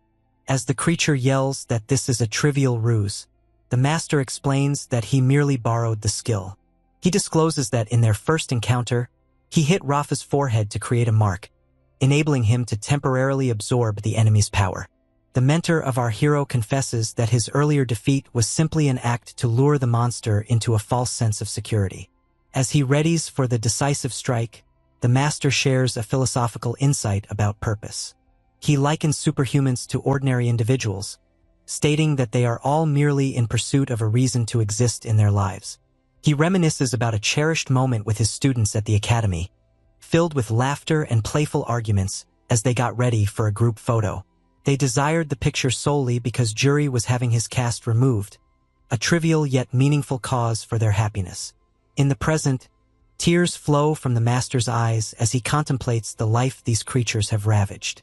He vows to reveal to them the real price of crushing another's existence. With one last devastating blow, a vertical beam of light abruptly cleaves the elite Inhuman Rafa into 2 bloody sections. Master Obang-wan remains resolute among the debris, having conclusively eliminated the danger. Due to this intense counteroffensive, the other elite creature, Simeon, can only manage a final breath before its life force completely diminishes. In his final moments, Rafa speaks the name Behemoth, indicating the emergence of a far greater threat. Oddly, the mood in the abandoned schoolyard changes abruptly. The master and the rogue superhuman Jamal Evan, observing from a nearby rooftop, both feel an overwhelming pressure cutting through the sky. Jamal Evan understands that the present quiet is just the calm preceding a catastrophic storm. The tension is so palpable it feels like a knife at his neck, leading him to believe that an absurdly formidable force is about to emerge. This instinct is validated when the colossal, blob-like entity referred to as Babylon Vanisher gradually descends upon the campus. The being opens its mouth, unleashing a roar so powerful that it shakes the nearby structures. Within the school, the expert sniper B hears the scream and swiftly directs his tactical team to the rooftop. At the same time, the students cower in fear, absorbing the noises from the playground and fervently wishing this nightmare would transform into a mere dream. The earth trembles as a colossal, powerful foot crashes onto the pavement. A colossal creature with numerous eyes and tusks, known as Behemoth, looms above the bodies of the defeated elites. He derisively chastises his forerunners for losing to an elderly man, disclosing that he has been observing the whole battle via the Vanisher's portal. After witnessing the master take Rafa's power, Behemoth acknowledges the old man as a formidable foe, but he remains completely unfazed. Accompanying him are 2 other elites, the 3-faced Harper and the horned Galteran, who have come together with the sole purpose of eradicating the Whitecap. Master Obang-wan squints, sensing a heavy burden he hasn't felt in years. Recognizing that the newcomers are ready for a deadly confrontation, he braces himself for the impending clash. Behemoth charges with astonishing speed, derisively observing that the master appears distracted. Despite the elderly man's effort for a swift kick, Behemoth halts it with just one hand. The monster recognizes the master's ability to conquer the prior elite but regards him as a minor hindrance. With a strong blow, Behemoth hurls the master into the school structure, leaving him battered and struggling to breathe. Behemoth announces that their focus is solely on the Whitecap, but they must eliminate anyone else who obstructs them. Fortunately, a rapid white streak races toward the school rooftop at that precise moment. Lim Kong descends and gazes down at his incapacitated mentor, his face shifting to one of sheer fury. With his target now visible, Behemoth readies himself for the main event. As the master rests on the ground gazing at the sky, he contemplates his deteriorating body and his struggle to keep fighting. He silently apologizes to our boy, convinced that, Even in his absence, the young hero will ultimately prevail. Unexpectedly, a blue portal appears in the center of the yard, altering the situation dramatically. The enigmatic Nanjiai emerges from the light, cackling wildly. He speaks to the monsters with a sarcastic tone, pointing out that the human realm has a particular rule about honoring the elderly. Nanjiai strolls nonchalantly into the Soyan High. His arrival swiftly provokes the behemoth's anger. The inhuman elite shows clear irritation at the disruption and questions the reason behind the stranger's interference. Instead of confronting the situation head-on, Nanjiai looks at his ally, Dan Yong, and firmly orders her to avoid the conflict this time. He tells her to quickly take the wounded master Oh Bang-wan and withdraw to safety. As the master bleeds on the ground, he observes the pair with intense suspicion. He identifies Nanjiai as the infamous Black Hat and worries that he could be a threat to humanity. Despite these apprehensions, Dan Yong disregards the master's unease and kneels to assist him, assuring Nanjiai that she will avoid the upcoming confrontation.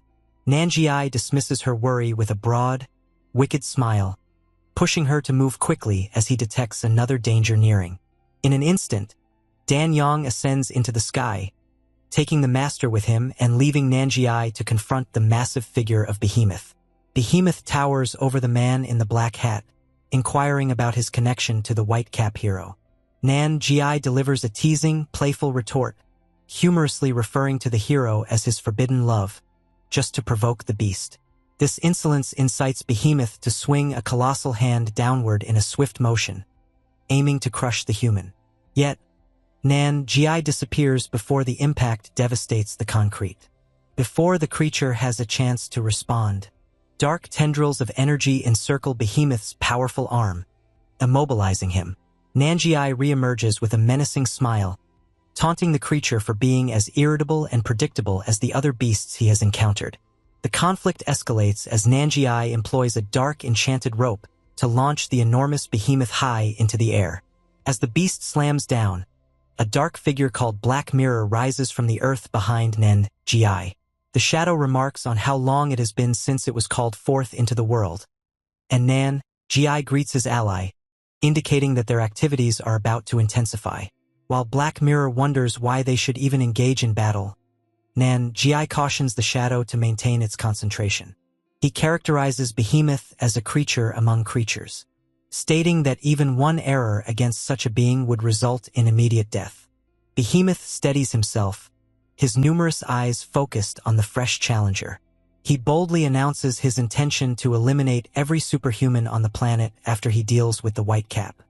He finds it somewhat entertaining that a wild character like Nanjiai wishes to challenge him and inquires about the motive. Nanjiai's eyes shine with a fierce red hue as he laughs in response. He declares that he is a superhuman while his adversary is an inhuman. He requires no further reason to eliminate him. In a secure area distant from the combat zones, Master Oh Bang-wan contemplates the immense force he has just faced. He understands that the solitary blow Behemoth delivered to his chin was so powerful that the shockwave reverberated through his entire face, and the following hit to his ribs inflicted extraordinary harm. He gazes at Dan Yong, feeling a blend of skepticism and intrigue, pressing her for the reason behind her rescue and whether her group truly fights for humanity. Dan Yong ultimately takes off her cloak, unveiling her blue hair and face. She confesses her uncertainty about revealing herself after such a long time but formally presents herself to the master, affirming that her actions are indeed for the benefit of mankind. Across the sea, St. Pearl and Jane Sonata race towards Korea on top of floating stones. Jane estimates that they remain roughly 2 hours from their destination, even with the hinges operating at full speed. Meanwhile, Pearl gazes at the horizon alongside Jane, considers the villain Jamal Evans' steadfast faith in the child, Carol. She worries that if Carol's foresight is correct, the demise of the white cap hero could be inevitable. Jane decides to take action to prevent this foretold loss at all costs, but their discussion is interrupted when Pearl's eyes grow wide. She senses a presence up ahead in the distance, indicating that their return home may not be as straightforward as anticipated. Enormous, ghostly, grotesque hands rise from the farthest corners of the earth, rushing toward the humans at alarming speed. Due to the significant danger, Jane Sonata promptly instructs Pearl to remain near her floating hinged stones. Yet, the precaution proves insufficient. The massive limbs strike with earth-shattering power, unleashing a fierce shockwave that hurls the heroes like ragdolls, reducing numerous defensive hinges to mere rubble. As violet energy rises through the atmosphere, Pearl understands the damaging essence of the assault. She squints, reminiscing about her past meeting with the cunning inhuman leader, Pan. His arrogance and skill in manipulating dimensions linger in her memory. She suddenly understands that the white-haired opponent has unexpectedly intercepted them deep in the ocean. In the distance, Pan stands on a radiant magic circle floating above the water, alongside the blob-like vanisher. The ruthless leader commends his scout before revealing a heavenly display of magical circles in the sky. He commands Vanisher to go back to a person called Morel, before transforming the being into a flash of white energy. Within, in an instant, Pan utilizes his remarkable speed to position himself right in front of Pearl and Jane. Pan towers over the two heroes, tauntingly questioning their rush. Before they can react to his unexpected arrival, Pan charges ahead with a fierce welcome, landing a strong kick that hits both women at once. Due to the intense force, Saint Pearl is propelled downward rapidly, plunging into the sea and submerging far below the surface. Jane Sonata cries out in terror as her companion vanishes into the deep blue. Beneath the water, Pearl fights to recover her awareness amid the wreckage. She observes that despite the henge stones being shattered, the pieces respond to her presence, gripping her joints firmly. With this unforeseen assistance, Saint Pearl bursts back to the surface in a tremendous water explosion. Pan observes her rise with a sneering smile, remarking on her poor flying abilities. To overcome this setback, Jane Sonata decides to assist her partner by merging the remaining hinges with Pearl's body. This tactical maneuver enables the blonde hero to stay grounded in the sky, preparing her for an intense confrontation. Pan watches the stones with indifferent intrigue, observing that they appear to continue moving indefinitely until their controller is eliminated. Jane Sonata frowns, recognizing Pan as the creature who once battled Matt Dion at Incheon Airport. Pan simply chuckles, asserting that the meeting was purely for amusement. Pearl then insists on understanding how he predicted their arrival. Pan takes a moment to deliver a talk on the certainty of their cause. He states that the Inhumans aim to consume the planet, and that the superhumans' belief in safeguarding humanity is a presumptuous notion. He discloses that the Inhuman leaders are divided over the white-cap hero, Lim Kong. The Inhumans have made the mission in Korea a priority, believing that removing Lim Kong will secure their triumph. Pan acknowledges that he initially considered Jane and Pearl his main challenges, but the rise of the whitecap has altered the order of their worries. When Pearl inquires whether he holds the title of the Inhumans leader, Pan provides a hollow, chilling gaze that acts as affirmation. Emitting a powerful presence, Saint Pearl proclaims her determination to conclude the senseless conflict by eliminating him on the spot. Pan stays unfazed, drifting among a cosmos of enchanted symbols as he regards her threat as yet another overconfident presumption. Meanwhile, this battle of giants rages above the sea. Attention returns to the rooftop of Seo-Yun High School, where the distinguished Inhumans Galtran and Harper observe Lim Kong from afar. Galtran confesses that he considers the boy in the white cap to be dull and unremarkable. As he misjudges our hero's real strength, the monster readies himself to spring into action for the execution, oblivious to how his arrogance could spell his demise. On the rooftop of Seo-Yun High School, Master Oh Bang-won leans weakly against a wall, his energy almost depleted, as Dan Yong stands watch over him. His tired eyes are focused on the horizon, where Lim Kong is engaged in a fierce battle with the Inhumans Galtran and Harper. Noticing the boy's bloodied visage and ripped shirt, the master remembers an essential instruction, encouraging his pupil to shut his eyes and seek his center. This crisis moment evokes a profound memory for the master, transporting him to the mountain academy where life felt easier. He recalls his students encircling a wild boar, amazed by its size and playfully discussing the havoc it wreaked on the fermenting food jars. In those tranquil moments, the master devoted time to watching a bewildered Lim Kong, looking for any trace of the aroma that signifies a superhuman strength. Since the boy displayed no visible signs of this energy, the old man experienced a deep sense of enigma, pondering whether his own skills were incapable of understanding the boy's true potential. While the other students concentrated on trivial activities such as purchasing tangerines, the master's gaze stayed fixed on our hero. He ultimately summoned the boy for specialized training. To the jealousy of the other disciples who understood the master's unwavering dedication. Because our main character was perpetually famished, hesitating at the prospect of additional labor, while Li Menggu and the others merely observed as their companion was guided toward the jagged cliffs and the thundering waterfalls of the mountain. Positioned near the tumultuous water, Master Obang once stated that the aroma of a superhuman originates from an exceptionally high degree of mental fortitude. He observed that since Lim Kong had already perfected 12 techniques of subactu, along with skills in archery and capturing, there was nothing further to instruct him regarding physical martial arts. Instead, the master instructed our boy to remove his shirt and sit cross-legged directly beneath the powerful cascade of the waterfall. The objective was for the hero to clear his thoughts until he could perceive each drop of water resonating clearly, keeping a steady heartbeat despite the distractions surrounding him. The master decided to observe from the concealed leaves of a nearby tree, desiring to observe when the boy's scent finally appeared without disruption. Regrettably, the first training did not proceed as intended. Instead of achieving a profound meditative state, our boy was found drinking from the waterfall to satisfy his ongoing hunger. Master Obang once experienced a surge of compassion for the famished student, observing that despite numerous efforts at mental training, no notable progress appeared to take place. Yet, the master's pride increased as he observed the boy's growing dedication over time. One evening, a shirtless Lim Kong strolled leisurely through the forest. The master observed the unthinkable. A pair of tiny sparrows perched on the boy's shoulders. A cautious wild rabbit started trailing him, as though he belonged to the very forest. As animals usually fear humans, the elderly man noticed a change in the environment surrounding the boy.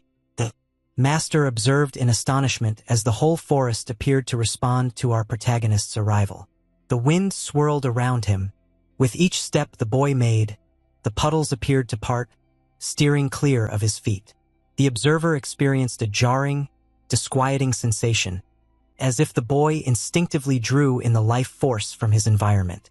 When Lim Kong noticed a big snake, as the child innocently called for his grandpa, the master began to sweat, aware he had been detected despite his stealth. He noticed a subtle glimmer in the boy's eyes and understood that although the environment had turned discordant, nature was, in fact, selecting our hero. The master determined that Lim Kong holds the abilities of a savior, a figure capable of safeguarding humanity even when the world teeters on the brink of disaster. In the present, this hidden strength finally surfaces.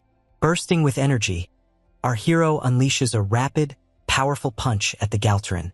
The impact of the strike leaves the monster struggling for breath on the rooftop of Seoyin High School, blood splattering on the concrete as he struggles to rise. Our hero approaches his foe with calm determination, his aura so powerful that it generates a dense, oppressive weight in the atmosphere. The atmosphere is so charged that even the elite flyer, Harper, struggles to catch their breath. Suddenly understanding that this frightening ability originates from just an ordinary high school student. Determined to change the situation, Harper inhales deeply and fires a rapid, acidic projectile aimed at the roof's center. Fortunately, Lim Kong stays completely motionless as the strike misses. The energy merely swirls around instead, him and disappears into the atmosphere without ever contacting his skin. Harper is in complete shock, as his strongest weapon was rendered ineffective without the hero lifting a finger. Realizing they are utterly overpowered, Galtran calls for Harper to fetch their fallen comrades, particularly the elite Rafa, to activate his power enhancement. Meanwhile, the creatures scramble. The bloodied Master Obang Wan observes the unfolding scene, feeling a blend of pride and paternal anxiety. He understands that our boy is reaching a pivotal moment of growth that evokes a recollection of their prior training in the woods. The master remembers how the hero's thoughts once faltered at Incheon Airport, as his body struggled with the enormity of his own strength. Master O reveals the protagonist's concealed energy is akin to a brimming cup. Without complete mental control, his own power could ignite an explosion leading to a worldwide catastrophe. As the hero's aroma now flourishes darker and more intensely than it ever has, the master worries that Lim Kong is a ticking time bomb, battling to maintain awareness within his own mental abyss. The turmoil on the ground becomes horrific as Harper descends to collect Rafa, only to discover a pool of blood in place of the body. Galtron's patience wanes due to his companion's disappearance.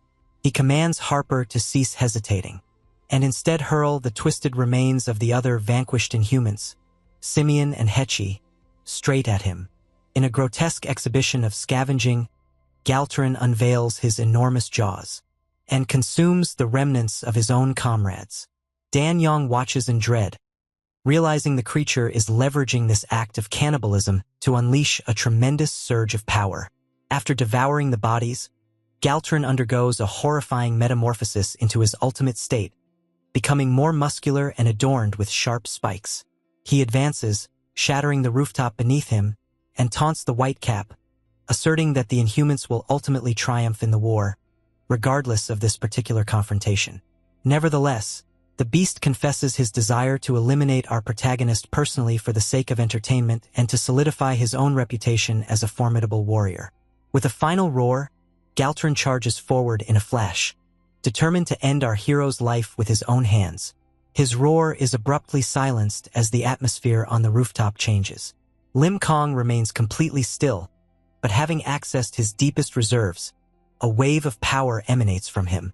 This abrupt surge in intensity compels all those present, including the weary master and the watching elites like Behemoth and Jamal Evan, to understand the protagonist is revitalized. Our hero moves with such swiftness that the air shimmers, surprised Galtron, inflicting a significant injury to his chest. The impact propels the monster upward, and with incredible speed, the protagonist catches him in midair to land another crushing blow. Galtron can only whirl in astonishment, utterly outmatched. To conclude the exchange, our character lunges forward once more, delivering a strong upward kick that generates a surge of energy and propels the creature high into the sky. Dan Yong gazes in astonishment at the burst of energy, recognizing that this embodies the genuine potential of the Whitecap close by. Master O Bang-won observes with a somber yet proud demeanor, realizing that although the boy's awareness is divided and the situation is precarious, he is achieving remarkable equilibrium. The elite Harper can only shake. As he observes Galtron's broken body finally plummet, it crashes down, destroying the school's court.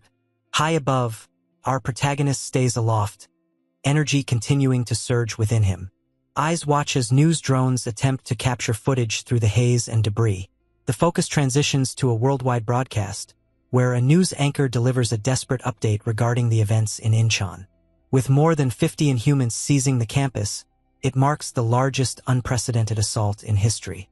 Reports indicate that as heroes like the Black Hat and the elderly man in a suit push back, the most shocking development has been the unveiling of the Whitecap's true identity. It is now revealed that the hero is Lim Kong, a student from a local high school. This revelation has led experts to deduce that the entire invasion was orchestrated with the boy as the primary target. James De Niro, spokesperson for St. Pearl, emphasizes the seriousness of the Korean War during a press briefing. He mentions that due to the unprecedented danger, both St. Pearl and Jane Sonata are en route to Korea to provide assistance, especially when the Black Hat was brought up as joining the battle. Kirilov examines the video, observing that humanity has reached a crucial phase of evolution at an accelerated pace. He cautions that if the 4 champions in Korea are defeated, it will spell disaster for the whole nation. With the Inhumans directing their full force towards Lim Kong, Kirilov contends that every superhuman globally must adopt a straightforward, unified course of action. He points to his projections, stating that all superhumans must prioritize assisting the Whitecap without delay. Despite Basilov's clear irritation at the young student's perceived greatness, his pride leads him to consent to the mission nonetheless. He strides off with an annoyed frown, reminding Kirilov that wherever they venture, he is still the leader. Kirilov gives a subtle, knowing smile, recognizing that the Russian powerhouses are officially joining the conflict. In the center of Seoyin High's schoolyard, Behemoth awakens, directing a piercing, deadly stare at Nan-ji. Though injured and bruised, Nan-ji presses forward with determination. Behemoth observes that now Nan-ji is genuinely fighting, he will respond in kind. Due to the Inhuman's strict timeline, he chooses to unleash his full power to conclude the confrontation swiftly. Nan-ji ridicules the creature's rigid timetable and morphs into a whirling cloud of shadow energy, indicating a change in the battle. He tries to bind the giant by calling forth his shadow ally, Black Mirror. Dense energy bands encircle Behemoth, restricting his powerful physique. This enables Nan-ji to attack with rapid movement, engaging the monster in midair. Nonetheless, the attempt is unsuccessful. Despite unleashing his full strength on the monster, Nan-ji understands that Behemoth's hide is too tough to cut. Consequently, he receives a counter-strike and is propelled through the air, landing amidst the wreckage. As the dust clears, Behemoth remains unscathed. Nan-ji grapples with his balance, understanding that each strike from the tusked elite could be deadly. Given the monster's immense strength, Nan-ji realizes he cannot sustain his defense for an extended period. Behemoth derides the attempt as feeble and uses his brute force to break the Black Mirror's energy bands. Behemoth propels himself into the air, hurtling down toward Nan-ji like a missile. Even as the shadow cautions him to evade, Behemoth's fist crashing into the ground generates a shockwave of dirt. Nan-ji senses the wind pressure from the creature's actions draining the air around him, destabilizing him and exposing him to a subsequent blow that sends him whirling. Noticing his partner's breaking point, Black Mirror urges Nan-ji to escape. Behemoth disregards the request and unleashes a focused energy beam into the atmosphere. The beam hits with tremendous power, causing a far-off explosion that leaves Dan Yong and Master Oh Bang-won in disbelief.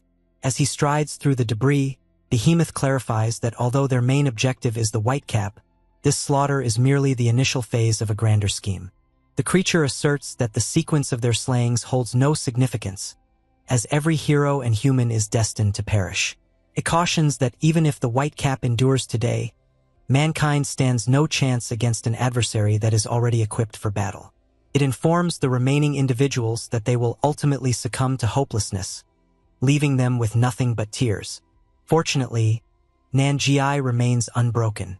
He stands amidst the wreckage, severely wounded, yet ridicules the creature for excessive talking.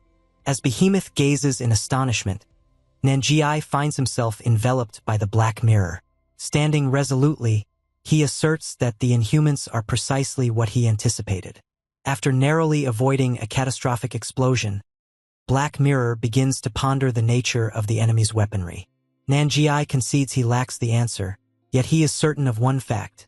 Had that shot connected, they would have been reduced to mere ashes.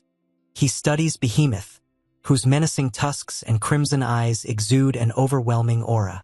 Nan realizes that every wound he inflicted with his sickle has healed almost instantaneously. This realization forces him to confront the possibility that his efforts may be futile against such a beast. Consequently, his muscular arm is now torn and bleeding, leaving him feeling as if he is treading on fragile ground.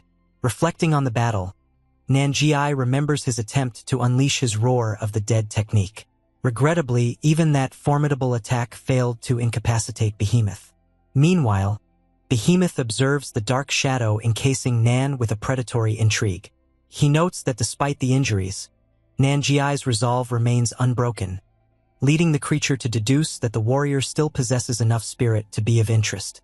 Perched on a nearby rooftop, the villain Jamal Evan and his aide Chinver survey the chaos. Since Nan-ji is enduring an encounter with such a powerful commander, Chinver is astonished by the incredible battle.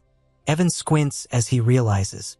He senses Behemoth's piercing stare extending up to the rooftop.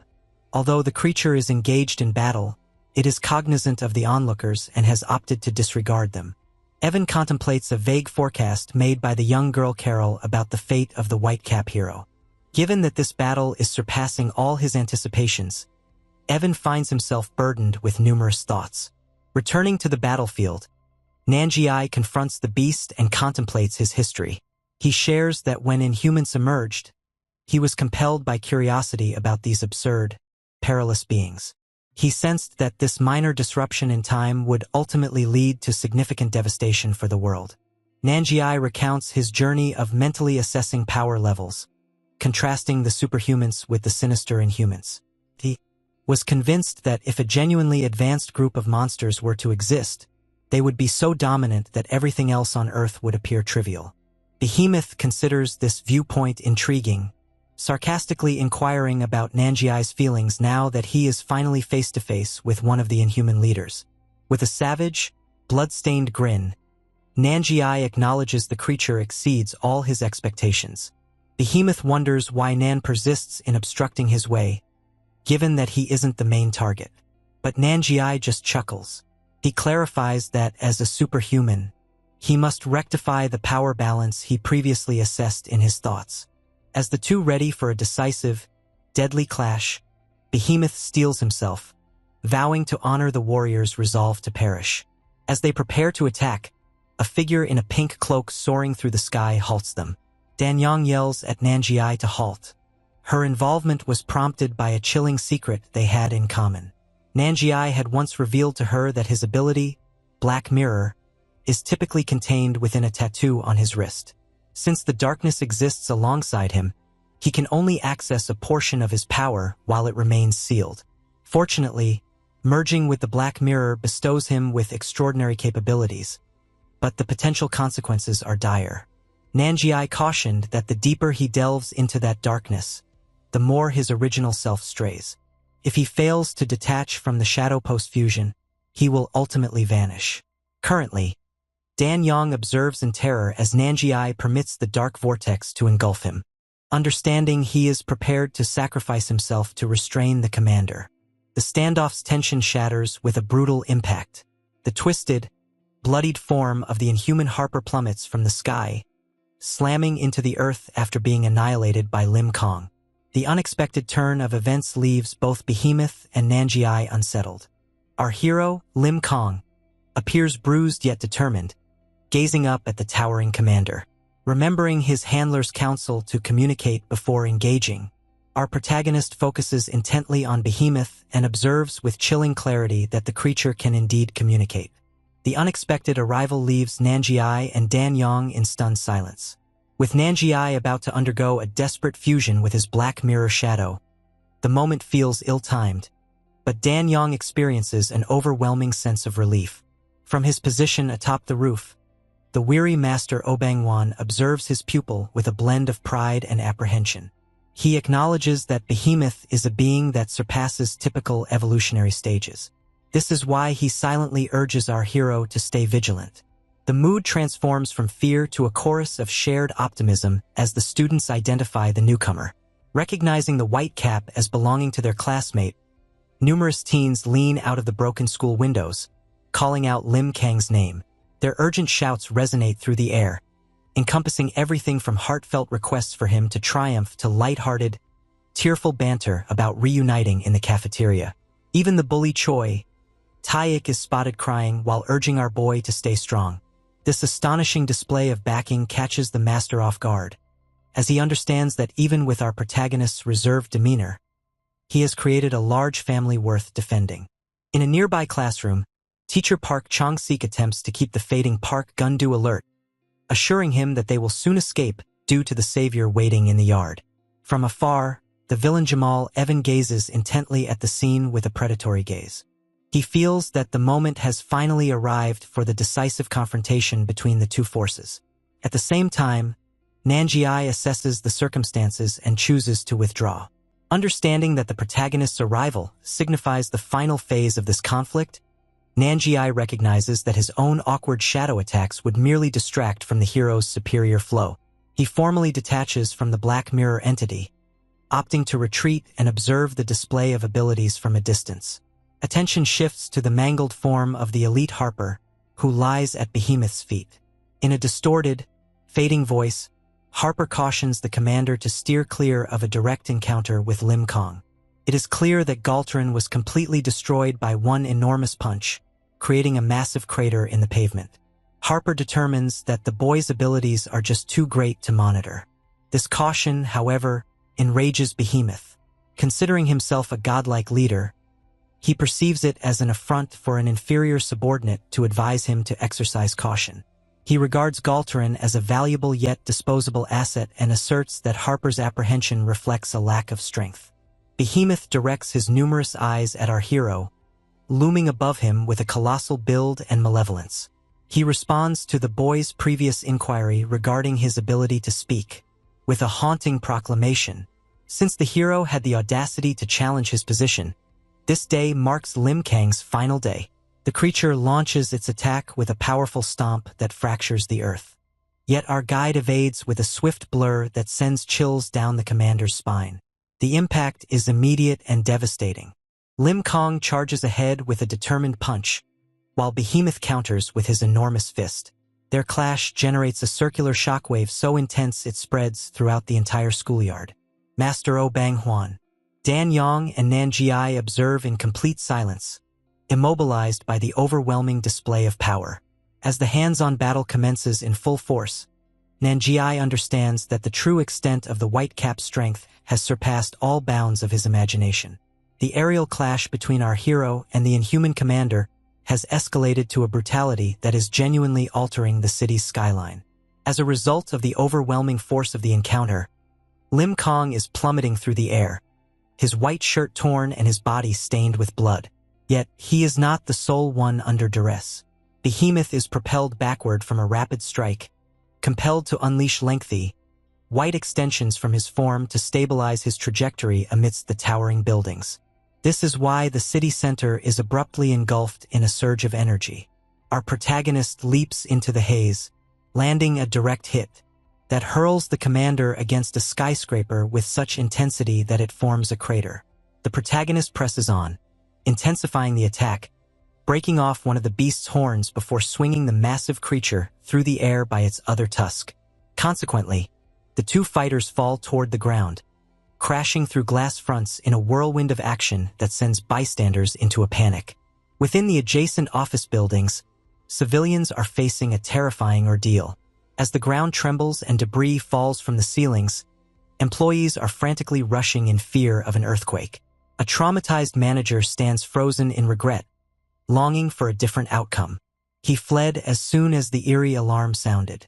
Through his office window, he observes the rapid energy projectiles racing across the city, struggling to grasp the magnitude of the devastation. The fight's technical aspects become even more astonishing when seen from the monster's perspective. Behemoth's eye expands in surprise. A colossal surge of dark energy, known as the Roar, strikes him squarely and distorts his form. Even while unleashing this assault rapidly through dense smoke, the commander senses that something is amiss. Behemoth observes that the hero lacked even a moment to shield himself. However, the path of the energy blast altered the instant it made contact. Behemoth deduces that the protagonist is leveraging the wind pressure to enhance his agility, rendering him as elusive as the very wind. As the monster gasps for air, our boy remains steady in a crater. Above, Jamal, Evan, and Chinver observe the destruction from a rooftop, their discomfort escalating. Jamal Evan understands that if his associate perishes, he cannot retrieve the body without incurring the monster's fury.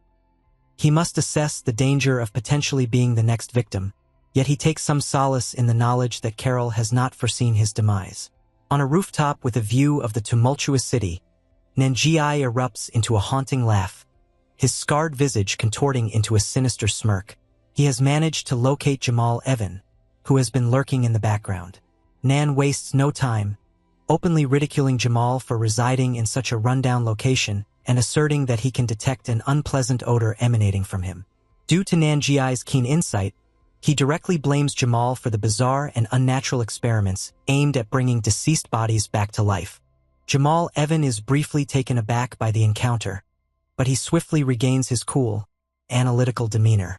He feigns ignorance, asking how this unfamiliar person recognizes him and asserting that they have never crossed paths. Fortunately, Nan Jiai's instincts are more acute than Jamal's evasions.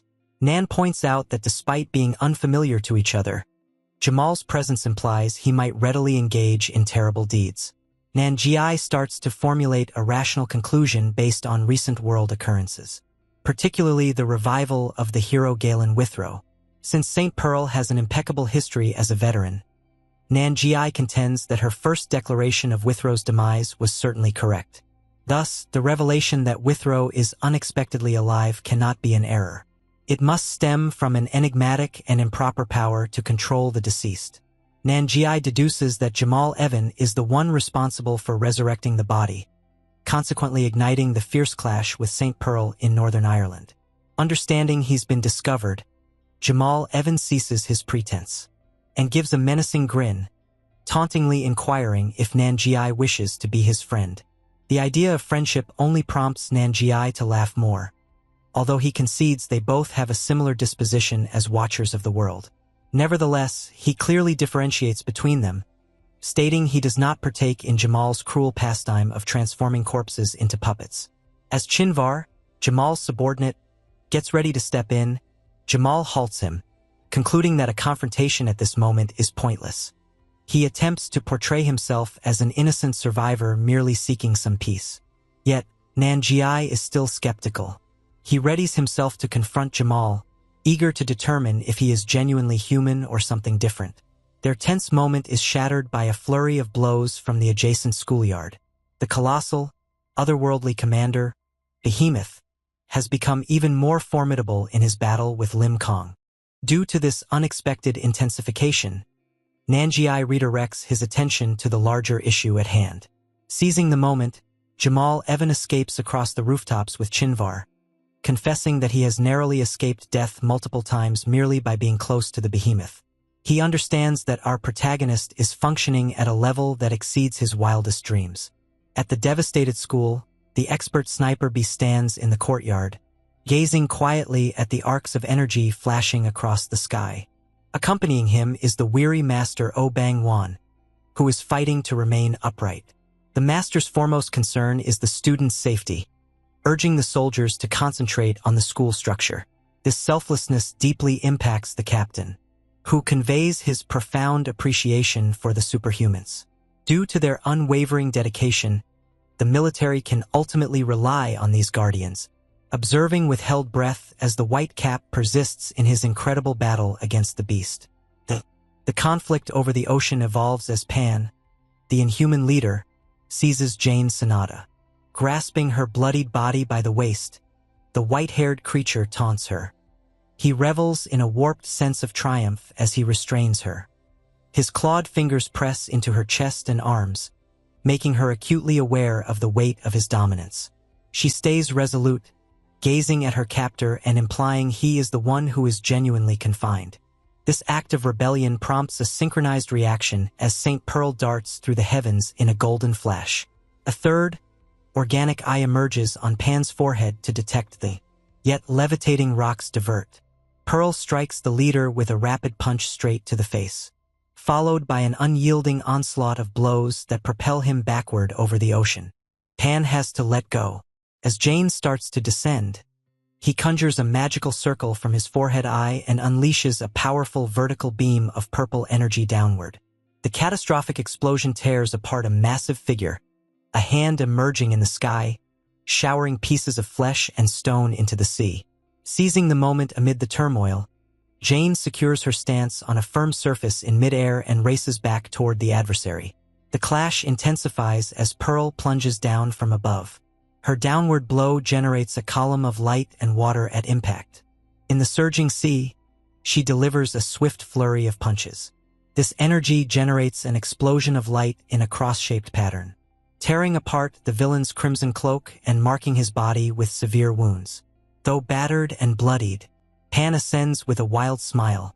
He concedes that their united power could end his life, yet finds it amusing that they have already uncovered his secret. Jane acknowledges this insight, noting that his actions are closely linked to the third eye on his forehead.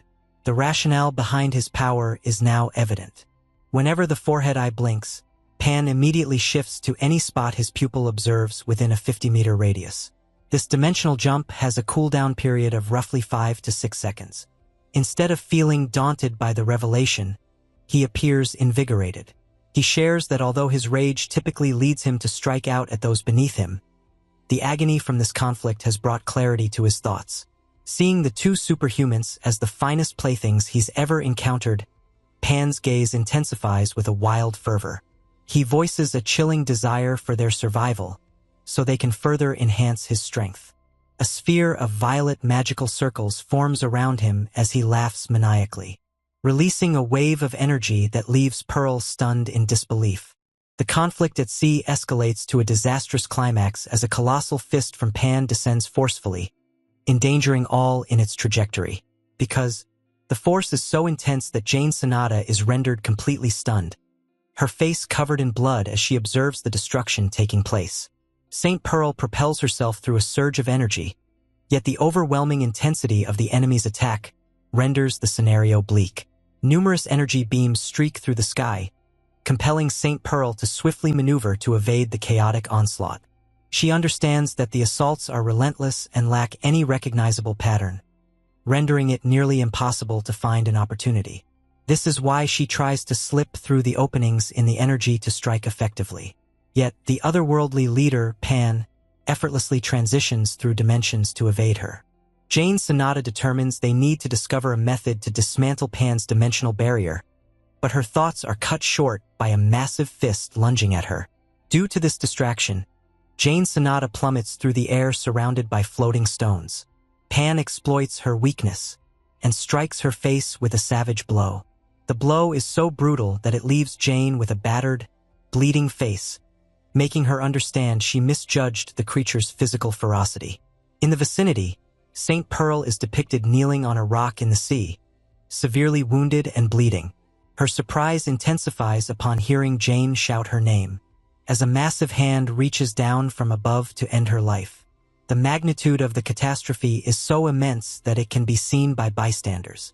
A nearby commercial aircraft is compelled to alter its route to Russia due to the tragic event in Incheon, rendering the local airspace excessively perilous. As passengers fret, a young boy gazes out the window in wonder. He indicates a gigantic hand sweeping across the clouds, signifying the alarming truth that the conflict has ascended into the upper atmosphere. Once again on the water, two enormous hands rise from the ocean's depths, enveloping St. Pearl. Jane Sonata yells for her partner to flee, yet the trap is too big to escape. The enormous hands come together around St. Pearl, generating a burst of energy and water that rattles the amusing aircraft close by. Pan hovers in front of the clasped hands, asserting that St. Pearl is done. He describes the trap as engineered to elevate pressure until any external material within vanishes entirely from this realm of existence. Yet, Pan's triumph is fleeting. An unexpected burst of energy prompts the inhuman leader to gaze upward in astonishment as a golden glow starts to seep through the enormous fingers. This near-death experience evokes a memory for St. Pearl. During a previous discussion with James, Pearl confessed that she is neither a god nor an immortal. She is just a person who recognizes that others depend on her. After she officially stepped into the front lines as a superhuman, she became acutely aware of that responsibility, particularly following Withrow's loss. She admitted that her sole desire is to be strong enough to safeguard those who believe in her eternally. Fueled by this altruistic determination, a beam of golden light pierces the ocean in the now. St. Pearl bursts from the trap, radiating vibrant energy and crackling lightning. This change affects both Pan and Jane Sonata in sheer astonishment. Now emanating an aura that challenges reason, Pearl locks her eyes on Pan and reiterates her inquiry, insisting to understand if he is genuinely the leader of the Inhumans. Jane Sonata, though bruised and bloodied, observes in sheer disbelief, since she has never witnessed her partner display this particular form previously.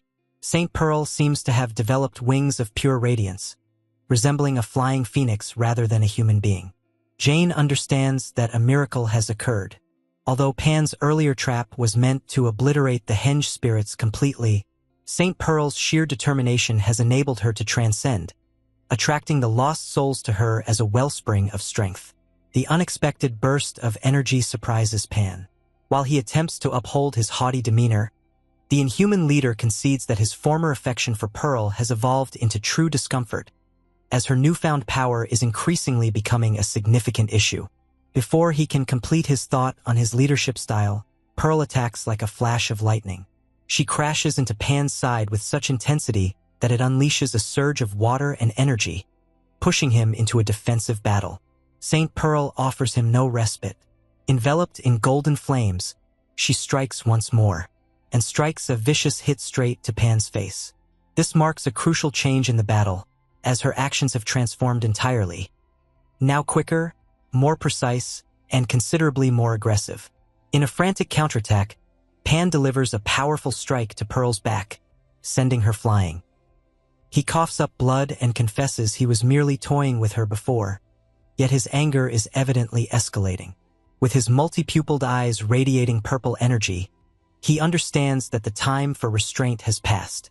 Nevertheless, Pearl quickly bounces back and unleashes a flurry of swift blows that send the creature howling in pain. To take back control, Pan conjures numerous spinning magic circles in the sky, resulting in a burst of purple illumination. When the smoke dissipates, the antagonist hovers serenely above the water, his hand drenched in blood. He recognizes that the heroes have surpassed his imagination, yet he will not concede that his viewpoint was incorrect. He gazes at Saint Pearl and observes that her strength is almost depleted, heightening his anticipation of the thrill in breaking her. Acknowledging their inability to succeed alone, Jane Sonata determines it's time to embrace a significant risk. Since they haven't managed to deliver a significant hit, she shouts to Pearl, proposing a synchronized attack. Jane gets ready to activate her ultimate support skill, Foundation Stonehenge. Forming a circle of levitating stone slabs, her strategy is straightforward. She intends to unleash her complete strength to immobilize the creature's legs, providing the ideal opportunity for Saint Pearl to strike the final blow. In a previous meeting inside the advanced environment of Ben's lab, Jane Sonata reveals the true extent of her abilities to an astonished group of supporters. The team recognizes that her Henges consist of 80 distinct souls, each of whom shares in her emotions. Jane presents a significantly more sophisticated idea referred to as foundation. This state arises when the Henges progress beyond simple collaboration and unite as one cohesive entity. Due to the various shapes of Henges, Jane has created four unique types of type, transforming the Henges into an advanced aerial bombardment system. This capability enables them to follow a target akin to a precision-guided missile or unleash widespread carpet bombing across extensive regions, making it perfect for engaging large groups. The second variant, the Foundation of Bondage, forms a confining Stonehenge structure that ensnares foes in a designated area, inducing severe psychological torment. The third power is the Cradle Tower, an enormous edifice watched over by 7 colossal guardians, offering an extensive array of healing abilities to those nearby. While Jane acknowledges the existence of a hidden fourth foundation, she declines to reveal its specifics, leaving her teammates Ben and Matt Dion utterly astonished by the extent of her abilities. Nonetheless, these remarkable abilities entail considerable physical and ecological expenses. Jane states that for the Foundation to function safely, all 80 Henges need to be in ideal condition. Due to multiple breakages in recent conflicts, activating a Foundation now poses a danger of physical necrosis or the irreversible loss of a Henge's essence. Jane remembers a moment when her arm started to decay because she overextended her abilities without maintaining the right equilibrium. Moreover, their power is directly linked to Earth's energy, indicating that their strength increases as they get closer to the ground. Currently, the circumstances over the Atlantic Ocean have turned extremely severe. Jane Sonata understands that engaging in battle far from shore and relying on a foundation with compromised hinges has left her highly vulnerable. In spite of the necrosis threat and insufficient ground energy, she decides to jeopardize her life to aid Saint Pearl. Consequently, she conjures a multitude of stone slabs featuring anguished faces that encircle the inhuman figure, Pan. Pan remains bruised within his magical circle, observing the howling stones with a frenzied sense of admiration. He sees this desperate stance as a stunning ultimate contest. As the rest of humanity remains oblivious, many are now fleeing in fear or seeking refuge. Pan confronts a grim truth. He gazes at the wounded Saint Pearl and Jane Sonata, realizing that the result of this confrontation will determine the fate of the world. As they embody Earth's greatest hope, the Inhuman leader unleashes one last blinding surge of energy, testing whether the heroes can avert the planet's annihilation. The urban battle escalates into sheer brutality as Behemoth strikes Lim Kong with tremendous force. The impact fractures the ground, sending shockwaves that compel nearby onlookers to flee for safety. Our hero retaliates with a swift counterpunch. The sound of the collision echoes as the young champion confronts the multi-eyed creature directly. Yet, Behemoth's sheer power proves to be a challenge. A powerful strike to Lim Kang's face unleashes a surge of energy that cuts through the skyline. This impact sends him crashing through a bridge and a building's exterior, scattering rubble as he skids on the pavement and pivots to steady himself. Lim Kang finds himself landing in a crater. Behemoth approaches him, its clawed feet smashing the concrete. Our protagonist darts like a streak around the giant, yet the commander stays composed. Behemoth assesses the scene, observing that despite Lim Kang's bloodied visage, his determination to advance is unyielding. This constant assault starts to disturb the creature. Behemoth initially thought the battle would end swiftly, but he now understands he was mistaken. As he narrowly avoids a jolt of energy shaking the street, Behemoth contemplates his earlier battle with Nanjiai. He observes that although the Black Hat was a powerful superhuman capable of deflecting assaults, he is of a different caliber. Lim Kang shows no caution, relentlessly attacking without concern for his own safety. As a result, the monster confesses to an increasing fear. Even as the more powerful fighter, Behemoth senses he is battling an unyielding barrier. He gazes into our hero's eyes and realizes that Lim Kang is indifferent to the harm he is enduring. The street bursts with another explosion as the creature's muscles swell, accessing its genuine strength. Dark tentacles charged with electricity lash through the air. Energy blades are hurtling past adjacent structures, putting two young boys, June and his older brother, in jeopardy as they take shelter in the debris. Witnessing civilians caught in the crossfire, our hero redirects his attention. He lands close by, using his body to shield the children from the oncoming debris and shock waves. Fortunately, the boys are safe. Our protagonist, battered and breathless, meets the gaze of the elder sibling, who urges June to escape. While the children dash away, Lim Kang propels himself skyward, landing on an elevated bridge. Behemoth observes from below, a quiet moment sparking a recollection. Behemoth remembers Morel's lesson about the vulnerabilities of superhumans. Behemoth was indifferent at that moment. Morel emphasized that superhumans, despite their abilities, remain fundamentally human beings. In the present, Behemoth ultimately understands the significance of that lesson. Understanding he can take advantage of our hero's humanity, the inhuman commander crouches over and releases a colossal spear-shaped surge of energy across the battlefield. Our protagonist observes the missile as it barely avoids hitting civilians in a nearby edifice and collides with a structure, resulting in a tremendous explosion. Due to the blast's intensity, our hero lies sprawled on the ground, bruised and bleeding. Behemoth descends from above, crashing into him with immense power. The earth explodes, leaving the elderly master Oh Bang-wan in disbelief. On a faraway rooftop, Jamal, Evan, and others observe in. Astonishment fills the air as Behemoth rises from the debris, gripping Lim Kang effortlessly in one hand. The creature chuckles while perched in the crater. Behemoth gazes at the shattered hero he holds and cautions the spectators that they are in serious danger.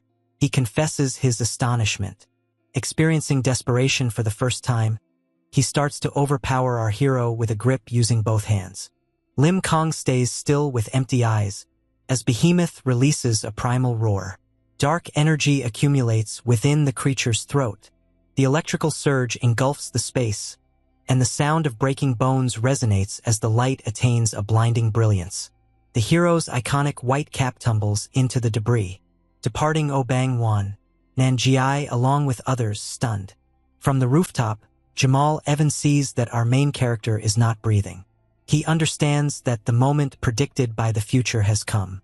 Behemoth looms above the wreckage, panting, with blood trickling from his tusks, and secures the initial triumph of the Great War. Behemoth gazes at his defeated foe, recognizing that the white cap was a deserving competitor. Yet our boy stays motionless, His thoughts wander to a rainy day spent at the academy. He recalls inquiring with his grandpa about dreams. Oh Bang-won conveyed that family transcends blood relations. It revolves around genuine love for one another. Although the master's aspiration was to find happiness with his family, the boy discloses his secret. His aspiration is to safeguard that family. In the present moment, this determination ignites an abrupt transformation. Our hero awakens with a roar as energy surges from within him. The earth below Behemoth fractures. An energy vortex develops. A beam of light ascends into the sky, overshadowing skyscrapers. The blast breaks glass and triggers car alarms across the neighborhood. Behemoth's eye grows wide in sheer astonishment as the ground fractures. He gazes into the light in disbelief, struggling to comprehend how our hero remains standing. Amidst the dazzling radiance, a shirtless Lim Kong appears, locking eyes with the creature. The conflict has reached a terrifying juncture. Behemoth lies utterly destroyed. The hero's fierce counteroffensive has left the creature mutilated, with its arms ripped off at the elbows. As the beast attempts to stall for its regeneration, he perceives an unsettling quality in his adversary. Lim Kong stands among the debris, his whole body shaking intensely as an aura envelopes him. This instability perplexes the commander, who understands that despite the boy's trembling, the danger is escalating. Noticing this, Master Obangwon sees that the boy has reached a stage where he cannot relinquish his power. Lim Kang's eyes shimmer with an erratic glow as he releases a quick breath. Behemoth's instincts kick in, compelling him to tighten his muscles and generate a protective energy around his skin. He is convinced that the boy's attempts will never breach his ultimate barrier. However, for the creature, this resistance proves futile. A colossal surge of energy bursts forth from our hero's location, fracturing the earth and towering over the nearby structures. From the core of this brilliance, a gigantic energy formation crashes into Behemoth. The force of the impact is so abrupt, the commander is left stunned, struggling to understand how his defenses were breached. Lim Kong permits no time for recuperation. A high-pitched energy emanates from his body. He propels himself ahead to unleash a powerful kick against the side of the creature's head. The impact is so intense that it crushes the pavement, smashing Behemoth's face into the ground. Our protagonist looms above the remnants, showcasing bulging muscles, leaving the battered commander questioning how a human could wield such power.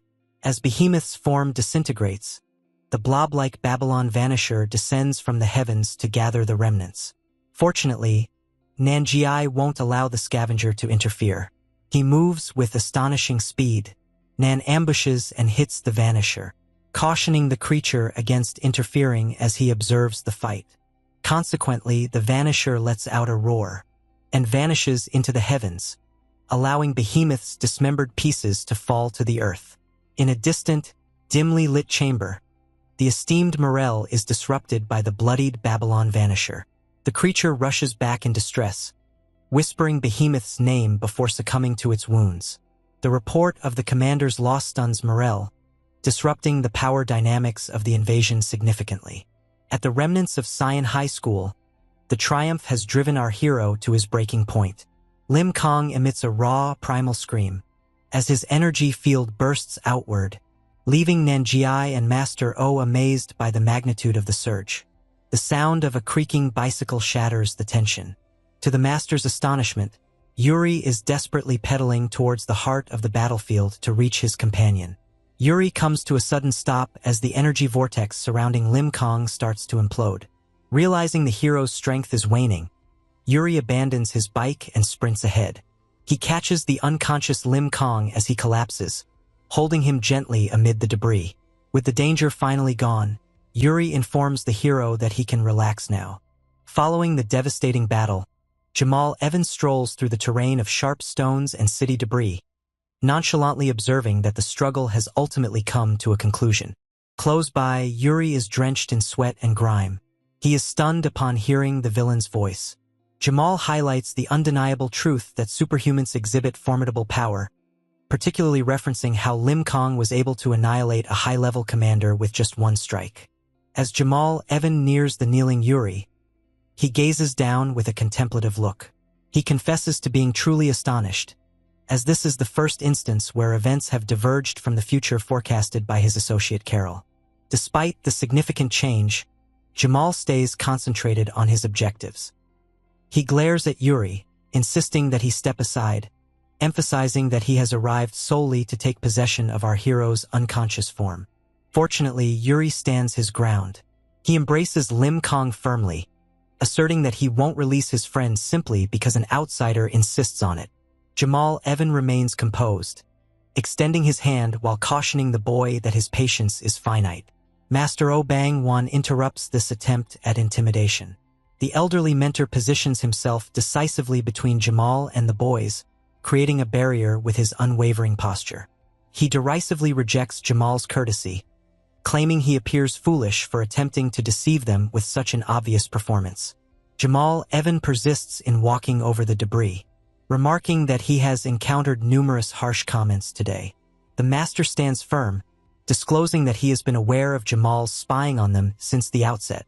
Jamal is truly amazed by the old man's power, acknowledging that observing the master's earlier match was an insightful experience that could help him avoid difficulties later on. Nonetheless, the master is still repulsed.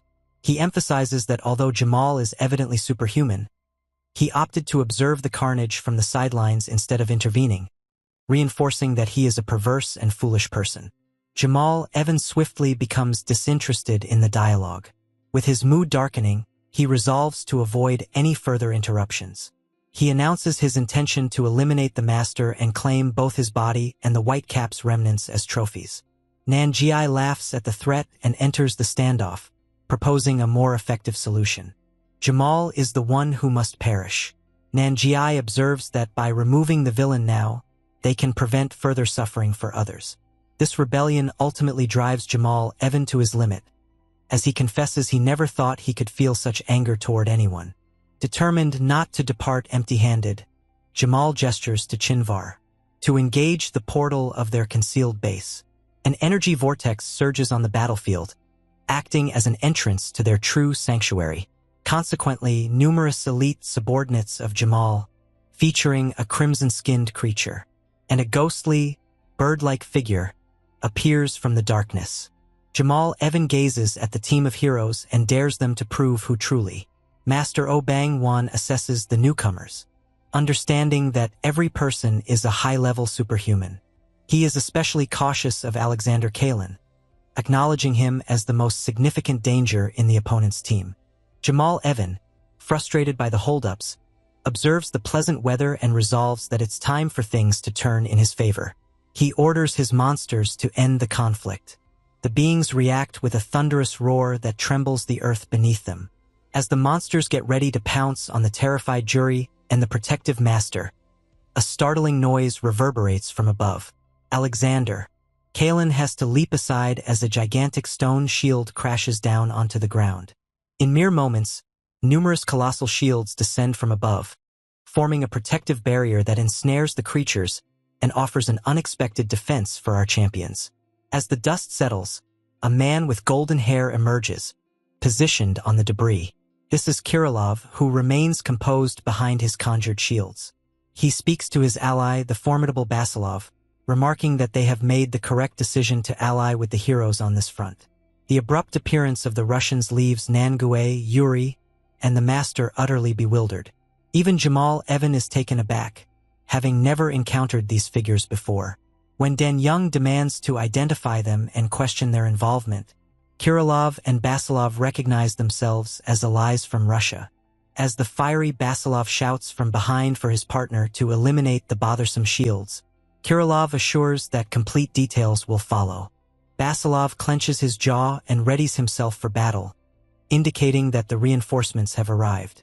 Yuri is instantly impacted by the Russians' presence, realizing that this pig-like figure is a remarkably strong warrior. Basilov's gaze shifts to the ground, where Lim Kong lies unconscious and face down. Even though the boy is out cold, the Russian giant perceives a strong and subtle life force still radiating from him. This thought is interrupted by Basilov's growing annoyance. He sharply inquires about Kirilov's actions, compelling the composed painter to finally consent to join the fight. The shift to battle occurs in an instant. A crimson hand extends toward the fading barriers, resulting in a fierce confrontation between Basilov and the massive appendage that fractures the nearby ground. Once the shockwave dissipates, Jamal Evans' red-skinned subordinate charges ahead. This beast aims to restore order on the battlefield, swinging an enormous arm at the heroes. Despite being overshadowed by the inhuman stature, Basilov stands firm and declines to adopt a defensive position. This compelled the red creature to unleash a maximum-strength punch straight into the Russian's torso. The ensuing blast of energy is so powerful that it leaves Nanjiai and Dan Yong in awe of the creature's immense strength. Nevertheless, Basilov's foot stays securely embedded in the fractured pavement. To the monster's bewilderment, the man in the yellow shirt remains upright with his hands in his pockets, bloodied yet entirely unharmed. The attack persists as a blue, shark-like creature lunges forward with its mouth agape, hitting Basilov's face in midair. The impact sends the hero sprawling, making him crouch as the earth fractures beneath him. Observing this, Kirilov and Master Obangwan become alarmed, worried that the Russian is suffering excessive harm. Fortunately, Basilov rises again, his muscles taut with impressive physical density. He brushes off the commotion. His demeanor shifts to intense as he strides through the wreckage toward a known figure. Basilov confronts the scarred, red-eyed Alexander Kalin. Disturbed, he inquires about how Kalin found himself in this condition. This evokes a recollection of a younger, valiant Kalin who extended a warm handshake and a grin, emphasizing that it was irrelevant who captured a monster. In the present, Basilov's grief transforms into rage. He questions whether this empty figure remains the person he once recognized. Kalin replies in a mechanical voice, stating he sees no need to respond to a stranger. Observing from a distance, Jamal Evan is confused by Basilov's actions. He understands that the Russian is an extraordinary superhuman enduring genuine blows without any protection or advantage. Since the transparent shields vanished into light when taken away, Jamal deduces they were mental constructs rather than tangible items. This confusion about the Russians' powers leaves the antagonist feeling that competing with them is beyond his reach. The confrontation concludes as Alexander Kalin lifts his hand, crackling with electric energy. A massive column of light bursts forth from his location, soaring into the sky and overshadowing the city's skyscrapers. Due to the explosion's intensity, the force propels Danyang backward and sweeps across the whole urban region. As the light dims, Basilov remains at the heart of a vast crater. Despite his damaged suit and steaming body, the Russian maintains his focus on his former ally with unwavering determination. Jamal Evans' men watch in utter disbelief as the battlefield transforms. Amidst the ruins, Alexander Kalin is quiet, his visage battered and stained with blood. An unusual noise emanates from him, before Maxim Basilov crashes his foot into the asphalt with earth-shaking power. Basilov looms over the quaking Kalin, his face a blend of rage and acknowledgement. He swears to drive the memory back into his old friend, berating him for neglecting their connection. As Basilov's body starts to emit a seething aura, his physical appearance undergoes a significant change. Kalin charges ahead, yet the Russian hero throws a punch so strong it propels the warrior crashing into a structure in a burst of blood and debris. Observing from the settling dust, Jamal Evan is amazed.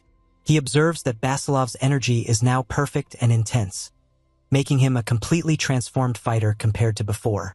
The turmoil escalates as Jamal's red-skinned aide attempts to surprise Basilov.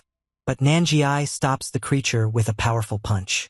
Nanjiai sarcastically asserts that he'll feel jealous if others get to battle, only to be ambushed by a creature with blue skin from behind. Fortunately, Master Obang Wan steps in, unleashing a blow so fierce it punctures a hole in the creature's chest. In the midst of ascending smoke and city devastation, Master Obang Wan wears a serious look. While he thinks the younger heroes can handle the crisis on their own, he decides to participate without hindering their efforts. Nanjiai chuckles at the elder's modesty, pointing out that despite his humble demeanor, the master is a legend. Together, they stand amidst the devastation, strategizing their next action. Nanjiai opts to confront the formidable Red Inhuman, expressing gratitude to the master for his thoughtfulness before both fighters propel themselves into the sky, generating a shock wave. In a secluded alley, Dan Yang leads Zhu Ri and the unconscious Lim Kong to a secure location. Zhu Ri questions the woman in the pink cloak, wondering why a superhuman isn't actively engaged on the front lines. Dan Yang pauses, showing a pained expression. She confesses that her powers are currently too perilous to wield. Although she can traverse time and space, her core ability is something she has yet to fully comprehend. She cautions Zhu Ri that if she disclosed the true essence of her power, he would probably despise her. The earth shakes violently as arcs of blue lightning hit the city's towers, destroying all in their path. At the center of the tempest, Basilov and Kalin collide in the sky, a fierce burst of energy. Basilov delivers a precise hit to Kalin's head, propelling him through solid walls and into a vast chasm. As Basilov looms over his shattered companion, he is drawn back into a recollection of a snowy expanse. He recalls Kalin arguing over arm wrestling and teasing that Basilov should shed some pounds. The recollection takes a dark turn as it reveals Basilov forcing Kalin to the ground, fervently attempting to persuade him that the beings they pursued were no longer human. He shouted that the monsters were already deceased, while Kalin could only gaze back with empty despair. In the present, Alexander Kalin crouches with blood streaming from his chin. Maxim Basilov gazes down at him, his face filled with anguish and desperation. He begs his friend to utter a single word, to confirm that he remembers him. Yet Kalin stays eerily quiet. Basilov mentioned to Kirilov that prior to their encounter, he had only known one other extraordinary individual, Alexander Kalin. Kirilov was merely intrigued by Basilov's history. The discussion exposed the true danger Kalin posed. Basilov acknowledged that he had suffered defeat in 38 straight arm wrestling contests against the man, but he emphasized that sheer strength wasn't Kalin's main advantage. The true peril stemmed from Kalin's uncanny ability to wield lightning with frightening accuracy. Facing him felt less like a competition and more akin to observing a catastrophic event unfold. Regrettably, the two had lost touch a long time ago. Basilov noted that they never truly collaborated, as Kalin was a nomad aiming to guide all superhumans. Even though Basilov attempted to dismiss it as irrelevant, he secretly felt concerned that something was amiss in his old friend's life. Despite the man's immense strength, Basilov recalled him as a clever individual who often behaved like a fool and rarely took matters seriously. He had envisioned a day when the three of them could unite, imagining it would create a fascinating partnership. That optimistic recollection sharply contrasts with today. A colossal bolt of white lightning abruptly slices through the city, heralding Kalin's fierce entrance. Rather than a warm reunion, Kalin hits Basilov with a punch charged with energy, so strong it propels him through structures. Given that this is not a casual game, Basilov must shift into his massive, powerful form to endure the force. He recognizes that Kalin has lost all restraint, which drives him to retaliate in hopes of bringing his friend back from his chaotic state. As the two giants battle, Kirilov focuses on Jamal Evan, the mastermind orchestrating events from the shadows. He swiftly realizes that Jamal is the one manipulating the puppets causing havoc in the city, prompting him to confront the source directly. Kirilov nonchalantly proposes that eliminating Jamal could swiftly resolve the turmoil. To validate this idea, the superhuman releases a flurry of translucent energy blades and a colossal spectral sword that impacts the pavement. This powerful display of strength alters the tide of the conflict. Jamal successfully avoids the first attack. However, his subordinate, Chinver, sustains severe injuries during this. Due to the distortion of their foresight, Jamal understands he is at a disadvantage. He concedes that he misjudged the Russian superhumans, recognizing that even if he unleashed all his remaining strength, he would still be unable to defeat both Basilov and Kirilov. Realizing that persisting in the battle would result in his inevitable demise, Jamal requests a ceasefire and proposes to negotiate a deal. Kirilov continues to be very doubtful, believing the enemy is merely using language to stall and evade their present situation.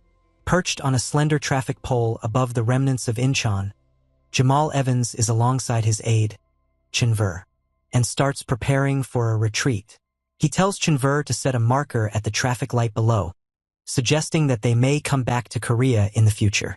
Knowing that Kirilov, whom he refers to as Blondie, will continue the chase, Jamal establishes a telepathic bond to guide his team's getaway.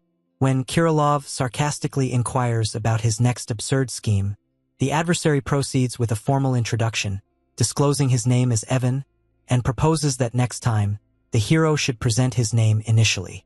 Evan contemplates how his primary objective was to recover the body of the superhuman called Whitecap.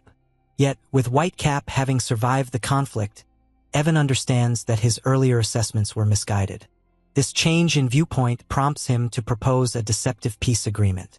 He asserts that if they are permitted to depart, he will collaborate moving forward and reveal all aspects of himself.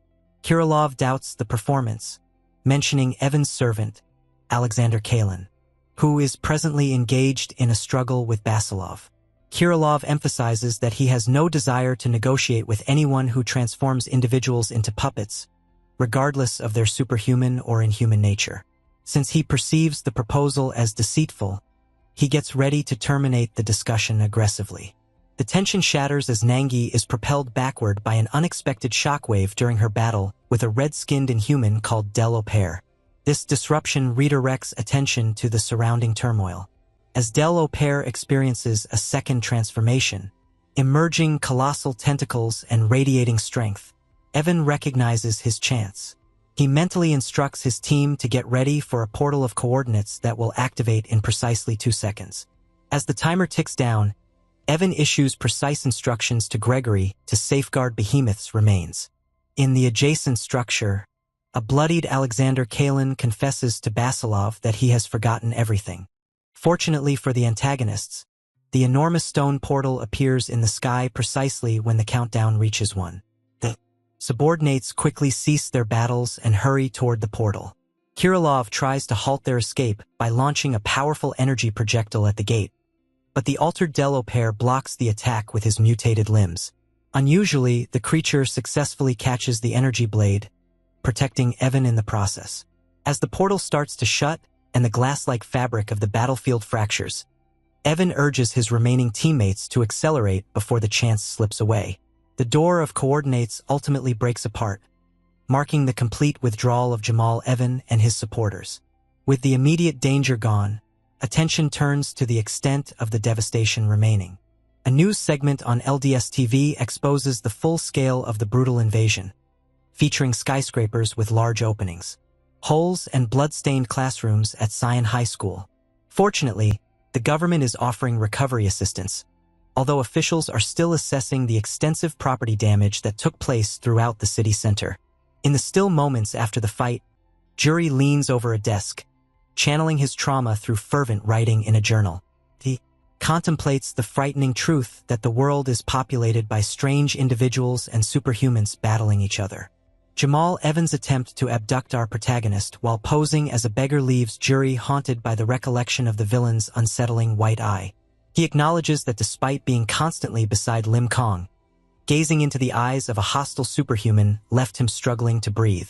He questions whether his determination to hold on to our hero was genuine bravery or just a fleeting insanity, understanding that without Lim Kong, he would have perished long ago. The Jury persists in recording the new allies encountered on the battlefield, sketching Mr. Pig, the Russian force Basilov, and his associate Kirilov.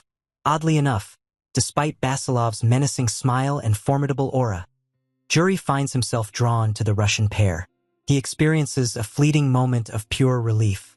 Since our protagonist remained unconscious well after the battle, Jury deduces that such a defenseless condition arises when a warrior instinctively senses that no threats linger nearby. As the superhumans congregate among the debris, Master Oh Bang-won inquires about their upcoming plans. Kirilov proposes that they exchange contact details to be ready for the next emergency. In this digital era, he and Dan Yang share social media information while Basilov concentrates on his own objectives. The Russian powerhouse is resolute in his intent to return home and ultimately confront Jamal, Evan on his own terms. Nanji also prepares to leave, cautioning the group that this setback will only prompt the Inhumans to act with greater caution and decisiveness moving forward. Dan Yang disappears into a vortex of energy to pursue him, Kirilov provides a concluding perspective to the master. He asserts that safeguarding the Whitecap is essential for eradicating the inhuman race, as the creatures appear particularly focused on our boy. Following a short dispute over whether to prioritize food or new clothing, the Russian duo eventually sets out. As the city strives to regain its usual rhythm, opinions regarding the Whitecap start to change. News broadcasters convey that while numerous individuals worry about Lim Kang's vanishing, certain analysts advocate for criminal charges against him due to the havoc wreaked during his altercation. With his identity now widely known, his previously tranquil existence has been entirely disrupted. Ju Ri finally comes back to their common apartment, only to discover the sewing machine silent and the bed unoccupied. Their companion has disappeared, leaving his friend pondering his whereabouts. Meanwhile, in America, St. Pearl re-enters the ISA-STF conference room in a startling condition. Her uniform is torn, and her body bears the marks of bruises sustained during her confrontation with the monstrous leader Pan. Pearl describes the battle as a mental torment that almost shattered her mind, due to Pan's powerful auditory hallucinations and illusion techniques. She survived solely by shattering his dimensional barriers with the same intensity he used against her. The oceanic clash reached an impasse until a colossal, manta ray-like creature emerged to take Pan away. This messenger delivered the grim news of the Inhumans' devastating loss in Korea, verifying the deaths of Behemoth and the other fighters. Consequently, Pan was commanded to retreat without delay. Prior to departing, he gave a chilling warning. If they encounter each other once more, a significant sacrifice will be necessary. Regrettably, the toll of the conflict was steep. Pearl updates Sway and Ben that Jane Sonata is in a dire condition. After Jane initiated her foundation stones without fulfilling the necessary spiritual requirements, she started to suffer from necrosis, a decay of her physical form. To conceal her alarming look, Jane enveloped herself in stones and traveled to Australia. She thinks that only a superhuman called Daphne Bayleaf can heal the spiritual consequences she faced while saving Pearl. Fortunately, a spark of hope exists. Ben discloses that the hero Withero has at last recovered his memory. This achievement was realized through the relentless efforts of researchers Ju Hee and James. The story shifts back to Korea, where a sign directs toward Mount Yongpa. Lim Kang, wearing a red hoodie, strolls through the woods. He discovers a flute mushroom, a mythical artifact his academy companions claimed would bestow good fortune. He collects the rare mushroom since it's perfect for making stew. Remembering the applause from his family at the academy. At Submu Academy, Ju Hee finds it difficult to manage the physical demands of hauling stones and logs. Despite his grumbling about the heavy labor, his peers persist in teasing him, advising him to switch his slippers to avoid injury. The arguing ceases instantly when our boy enters the courtyard. The academy members enthusiastically wave, greeting their top team members' return. Master Obang won. Appearing strong and in shape, he greets our protagonist with a grin and a quip about his silly face. He quickly sets the hero to task, gesturing towards the forest and instructing him to go unearth a tree.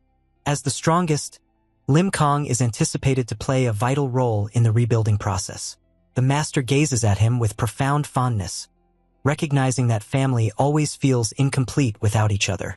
He is just relieved that our boy has returned safely to the place he truly belongs. Ju Ri cheers from the sidelines, excited to have his closest friend back.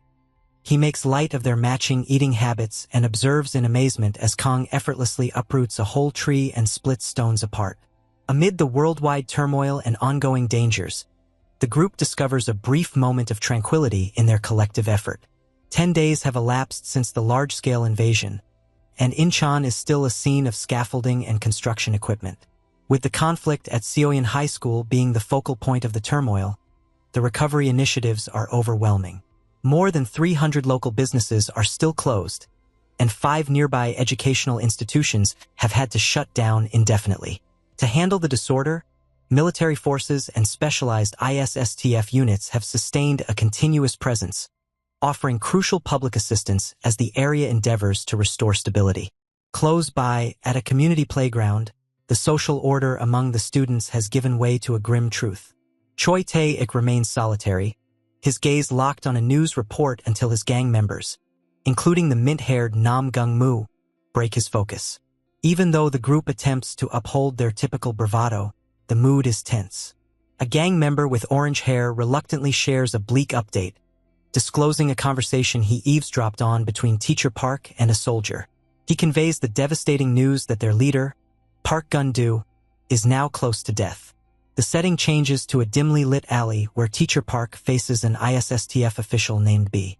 As the hospital's traditional techniques have hit a wall, the official discloses classified details about the Meyer Medical Research Department.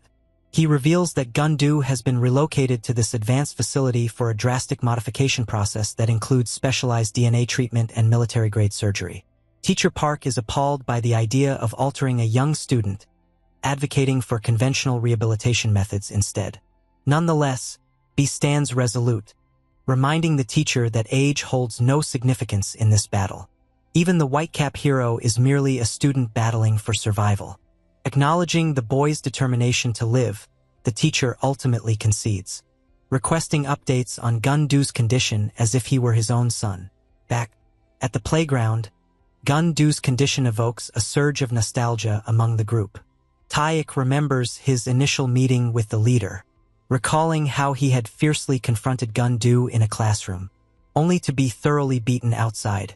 Instead of holding grudges, Taek and the others started to support Gun-do, recognizing his strength and calm integrity. Nam Gung-mu remembers a particular moment when Gun-do bravely recovered his stolen Peach Edition wallet from a gang of bullies all by himself, reverting it with a straightforward command to prevent others from taking his belongings. The group's acceptance of Gun-do's current situation is further complicated by the history of protection. As the students grieve, the worldwide story is being crafted in a news studio.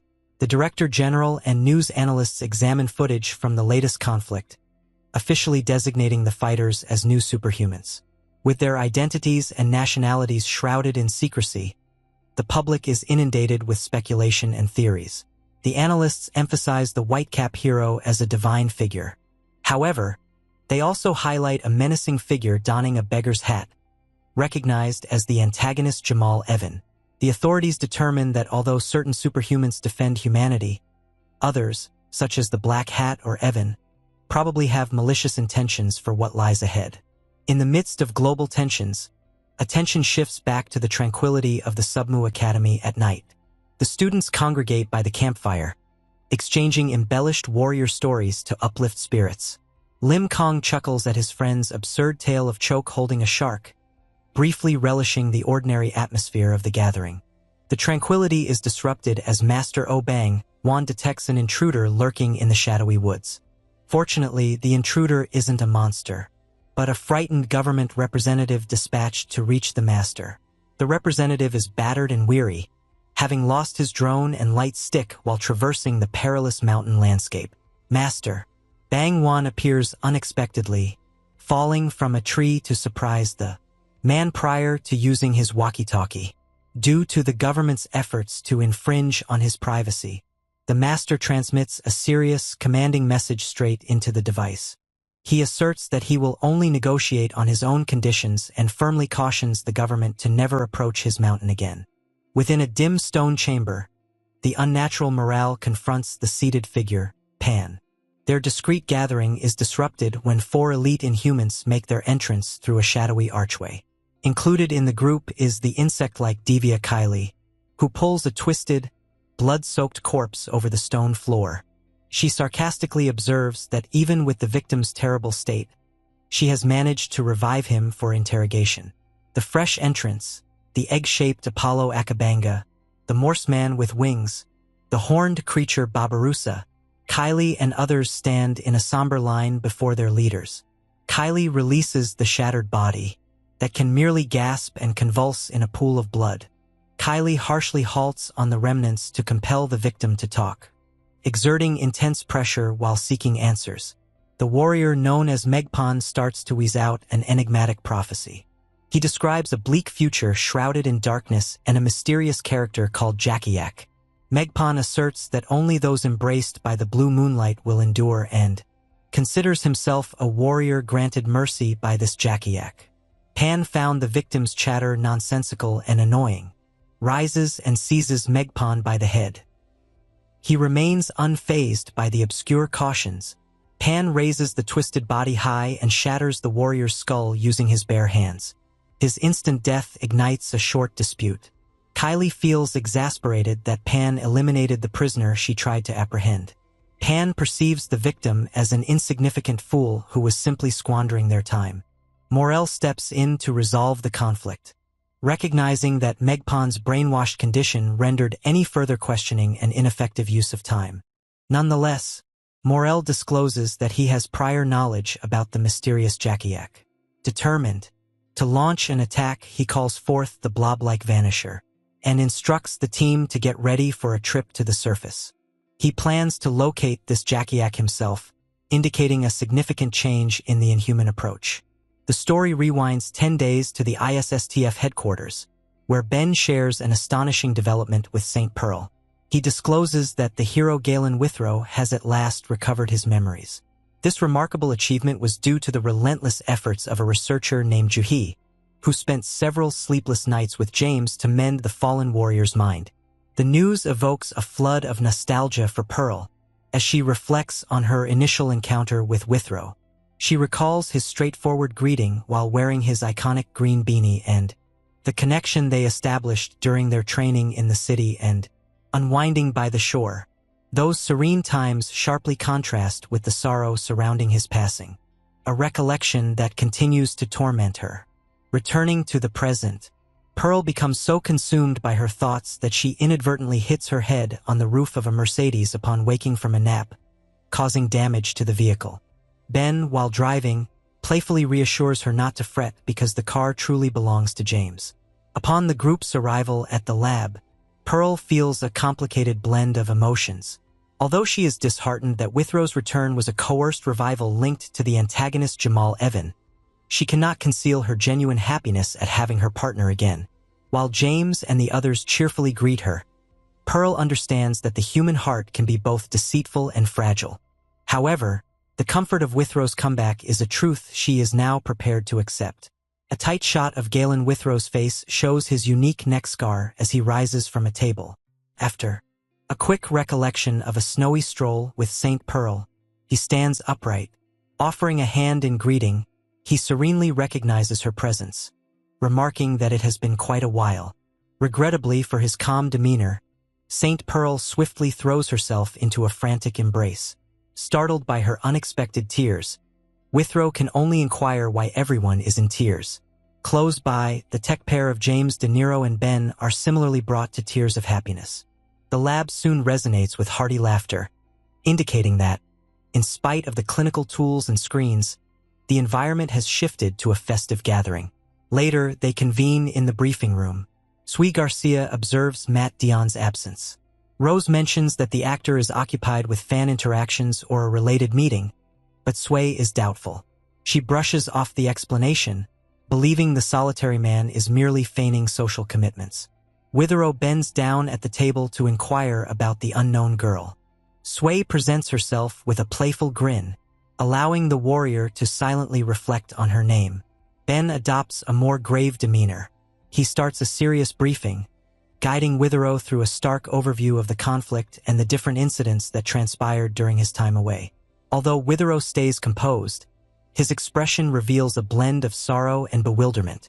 Dr. Oldman shares a medical update, indicating that Withrow is experiencing dissociative symptoms and unusual headaches. Fortunately, the outlook is encouraging. With ongoing mental and physical support, he is swiftly regaining his former self and addressing slight memory loss.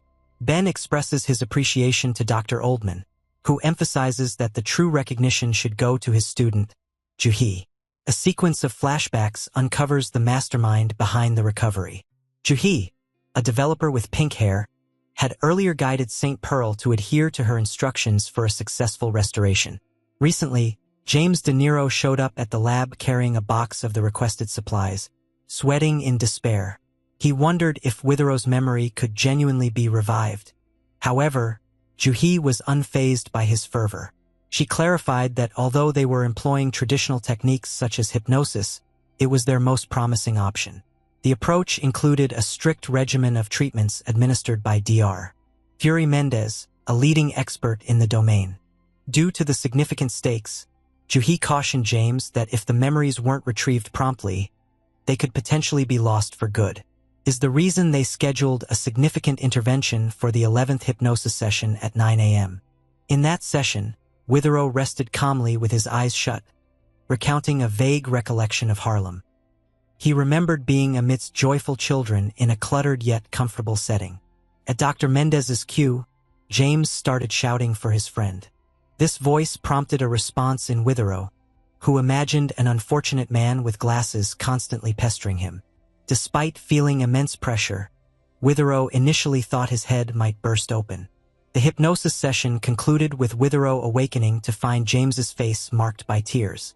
Regrettably, Withrow first stated he had no recollection. James, determined not to relent, retrieved a blue spandex outfit featuring a yellow L emblem from his box. He clarified that this was the outfit the hero consistently donned to safeguard the planet. Imploring him to accept it, this bodily cue triggered a sudden memory recall. Withrow remembered yelling that he would never don such a suit. In a swift return to his former self, Withrow knocked the suit from James's grasp, labeling him irritating. This burst of anger led James and Fury to understand that the genuine Withrow had at last come back. Subsequently, James expressed gratitude to Juhi for her perspective. She detailed her approach, mentioning that she had studied Withrow's behaviors, like his fondness for beanies and his strong aversion to coffee.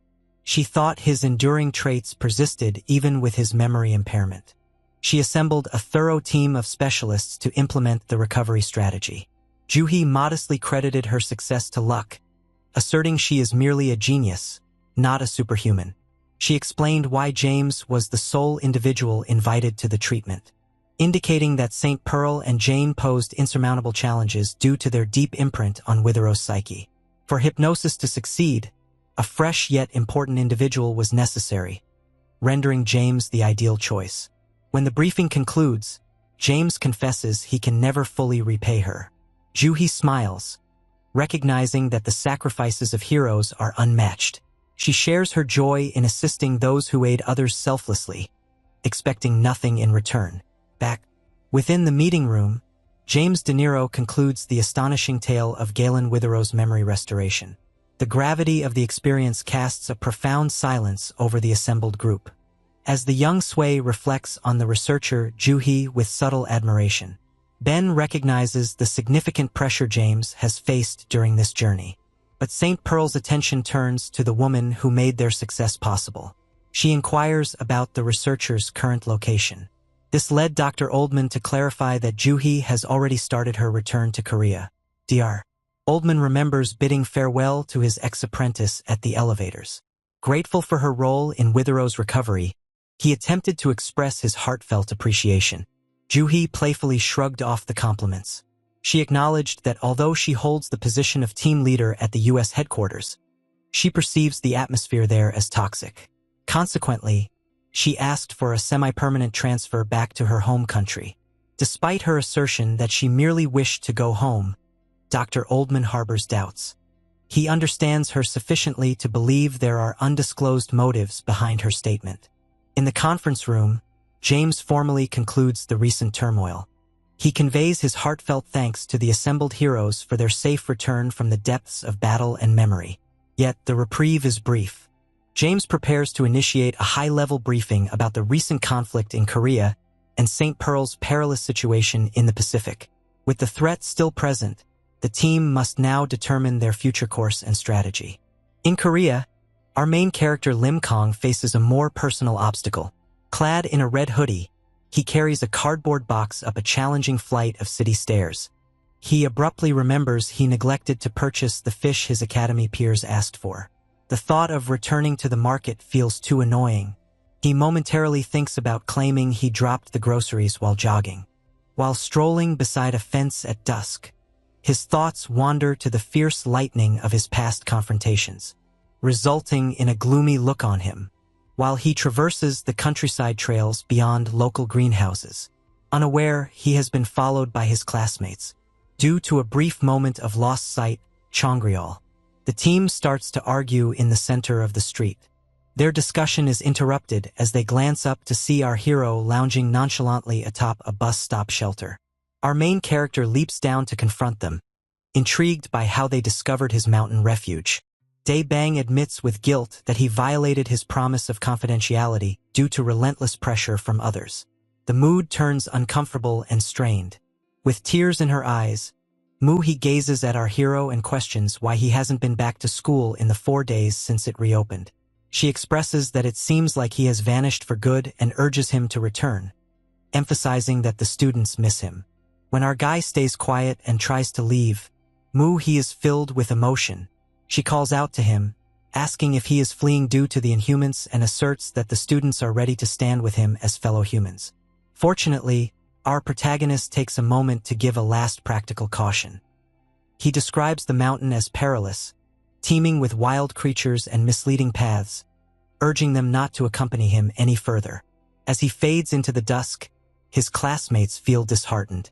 Changryol understands that their boy is probably the most distressed of everyone, yet he hopes their attempt to connect was sufficient to ease his worries. Later that evening, Master Oh-bang-won discovers our hero by a river illuminated by moonlight.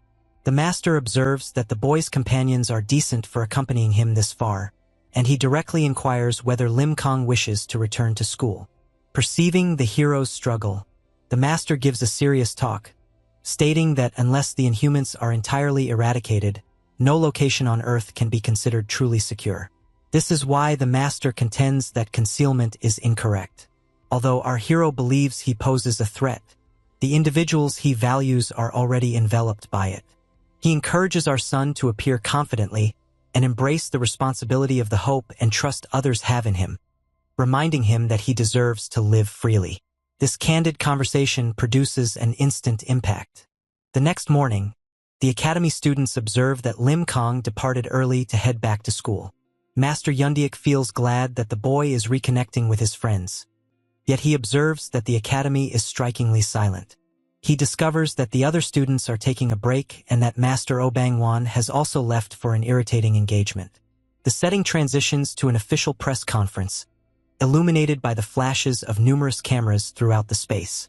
Clad in a sleek black suit, the iconic superhuman Oh-bang-won strides through the throng, officially entering the spotlight to speak to the world.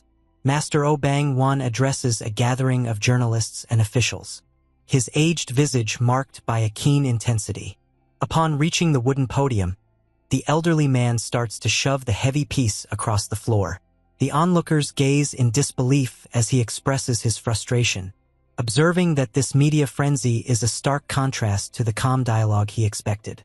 This compelled the master to insist on putting away the cameras and clearing the room.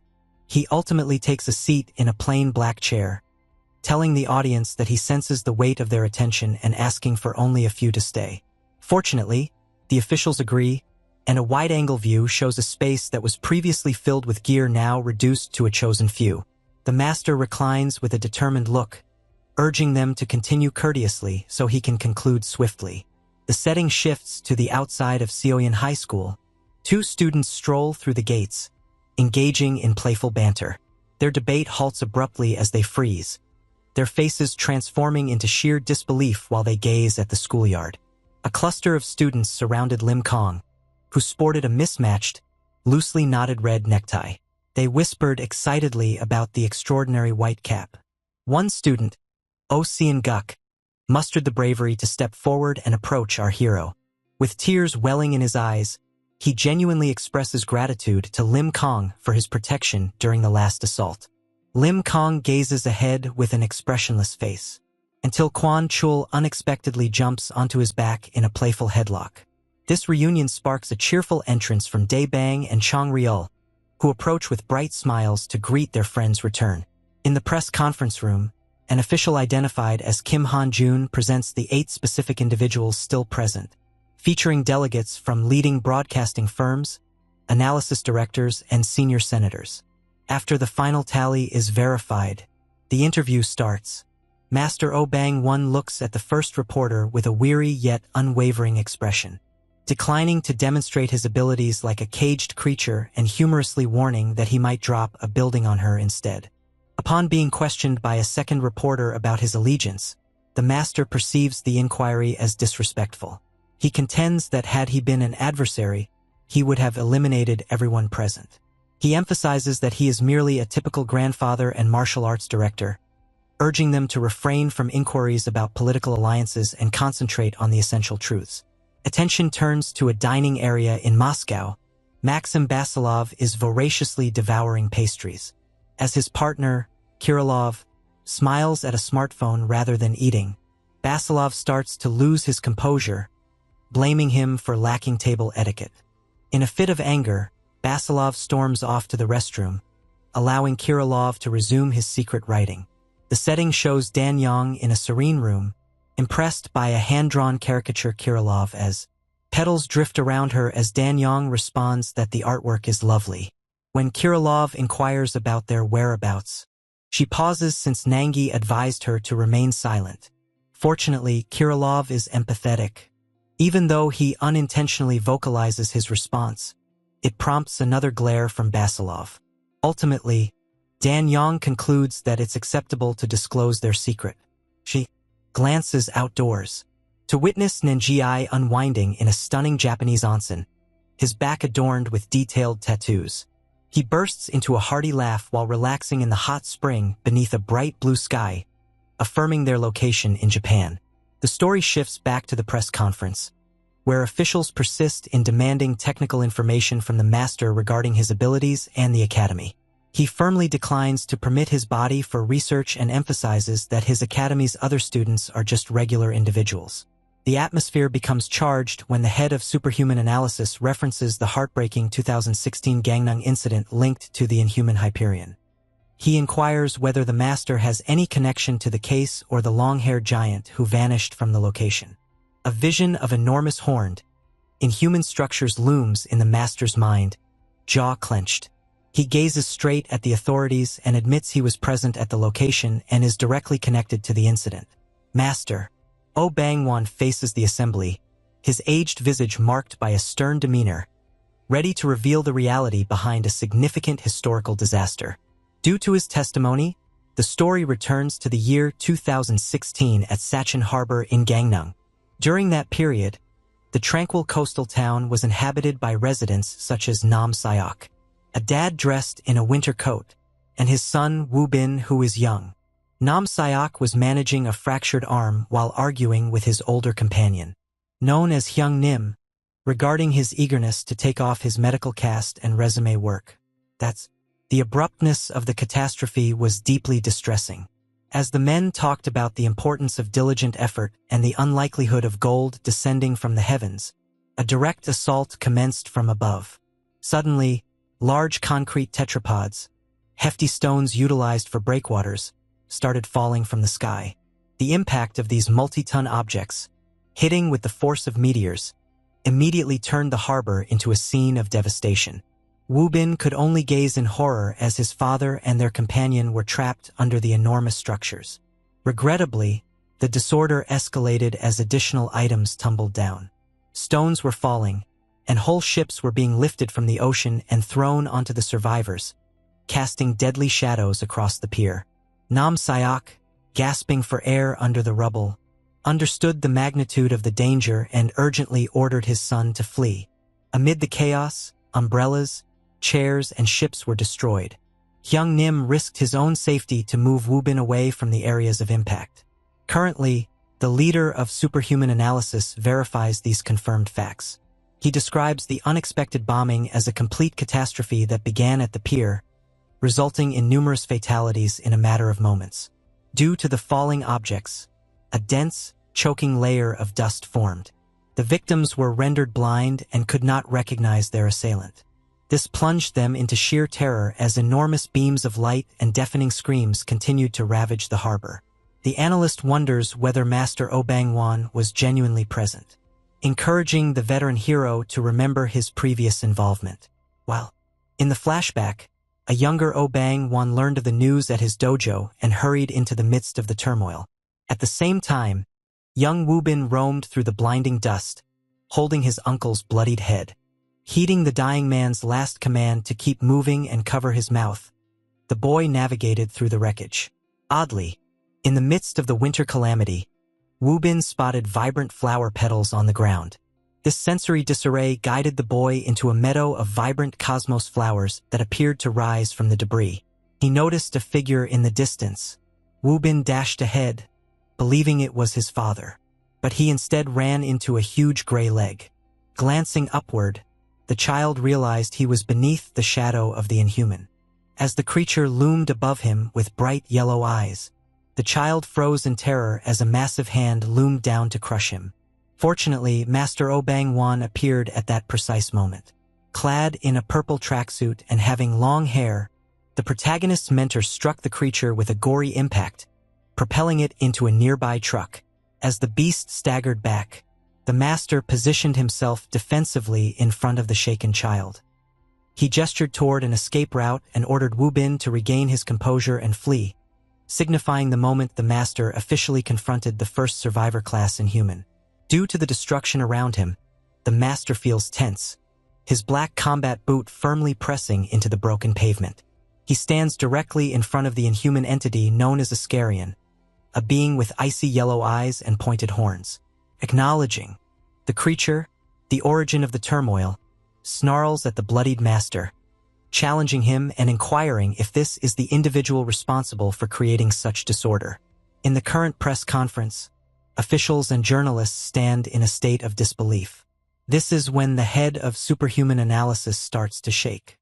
He comprehends that the elderly figure before them is the iconic long-haired giant who battled during the Hyperion Crisis. Master Oh Bang-won stays quiet under his cap, letting the gravity of this disclosure envelop the space. The story returns to earlier times, as the master assesses his rival. Iscarion remains completely motionless among the debris. The master believes the creature is either being careful or has tensed up as a defense. Yet, as the master tightens his grip, he observes a blue honeycomb design within the creature's eye. This aspect compels the master to understand that the creature is not merely a mindless hunter. He perceives the gaze of a being in anguish, genuinely intrigued by him. Determined not to be ridiculed by the beast, our hero charges ahead. The impact generates a colossal wave of dust. The master continues his initial attack by driving his knee into Iscarion's chest, forcefully snapping the creature's head back in an unyielding onslaught. His resolve to conclude the battle leads the master to prepare for a punch charged with energy. Regrettably, the tide turns when Iscarion seizes the master's arm with a giant hand. As the earth fractures from a burst of energy between them, a solitary boy named Bin cowers behind wooden crates, shivering as he observes the destruction. Iscarion holds the master down, trying to smash his head into the ground, while icily instructing the hero to surrender. This affront ignites a last wave of resistance. The master strikes the creature's jaw to free himself, and readies for a decisive cataclysmic blow.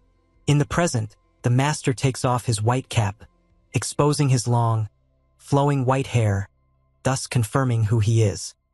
He places his red-framed glasses down and addresses a misunderstanding. Although his hair is lengthy, he is not a giant. Master Oh Bang-won starts to recount the twisted tale of the Gangnam massacre. He clarifies that although he fought fiercely with the creature, the extent of their injuries was significantly dissimilar. Faced with an insurmountable power disparity, the master reached a critical point where death appeared unavoidable. He resolved to channel all his energy into a single concentrated shot as a final attempt. He cautions the officials that the details provided about the incident were inaccurate from the start. The master discloses a shocking insight from that day. Upon his arrival and assault on Iscarion to defend the child, he observed that the inhuman was ignoring him. Instead, the creature was fixated on the dock where the event truly began. This suggests that the true offender was someone completely different. As our master narrates his rapid sprint toward the creature, his intuitive ability suddenly made him aware of a red energy beam aimed at his blind spot. While he was airborne, he couldn't evade the mysterious beam of light.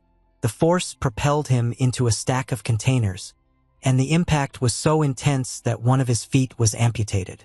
As the master lay in a pool of blood, he observed Iscarion pivoting toward the origin of the beam. A colossal foot crashed into the earth, unveiling a new, frightening entity among this. marked the emergence of the inhuman leader Pan. The blue-horned Iskarian's attention was instantly captured by the presence. Pan, recognizing the warrior, casually greeted him among the ruins, acknowledging the creature as the fabled Iskarian. Fortunately for the protagonist's mentor, Iskarian's motives were much more intricate than mere predation. The blue-skinned creature loomed over the wounded master but refrained from delivering a fatal strike. Iskarian lunged ahead, grasping the back of the master's head, compelling the elderly man to meet his gaze directly. In a startling act of communication, the inhuman delivered a grave warning, instructing the master to maintain distance and concentrate on future plans. Consequently, the warrior abruptly launched the master away as if he were a projectile. By propelling him high into the city skyline toward the mountain's safety, Iskarian successfully preserved a human life. In the current conference, the master sits in his chair, clearly troubled by the burden of this recollection. He confesses that he fainted the instant he gazed into those eyes. Yet, this account leaves the authorities in utter shock. Given that the academic interpretation of inhuman refers to a natural disaster, the notion of one rescuing a human appears to defy logic. The master determines that although Iskarian exhibited curiosity and hesitation instead of aggression, the being was probably bewildered by its own existence. The master's statement uncovers that the true antagonist of Gangnam was not Iskarian, but rather the figure in the red cloak, Pan. As the leader emerged from the clouds, he enveloped Iskarian with magical runes and enormous hands made of flesh. Pan was furious at the warrior's defiance. He announced his plan to massacre half of the city merely to lure Iskarian out. This compelled the two beasts into a catastrophic battle. Pan employed rapid dimensional magic and magic circles to exert pressure on the blue warrior, ultimately overpowering him in an immense hold of muscle and bone. When government officials inquire about the identity of the primary offender, the master delivers a conclusive, final answer. He remembers the flash that cut through his leg in battle, a strike so swift his eyes couldn't follow it. After recently observing the ketchup man battling a white-haired inhuman at Incheon Airport, the master has pieced together the clues. He realizes that the assaults correspond to the precise speed and red energy he encountered back in 2016.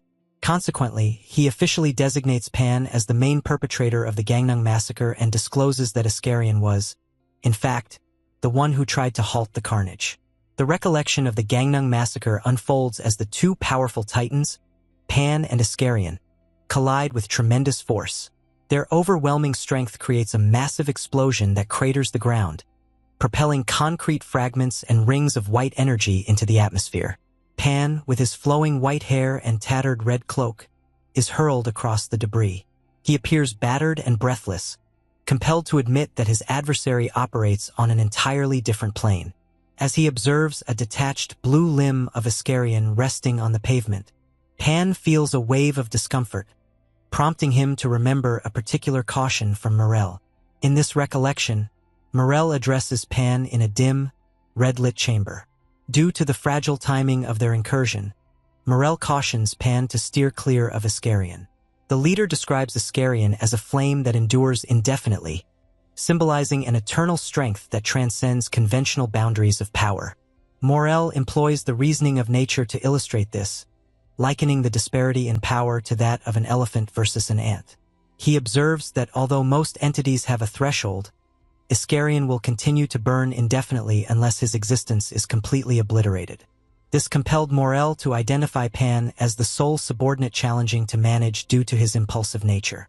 Returning to the reality of the 2016 massacre, the fight continues as Pan charges through an abandoned city towards Iskarian. Pan conjures multiple magical circles around his arms, striving to overpower his opponent with a gigantic, flesh-like hand creation. Nonetheless, Iskarian stays composed, as he is the master of the seven horns. Multiple sword-like extensions floating behind him start to radiate light and rotate, forming a cutting vortex that counteracts Pan's force. The conflict escalates as they collide in the sky. Pan darts through a crimson beam, yet his ragged cloak and bloodied visage reveal he is faltering in this battle of endurance. Oddly, Pan understands that it's not solely Iskarian's brute force but perhaps his insight or the manner in which he commands the battlefield. Iskarion's tail, resembling a blade, hits the ground, splattering blood from Pan. When the monster's radiant eyes lock onto him, the true essence of an eternal flame is revealed.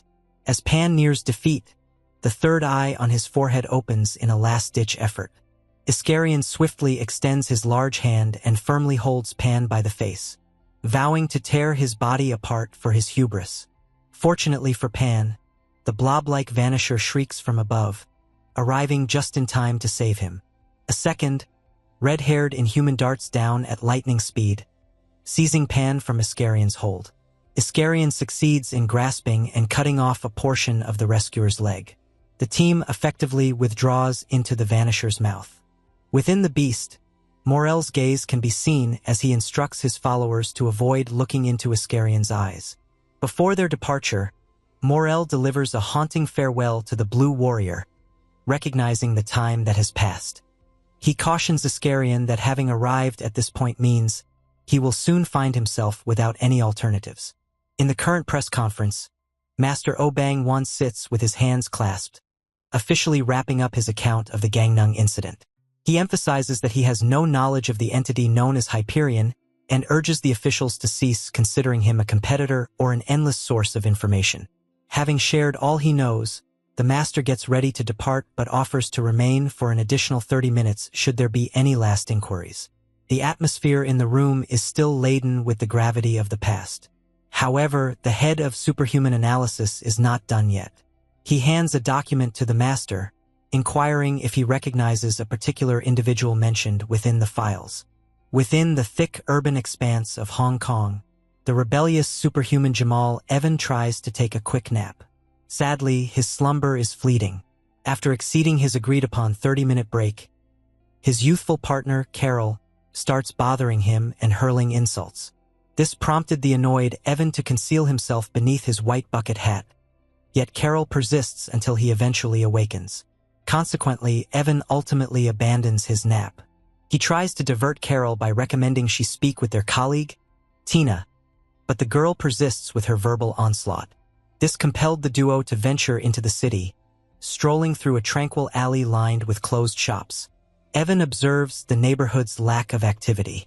As Carol keeps complaining about the ice cream Evan promised, he insists he can't buy it due to his lack of funds. Evan ultimately guides Carol to a room where Tina, a blonde, is unwinding.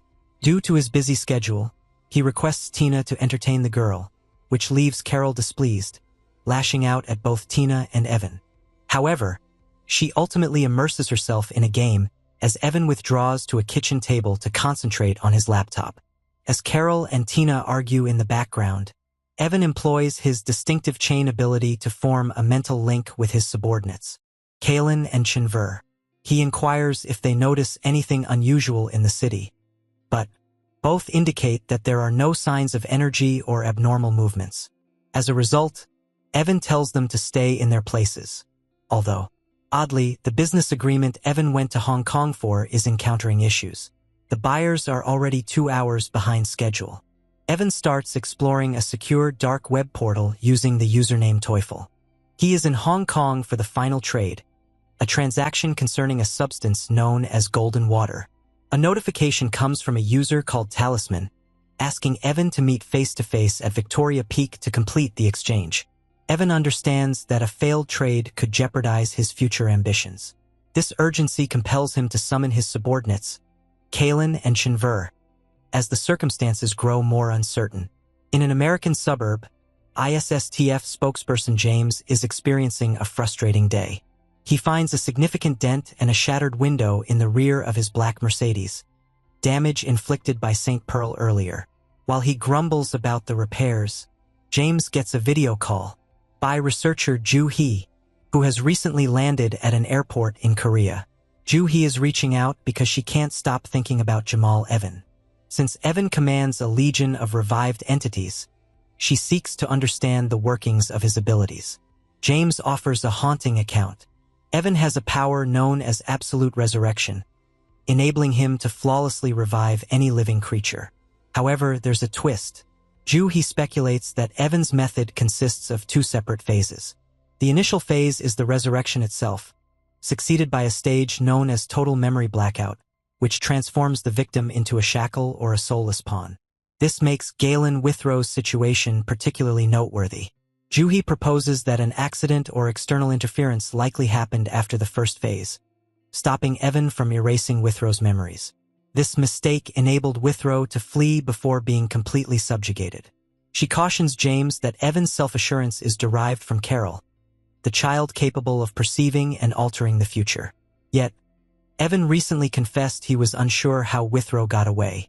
Juhi determines that this mistake has significantly troubled the antagonist, as it lies beyond his usual realm of complete control. In Hong Kong, Evan gets an unsettling image on his laptop from the enigmatic talisman. The picture depicts Evan and Carol strolling through the city from a bird's-eye view, indicating they are under surveillance. This troubles Evan profoundly, urging him to contact a blue-haired informant named Punta for additional information regarding the talisman ID. Fortunately, Punta has uncovered a lead. He clarifies that the ID is a facade, yet he found a tangible clue. He remembers a sheet of paper, a charm, that Evan discovered during their last 3 exchanges. Punta explored the internet and discovered a matching talisman symbol on a woman's social media account. Since the image was a selfie captured at a venue named Rev, Punta could pinpoint the location. The symbol corresponds to a poster board visible in a photo taken in France. Evan understands that this talisman is more than a business ally. It's leading him to futile endeavors. He instructs Chenver to note the coordinates and gets ready to depart. Wearing his white bucket hat, Evan asserts that he will soon locate this enigmatic trader in France. The press conference proceeds with Master Oh Bang-wan, delivering vital information regarding the rise of organized superhuman dangers. He asserts that the renegade superhuman, Jamal Evan, is not acting alone but is at the helm of a committed team. By employing a distinctive spiritual technique to revive and strengthen his forces, Evan can enlist both superhumans and inhumans into his ranks indiscriminately. This compelled the Master to formally designate Evan as a maniac and a significant danger to humanity, particularly after the villain managed to steal the remnants of the enormous blue creature from the Ink Hen incident to strengthen his army. In light of this discovery, the leader of Superhuman Analysis voices increasing apprehension regarding global surveillance. He recognizes that we are in troubling times where even superhumans require scrutiny akin to the monsters they combat. This is why the official is intensely focused on uncovering Evan's origins. Fortunately, Master O offers a ray of hope by referencing the formidable Russian talents, Maxim Basilov and Kirillov. He points out that their remarkable strength acts as a natural barrier to Evan's actions. Oddly, the Master quickly seeks to withdraw this claim as false, leaving the audience perplexed by his abrupt effort to conceal the Russians. The atmosphere of the conference changes as the Master contemplates the personal toll of the recent conflict. After losing multiple sons from the academy, he felt devastated. Featuring Sukyol, Kwon-sik, and Myung-gu, he refuses to engage in any additional long-form inquiries. He offers a poignant reflection on his life, mentioning that although he discovered late-stage joy within his academy family, tragedy hit him unexpectedly. In spite of his sorrow, the Master makes a heartfelt pledge to the assembled officials. Convinced that people will persist in their resilience, he commits to safeguarding humanity, urging the government to not dismiss the superhumans. This commitment prompts a tactical suggestion from a senior general. The official proposes that a superhuman military alliance is the best way ahead, referencing speculation about a comparable collaboration at the European headquarters. Master O continues to be doubtful, unwilling to engage with the military until the clarity of the European situation is confirmed.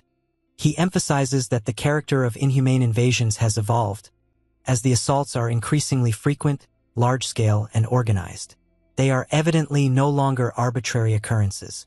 Using the reasoning of capturing a tiger, the Master contends that humanity cannot merely retaliate against constant shocks. Therefore, he emphasizes the need to identify the inhuman stronghold and eliminate them from the source. Yet, since no individual superhuman can annihilate the entire species by themselves, the Master officially suggests forming a union of superhumans.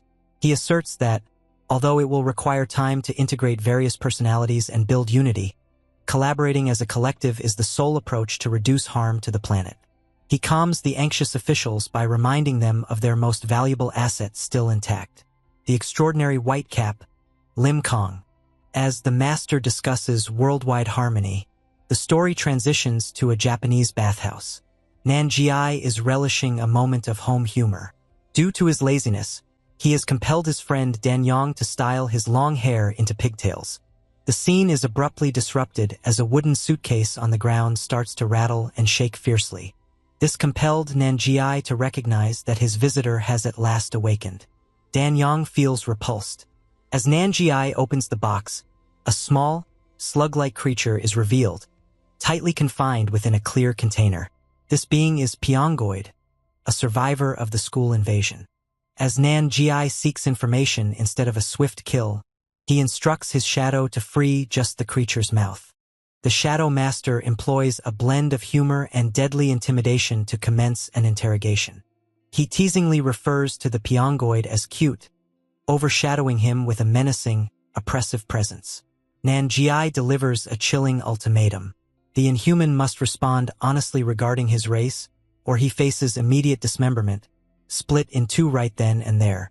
Nanjiai leans closer, a wicked smile on his face, observing that the Pyongoid resembles a mere pawn. Eager to uncover the enemy's hierarchy, Nan insists on learning the identity of the most powerful leader. The Inhumans obey. The inmate shakes uncontrollably, immobilized by the intense psychological pressure emanating from Nanjiai. The Black Hat offers an unforgiving 3-second countdown, summoning a dark energy weapon to demonstrate he's serious. This compelled the frightened slug to cry out the name Behemoth, right before the blade was set to hit. Danyang is taken aback by the name, while Pyongoid frantically explains that Behemoth is his master and the object of his loyalty. Nanjiai remembers the massive, multi-eyed leader from the schoolyard conflict, but he swiftly provides a harsh reminder. Behemoth is already gone. Pyongoid is completely heartbroken by the announcement of his master's death. Nanjiai states that the complete invasion team in Korea was eradicated, with Pyongoid remaining as the only survivor. This prompts a further inquiry into the unusual location where the creature is concealed. Nanjiai's ability to see through any he is notable. Remembers discovering the creature hidden like a mushroom in a flower garden behind the school. Pyongoid acknowledged that he had drained much of his energy and required a sheltered, moist area to recuperate, but his main reason for concealing himself was much more urgent. He discloses his fear of being discovered by a top warrior called Galtarin. Fortunately for the captive, his timidity acted as a means of survival. He describes Galtarin as a terrifying scavenger that consumes fallen Inhumans to enhance his power. Since the elites view a weakened soldier as worthless, Pyongoid feared he might be devoured by his own kind. Yang observes that Galtarin was likewise slain by the White Cap, leaving the prisoner feeling both relieved and stunned. Noticing the creature's newfound willingness to communicate, Nanjiai eases his stance and settles down onto the floor, pressing Pyongoid to disclose all he knows regarding the remaining leaders. At the same time, the focus moves to a solitary moment of contemplation for the leader of superhuman analysis. He is seated alone on concrete steps. He exhales wearily after finishing a soda. With the press conference concluded and the Inhumans now visible on Earth, he understands that the years spent pursuing hidden identities have lost their importance. This made him remember the 2016 Gangneung Harbor event when he had spoken with a young survivor called Wu Bin. The boy had maintained that a blue-horned creature was not an evil being at that moment, and had even advised him to flee from a more frightening, ghostly presence. Regrettably, the investigator did not trust the child then. The boy's tale of a grandfather battling a horned creature appeared too chaotic for a troubled mind to comprehend. The man had regarded it as a mental shock.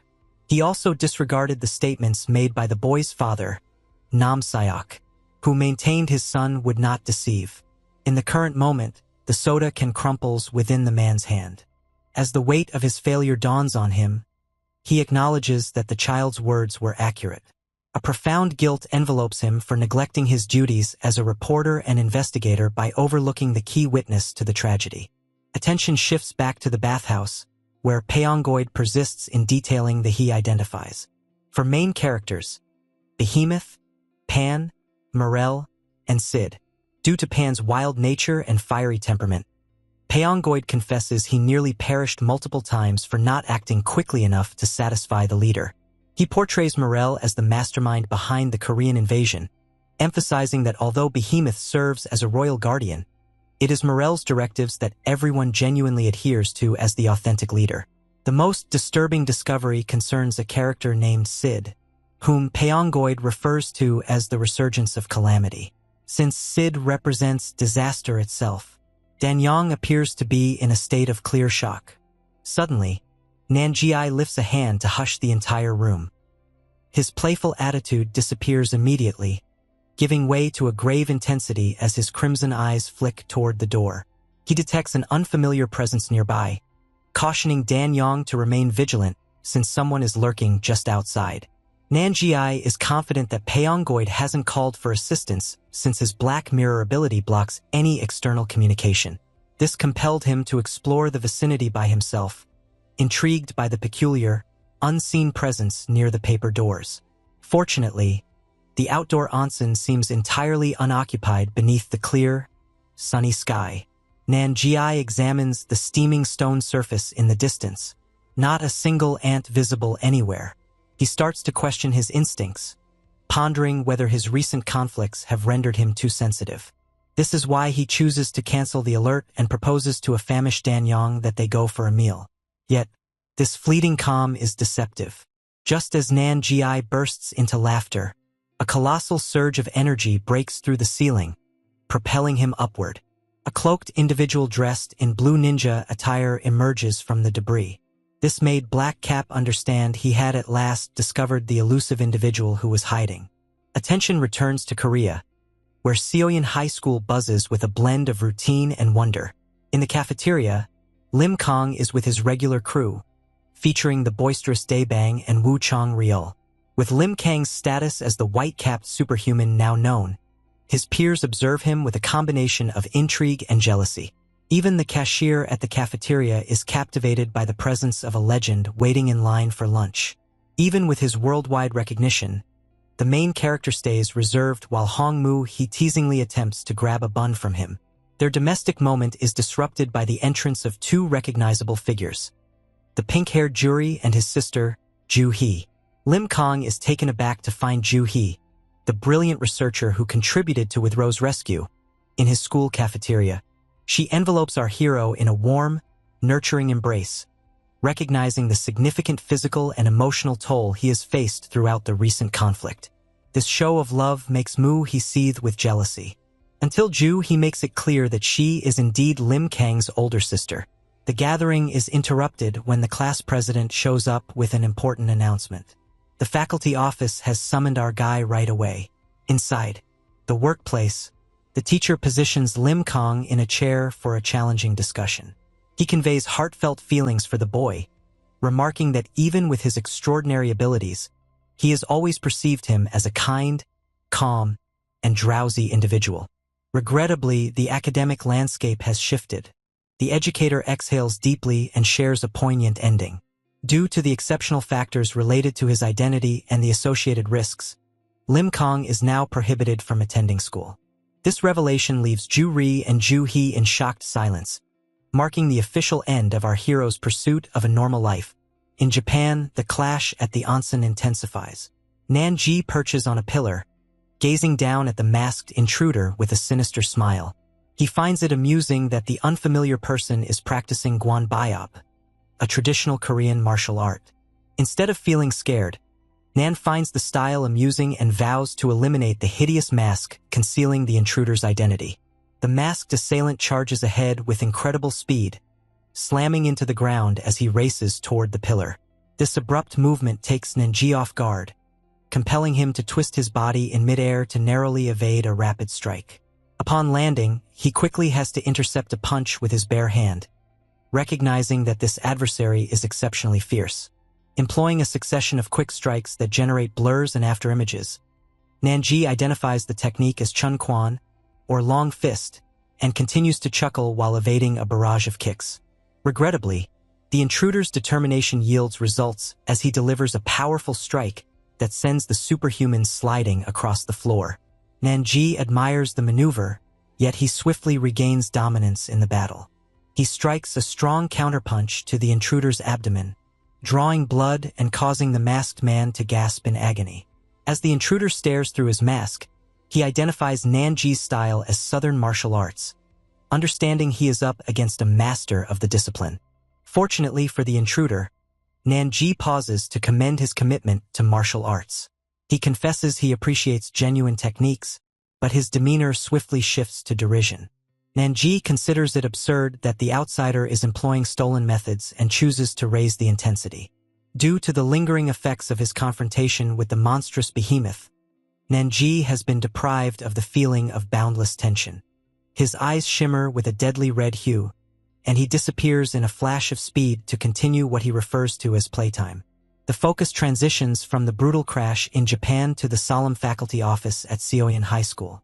The teacher gazes at Lim Kong with sorrow, acknowledging the irony of being concerned for the hero's safety while he was preoccupied with saving the world.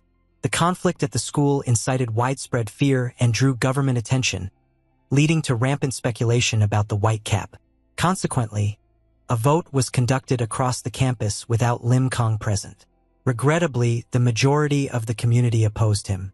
This compelled the school to act, resulting in the devastating news that our main character is now expelled. The teacher grits his teeth in shame, deeming the situation disgraceful and absurd considering the boy's sacrifice. Lim Kong remains silent and stoic. His thoughts wandered back to his days as an ordinary student, sharing meals and playfully arguing with friends. He remembers Master Oh Bang-won's teachings, emphasizing that although separation is inevitable, it is the memories that maintain the bonds between people. The teacher holds our hero's hands, making a heartfelt vow that if Lim Kong ever seeks a refuge or someone to confide in, the school will always welcome him with open doors. Touched by this honesty, the protagonist requests the teacher to lift his head. In an unusual display of sentiment, Lim Kong conveys his heartfelt appreciation, expressing thanks to the man for instructing him, reprimanding him, and helping him feel genuinely alive each day. Remembering the comforting embrace he just got from Ju Hee, our protagonist abruptly rises and envelopes the teacher in a heartfelt, genuine hug.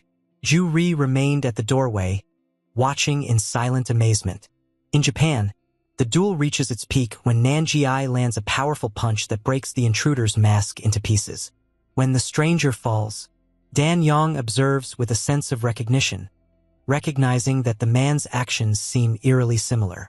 Nanji looms over his vanquished foe, derisively questioning why he lost his wits if he believed this was merely a game. He believes the martial artist has reached the end. He is shocked when the injured man gasps out a particular name, Black Hat Sunbae. When the mask breaks and the battle concludes, Dan Yong is paralyzed in disbelief.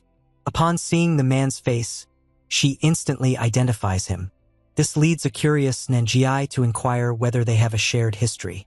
Dan Yong explains that although they are not friends, she met this man during a solo investigation.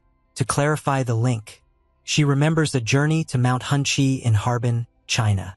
Due to the mountain's infamous hazardous roads and erratic weather, only a handful of individuals ever explore it. Recently, a number of unusual reports about a legendary Yeti have captured public attention. Simultaneously, a local gang called the Black Snow had been instilling fear in nearby villages and robbing them. Due to the gang's noisy and chaotic behavior, the infamous Yeti eventually appeared from the woods and ruthlessly took down the entire criminal group. As rival gangs sought vengeance, they faced the same grim outcome. This fueled a rumor that anyone challenging others on Mount Hunchi was destined for death. Upon hearing this, Nanji erupted in a hearty laugh. It's amusing to realize that the bloodied martial artist lying on the ground is the legendary Yeti. Dan Yong shares her journey, revealing that she went to China to specifically explore the sightings of the wild man.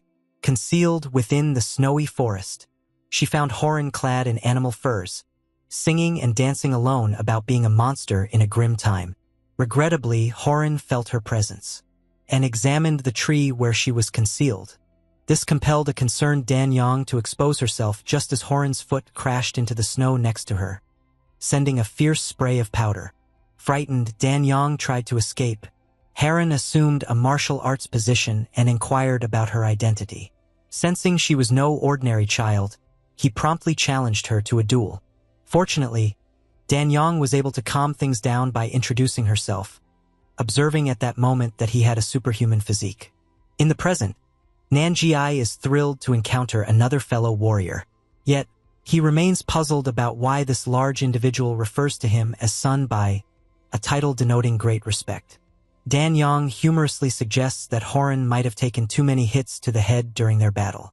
Attention momentarily returns to Korea. At Seo Yun High School, the usual routine is disrupted by a shocking discovery. Lim Kang's desk stands empty, and his bag is missing without a trace. A classmate announces to the shocked room that our hero has made the decision to leave school. The main character sent a last note expressing gratitude to his friends and wishing them well, but he explicitly asked that no one attempt to see him. Instead, he assured them he would come to visit occasionally. While his peers absorb the news in complete disbelief, Lim Kang is depicted leaving a serene residential alley, marking the end of his life as an ordinary student. In Japan, the martial artist Horan sits on the ground and formally presents himself as Horan the Dwarf.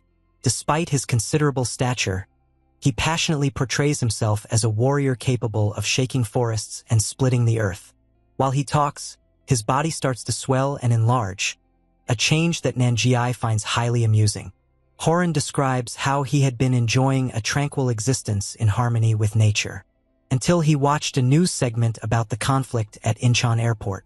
Witnessing Nanjiai's extraordinary fight against the Inhumans sparked a passion within him, leading him to understand that his mountain life was narrow-minded. Motivated by honor, Horan swam across the ocean to Korea to participate in the conflict, but he reached the destination only after the fighting had ended. Fortunately, he learned that Nanjiai had gone to Japan and swam across again, almost getting a cold while searching for his idol. When Nanjiai questions why Horan assaulted him upon arrival, the martial artist states it was an essential trial. The existence of individuals who could feign being a legend is concerning. Horan aimed to personally witness the extent of Nanjiai's martial arts abilities and negation to confirm his identity. He lowers his head to the ground, begging for pardon for his impolite behavior. Nanjiai delivers a menacing stare, sarcastically rebuking Horan for not fully engaging in their battle. When Horan inquires about his potential punishment, Nanjiai straightforwardly asks him to be his right-hand man. This penalty leads the confined Inhuman, Pyong Goid, to anxiously inquire about his own destiny. Nanjiai's voice becomes icy as he tells the slug that he has taken too many lives to be set free. Although Nanjiai plans to pass judgment later, he insists on the creature's assistance for now. When the captive starts to complain, Horan harshly quiets him, warning to crush the snail for disrespecting his son. Nanjiai chuckles at the show of loyalty, happy to have a dependable right-hand ally. Having established their new alliance, the group gets ready to leave the bathhouse. Their upcoming mission is evident. They are setting out to locate someone named Shigehira. A white van navigates the bustling urban roads of South Korea, transporting the pink-haired researcher Juhee along with her younger sibling. Juhee appears anxious as he expresses his worries about Lim Kang's well-being. Due to his recent expulsion and isolation from classmates, the boy is anxious that his friend might be in serious danger. Juhee tries to comfort him with a nuanced truth, pointing out that although the circumstances are challenging, their hero has grown more resilient and focused due to these trials. Therefore, she proposes a shift in routine, suggesting the boys unwind together while she goes to a private reservation that evening. Fortunately, the journey has a particular aim that Juhee has not disclosed. As the van arrives at an unremarkable structure, she guides her brother down a dim, industrial corridor. This abrupt change in surroundings evokes a feeling of fear in Juhee, who perceives the ambience as more frightening. His sister comforts him, confirming that the area is secure. Right as they arrive at a pair of heavy double doors, the doors open wide, exposing the illuminated space of an advanced laboratory. Within, the skilled sniper Agent B and a male scientist, Dr. Moon, look up in shock, questioning who has managed to breach their security measures. With the facility being strictly prohibited, Tension escalates until Juhee confidently presents herself as a representative of the ISSTF. Acknowledging her as an iconic researcher from a leading U.S. institution, Dr. Moon's animosity disappears immediately, and he promptly invites the leader in. The team advances further into the building, which Zhu recognizes as the Mirai Medical Research Department. He anticipated a concealed lab to be airborne instead of concealed in the Chungcheongbuk area, leaving him astonished by the expansive facility. Zhu welcomes Dr. Moon warmly, acknowledging that their extensive history of online collaboration has ultimately brought them to this face-to-face encounter. She subsequently directs her focus to Agent B, who identifies her right away. Dr. Moon wonders why a researcher with such talent would choose to depart from the United States, prompting Zhu to disclose that she has permanently relocated to Korea. When the physician inquires about the presence of someone like Zhu, Agent B advocates for the boy. He recognizes the teenager as the individual who administered life-saving first aid during the Incheon airport catastrophe. This common history fosters a connection of mutual respect. Agent B expresses heartfelt gratitude for his existence. Zhu expresses gratitude to the soldier for rescuing him from the monsters. The mood shifts as her playful attitude fades. She asks about the condition of Park Gun-do, the student set to undergo the experimental upform procedure. Dr. Moon guides them to a dimly lit section where the boy lies within a luminous, life-sustaining capsule. Given Gun-do's fragile state resembles a flickering candle, the doctor worries he might not endure long enough to withstand the early phases of the operation. Zhu requests the boy's medical records, analyzing the intricate data in just 5 seconds. This display of brilliance astonishes Dr. Moon, particularly when Zhu assertively states they will tackle the procedural issues collaboratively. Yet, prior to starting the work, the researcher surprises everyone with a personal request. She declares her plan to leave the ISSTF and invites Dr. Moon and Agent B to accompany her. Given that this is a high-risk proposal requiring them to relinquish their official status, the group remains paralyzed in disbelief while she gets ready to reveal her real intentions. Simultaneously, a change takes place within the Inhuman hierarchy. Deep in a shadowy chamber, an inhuman creature resembling a fish, named Tobian, comes to meet strategist Morel and the elite group. Morel states that the period for observation has ended. He plans to execute a direct attack with the elite fighters Akabanga and Babarusa. He instructs Tobian to open his enormous mouth, permitting the leaders, including the white-haired Pan, to climb aboard as he rises from the ocean depths. Beneath the starry sky, the Inhumans position themselves on the creature's back, ready to seek out the enigmatic target referred to as J. Kayak. Morel issues a serious caution to Tobian about their destination, Anmian Island. The target has fortified his domain with a strong barrier, causing anyone who ventures in to experience hallucinations and become disoriented. To circumvent this protection, Morel instructs the giant fish to shut its eyes and depend solely on his commands. He clarifies that all they perceive, the island, the trees, and the reptiles, will probably be misleading illusions designed to mislead them. Tobian recognizes the peril, cautioning his passengers about abrupt motions as he starts to navigate the murky, choppy waters. Navigating through the midnight waves, they headed southwest. The group's tension becomes distinctly noticeable. Pan interrogates the strategist about their objective, the enigmatic J. Kayak. Due to the target's erratic behavior, Morel acknowledges that achieving a peaceful resolution is unlikely. He cautions his friends that if J. Kayak does not agree to cooperate, the meeting will probably result in violence. Distant from this looming danger, deep inside a rugged stone cave, the outline of J. Kayak remains still on a stone throne, oblivious to the approaching Inhuman elite converging on Anmian Island. Simultaneously, the focus moves to the vibrant, sunlit streets of Kyoto, Japan. Nanjiai strides confidently through the city alongside the strong Horan and the pink-cloaked Danyang. Horan is eager to demonstrate his loyalty as a devoted right-hand man. He humorously tussles with Danyang for a food skewer, asserting that she ought to have given the first bite to her superior. Nanjiai steps in to halt the argument, reminding them that they have already compensated sufficiently for the spa they just ruined. As they traverse the area, Their presence sparks a flurry of murmurs among the locals. As Nanjiai's face was shown worldwide during the Korean War, onlookers instantly identify him as the Black Hat Superhuman. Though they are perplexed by the caveman Horan accompanying him, Dan Yong becomes anxious regarding the public scrutiny. Yet Nanjiai stays unfazed. He states that they no longer need to conceal their presence. He feels that the world's perception of them matters little compared to the journey they have decided to undertake. The team proceeds towards the outskirts, heading towards a dimly lit bamboo grove where Nanjiai encountered a warrior named Shigehira. Fortunately, Nanjiai's instincts remain keen. He calmly tells his friends that someone is trailing them. Dan Yong is surprised that she overlooked the presence. Nanjiai finds the scenario entertaining, likening the stalker to a fly attracted to a celebrity. Despite his prior injuries, Horan is keen to engage in a fight. Nanjiai directs them to disregard the tail for the moment. Given the tracker's clumsy movements, he is confident he can swiftly apprehend the person once they enter the solitude of the bamboo.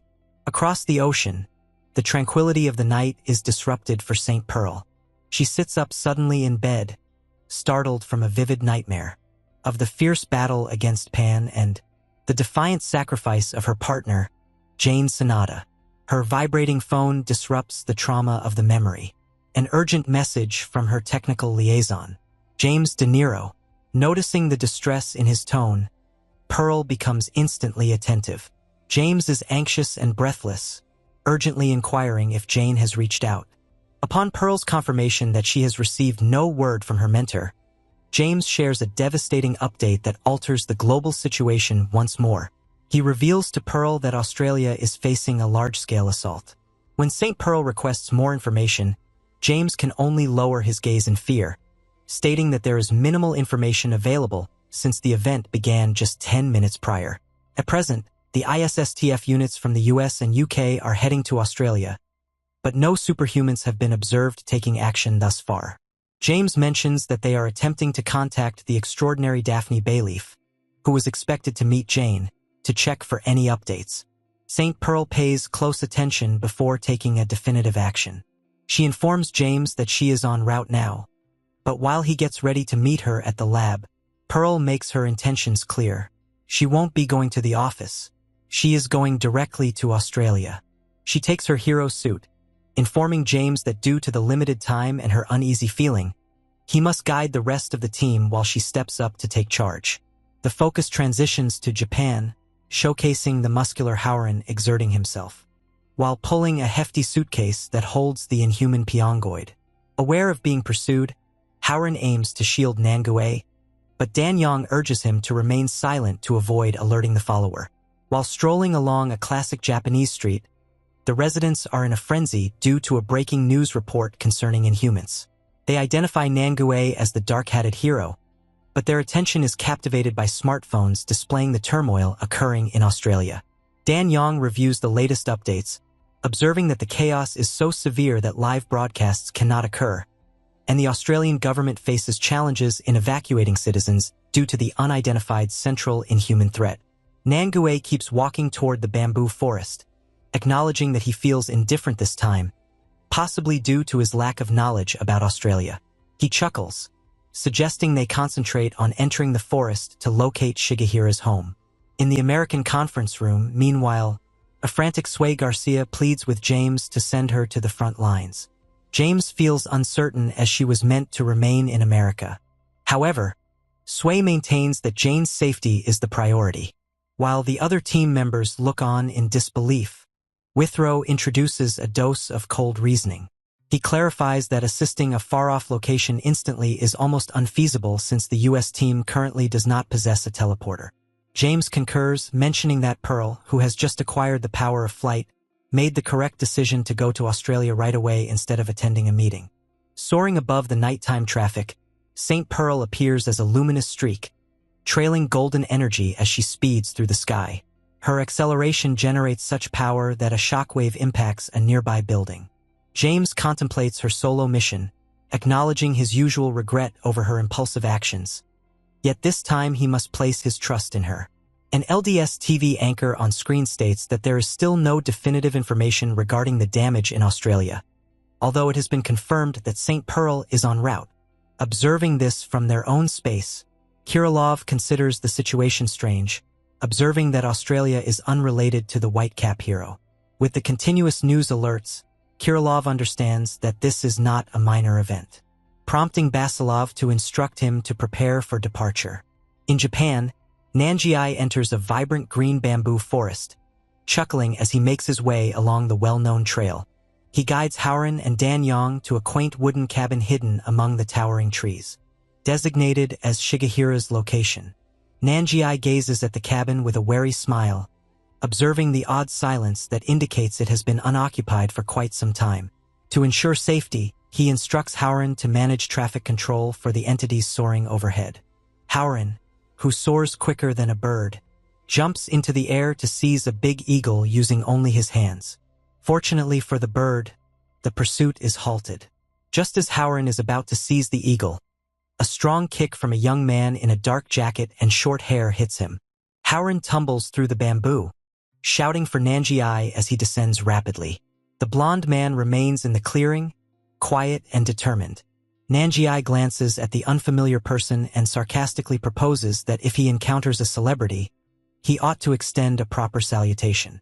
He commends the young boy, Miura Chisaki, for his bravery and presumes the child is the master of the bamboo forest. Nevertheless, Nanjiai swiftly redirects the discussion to his actual intent, stating that he has come to seek an old friend named Shigehira. Regrettably, Chisaki remains unconvinced. He accuses Nan of deceit, adamantly rejecting the notion that a genuine friend of his uncle would ever try to harm Kenta, the eagle resting on his shoulder. Since the bird is seen as a member of Shigehira's family, the boy perceives the previous altercation as an act of blatant hostility. Nanjiai and Danyang are briefly puzzled by the eagle's name. However, Chisaki stays resolute in his animosity towards the outsiders. This strain prompts an abrupt and fierce response from Howren. Aiming to defend his senior's honor, the strong warrior executes a forceful kick directed at the boy's head. Fortunately, Chisaki has remarkable reflexes and narrowly evades the deadly blow at the very last moment. This compelled Howren into a frantic battle on the ground as the boy moves with a pace the warrior cannot resist. Howren's eyes blaze with fury as he readies his counterattack, swearing to exhibit no compassion now that the battle has truly commenced. As he towers above the frightened Chisaki, a huge explosion of dust and energy bursts forth, propagating a shockwave across the bamboo grove. Dan Yong observes in dread, worried for the boy's safety. Yet, as the dust clears, an unexpected scene emerges. Nanji has stepped in, easily restraining Howren's fist with one hand. Black Hat shows clear disappointment in his right-hand man, rebuking him for abandoning his rationality and behaving like a murderous maniac rather than a controlled fighter. This engulfed Howren in a tide of shame, who promptly falls to the ground. In an odd act of self-punishment, the warrior starts to bang his head against the ground, pledging to persist until he perishes for what he believes is disrespect toward his elder. Nanji dismisses the commotion and faces the confused Chisaki. He coolly explains that he never meant to harm the eagle and confesses that he isn't truly Shigehira's friend, having encountered him just a single time. Feeling drained by the subject, Nan dismissively walks away, sarcastically remarking that he'll simply have to locate the man with the unattractive hair on his own. The departure is interrupted as Chisaki unexpectedly collapses. Tears rolling down his cheeks, the boy pleads with the group to remain and assist him in rescuing his uncle. This unexpected request for compassion stuns Nanji and Danyang, as they come to understand that the forest's master is, in truth, a vulnerable child requiring safeguarding. As this poignant moment occurs in Japan, attention turns worldwide. A beam of golden light slices through the moonlit sky above the ocean, signifying St. Pearl's rapid journey towards Australia. Due to the significant spiritual burden Jane Sanada experienced in their last fight, Pearl is troubled by the unknown state of her companion.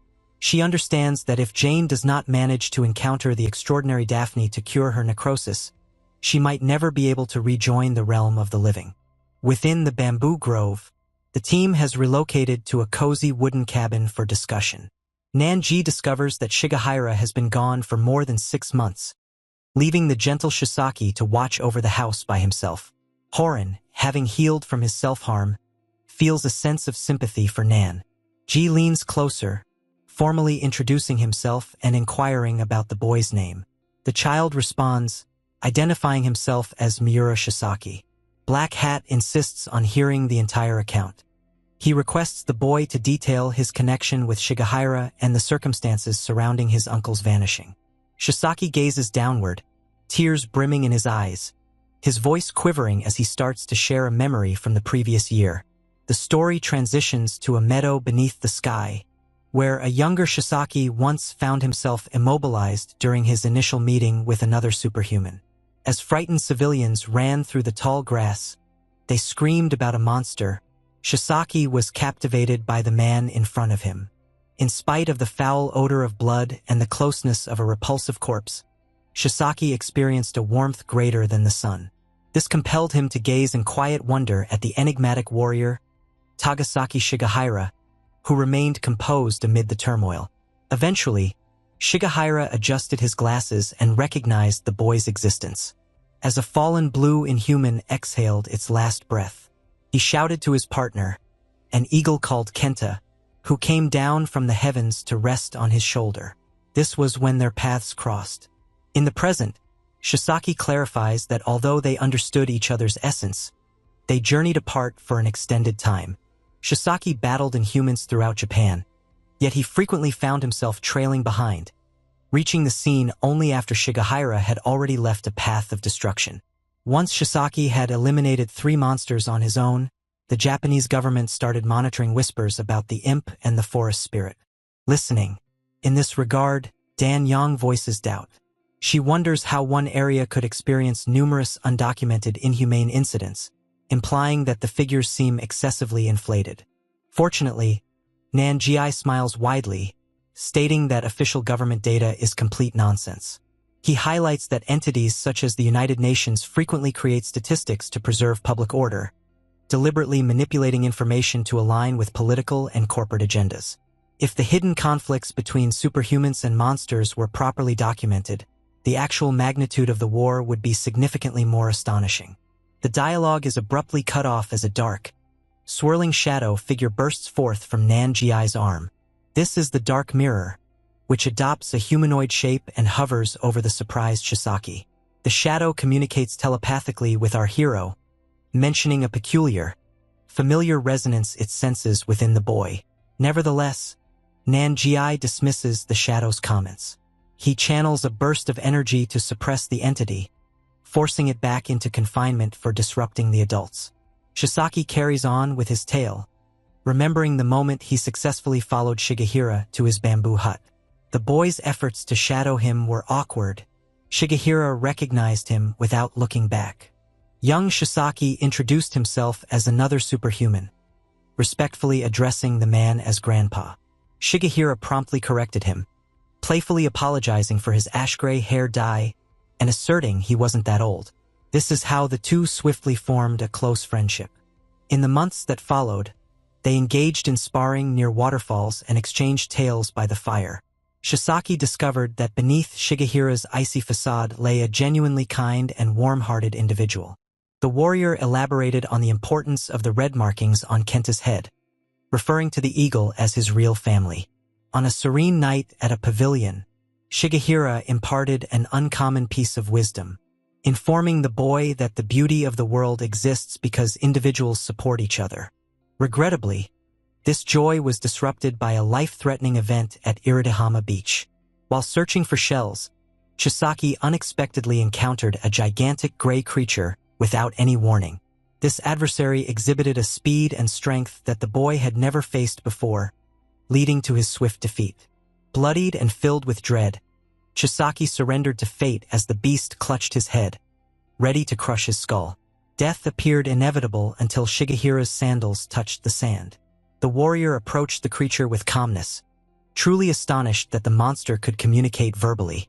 Confronting the enormous beast without a trace of fear, Shigehira made a straightforward, commanding request for the creature to release the boy, signaling the beginning of a frantic rescue effort. The recollection of the beach meeting lingers as the enormous, unnatural Bahama holds a tight grasp on Chisaki's head. The creature taunts the boy, asking if he is just a minion. Shigehira stays composed. Although he acknowledges his astonishment at the creature's speaking ability, he firmly commands that the boy be released. Bahama lets out a twisted laugh, perceiving Shigehira's worry for his junior as a flaw.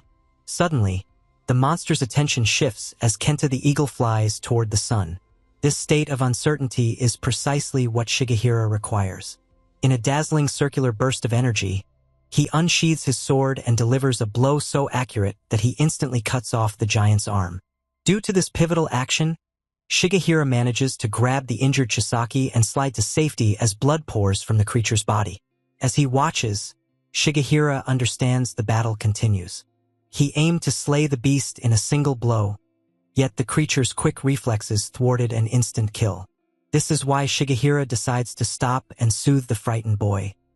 He carefully sets his straw hat atop the young boy's head, describing how life can be lonely and frightening. Yet they share this moment together. He urges the child to rely on him for support, offering the emotional resilience the boy requires to endure the trauma. Fortunately, Shigehira's determination aligns with the onset of the real fight, as sand and dust erupt from the impact of their clash. In the current time, Chisaki tells Nanjiai and Danyang that although the old man fought exceptionally well, the scenario became increasingly perilous with the arrival of another talking being, Merle. This newcomer swiftly teamed up with Bahama, launching surprise assaults from underground. This compelled Shigehira to stay completely focused. He thought it odd that two articulate inhumans would show up simultaneously, observing that they were different from any creatures he had previously faced. Chisaki, severely broken and injured, lay helplessly on the ground, unable to intervene as the two monsters completely disregarded him, concentrating their unyielding attack on Shigehira instead. Upon hearing this, Danyang is reminded of other intense battles, questioning whether the superhuman was truly facing a real threat. Nevertheless, the boy points out that the truth was entirely different. To his astonishment, Shigehira possessed a significant advantage after unveiling his Nan. Ji considers this logic-driven triumph to be completely expected. He describes Shigehira as a formidable superhuman who comprehends the factors of combat, ranging from innate skills to extensive experience. Nanjiai offers a superior comparison, indicating that Shigehira is on par with or potentially stronger than Saint Pearl, the leading warrior in the United States. He contends that Shigehira can only be defeated by an inhuman king such as Behemoth or someone who leads a whole army. This analysis is validated as the memory resurfaces at the beach, depicting a bloodied Shigehira towering over the twisted corpses of his foes. With the danger eliminated, the warrior gazes at a vanquished Bahama and readies himself for an interrogation, observing that as long as the monster's lungs are functioning, he anticipates truthful responses. As the tumultuous dust from the beach battle starts to clear, Mira Chisaki's past unfolds further. Fortunately, the eagle Kenta endures the encounter. The young boy gently holds the bird's head as Shigehira stands triumphantly over the twisted remains of the monstrous Bahama. Chisaki watches the warrior with a blend of intrigue and fear, realizing that despite the battle, the man's attention is solely on the defeated creature. This led to a harsh questioning. Shigehira hovers over Bahama, vowing to remember his name while inquiring about his background. As the creature first tries to pretend unawareness, Shigehira strikes with immense power, cutting off yet another limb of the creature. The unexpected violence stuns both Chisaki and Kenta. However, the warrior stays analytical. He clarifies that due to Inhuman's regenerative powers, he plans to keep Bahama alive. He cautions that his suffering will continue endlessly until the monster gives the right answers. Under this unyielding strain, Bahama ultimately succumbs. He admits that he and his companion Merle were simply scouts for a fighter named Stein. Due to Stein being a pet that dreaded even the boss's shadow and ultimately fled, Bahama's unit was tasked with locating the runaway. This results in a disturbing insight into the cruel hierarchy. Bahama recognizes his leader as a king who rises above all, embodying an independent combat spirit that exceeds the mindless hunters. Shigehira's eyes shine as he contemplates phrases such as autonomous warrior and king, understanding the magnitude of the organization he faces. Determined to address the core of this threat, Shigehira decides to utilize the monster as a means of guidance. He aims his katana at the shattered Bahama, granting him life on the condition of his eventual death. The being guides him over the ocean to the monstrous origin. This choice creates an instant divide between the two superhumans. Returning to the mountain lodge, Chisaki describes how Shigehira readied a small boat at midnight for leaving. Chisaki sought to participate in the mission, claiming they needed to rely on one another as allies.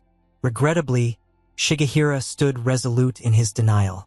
He stated that their abilities were presently as distinct as the sky is from the ground, and, as a result, the boy would merely become a liability in the challenging battles to come. He motivated the boy to become stronger and remain to defend Japan. In an instant, the mentor ventured into the moonlit void, leaving a forlorn Chisaki behind on the shore. Nowadays, Nangi bursts into a hearty laugh after hearing the story's end. He labels Shigehira a foolish fool, claiming that the warrior was blinded by his excessive pride. Nangi thinks Shigehira committed a critical tactical mistake by undervaluing the enemy based solely on 2 scouts. The crying Chisaki, filled with rage, yells at Nangi to apologize for disrespecting a man who battled for the people. Nangi simply smiles, posing the direct question. If Shigehira isn't foolish, then why hasn't he come back? The tragedy culminates as the boy shares his lengthy wait by the shoreline. The stillness was broken when a bruised and bloodied Kenta fell onto the sand. Chisaki rushed to the wounded eagle, only to discover a bloodied note attached to the bird's leg. The message's weight made him pause before deciding to unfold it, ultimately disclosing 2 eerie words penned in his mentor's handwriting. Stay cautious.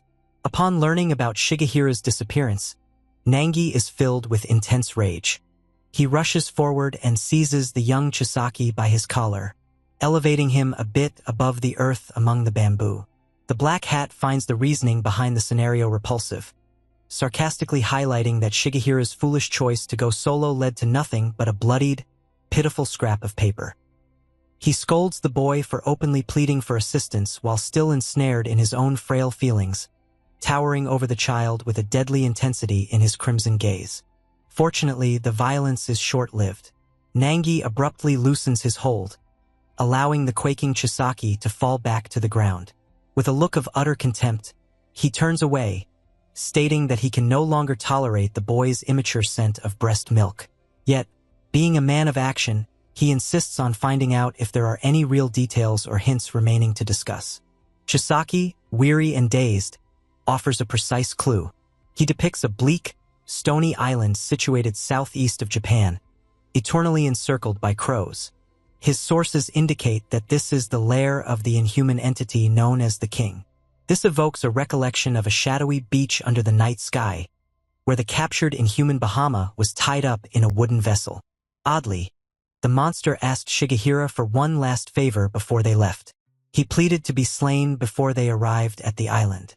Having failed his mission and guiding a superhuman to their base, Bahama feared the repercussions, worried that if he reached alive, he wouldn't be permitted to die peacefully. Shigehira, however, showed no compassion for the monster's request. He gazed at the frightened creature with cold detachment, ordering it to silence itself and guide him, asserting that he alone would determine the creature's destiny. In the present moment, Chisaki lowers his head, confessing that he has exhausted all his stories. Regrettably, Nangi presents a harsh reality, advising the boy to let go of any expectations. Given the significant time that has elapsed since the bloodstained note was dispatched, the Black Hat determines that it is highly likely Shigehira has been killed. He observes that due to the warrior's nature, he probably acted solo and was overpowered. Nangi starts to walk off, ordering Chisaki to rise and quit crying like a fool. He informs the boy that if he is genuinely a friend and a superhuman, he must understand that the sole way ahead is through action. As the group departs from the cabin, Nangi pledges to complete Shigehira's mission as a mark of honor. When the impulsive Horan proposes going directly to Crow Island to confront the monsters, Nangi dismisses the notion. He clarifies that their current team lacks the strength needed for such a venture at this time. Instead, he concludes they should first monitor the escalating crisis in Australia.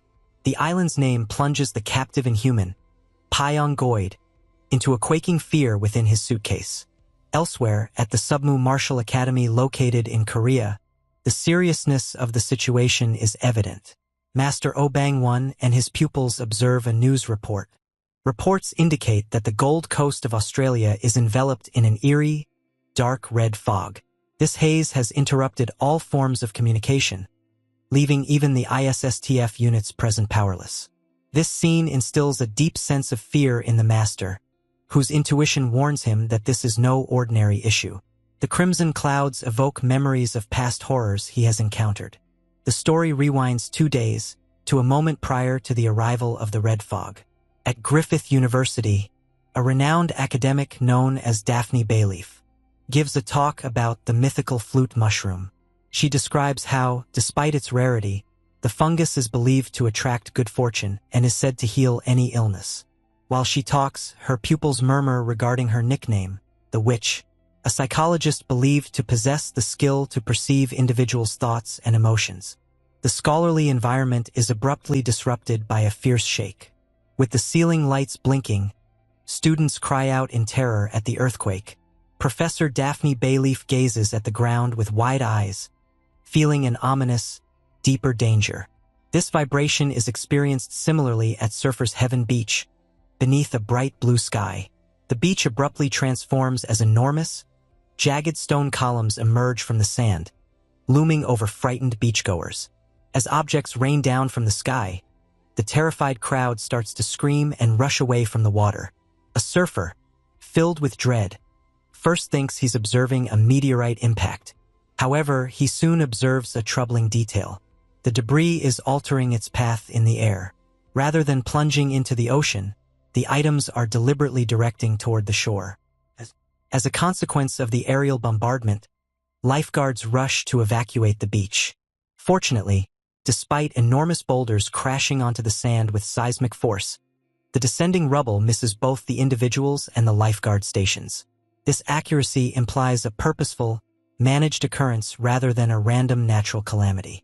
The turmoil ultimately uncovers the presence of enormous, house-sized boulders lodged in the sand, with one positioned squarely in the middle of the beach, resembling a monument. The tremor can be sensed miles away at Griffith University, where students find themselves in a state of bewilderment. Since the school's emergency alarms have not activated, the students are left wondering if a superhuman conflict, similar to the recent war in Korea, has reached Australia. Their uncertainty shifts to distrust upon discovering their professor.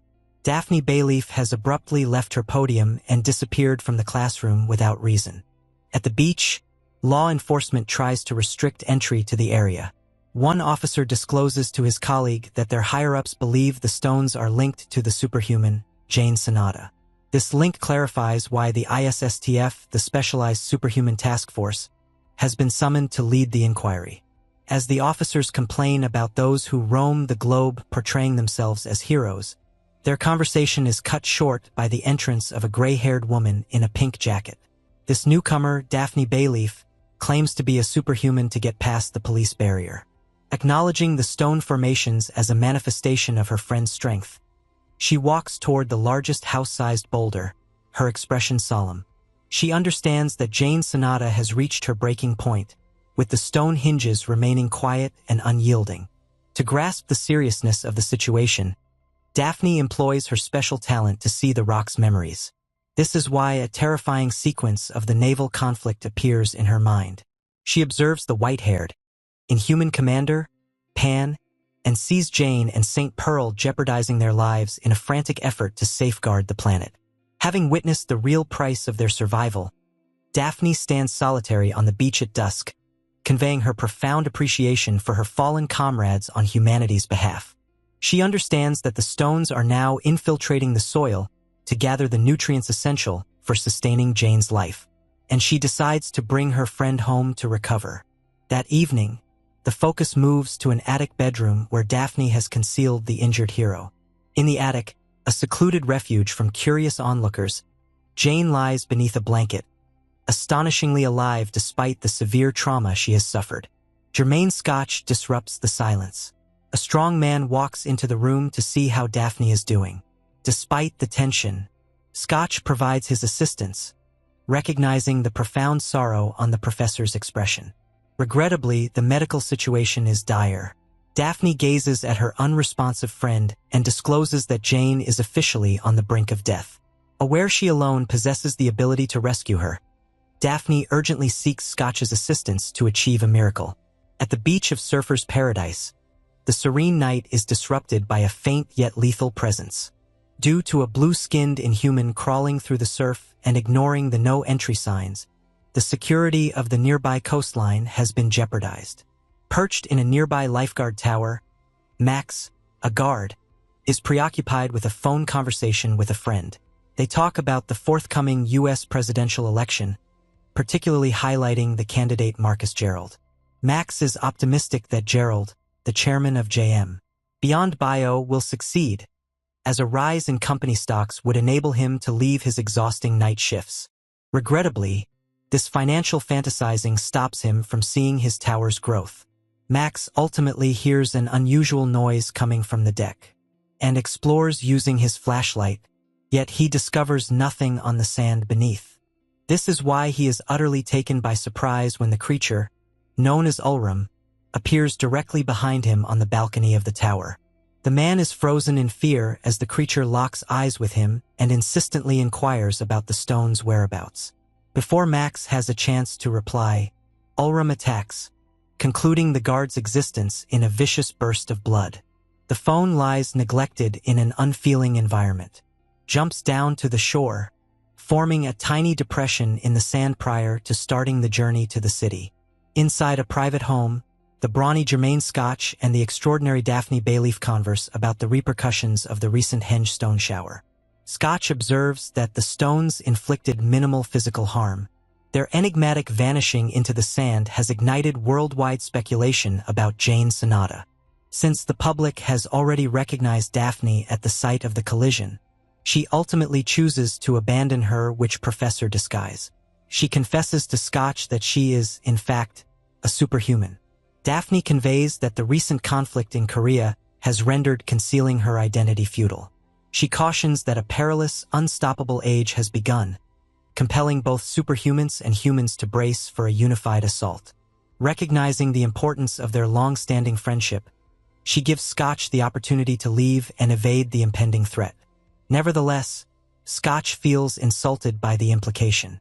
He points out all the occasions he assisted her with trivial chores, such as repairing light bulbs and motorcycles, asserting he is determined not to abandon her during this crisis.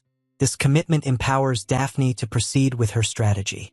She gives him a list of crucial supplies, emphasizing that they are short on time to rescue the ailing Jane Sonata. Oddly, the heroes are being observed from the rooftops. The Inhuman Calbus has pinpointed their location in coordinates with the Ulram to commence the next stage of their pursuit. To effectively pursue its target, Ulram undergoes a horrifying transformation, expelling a dark crow with bright red eyes emerging from its throat.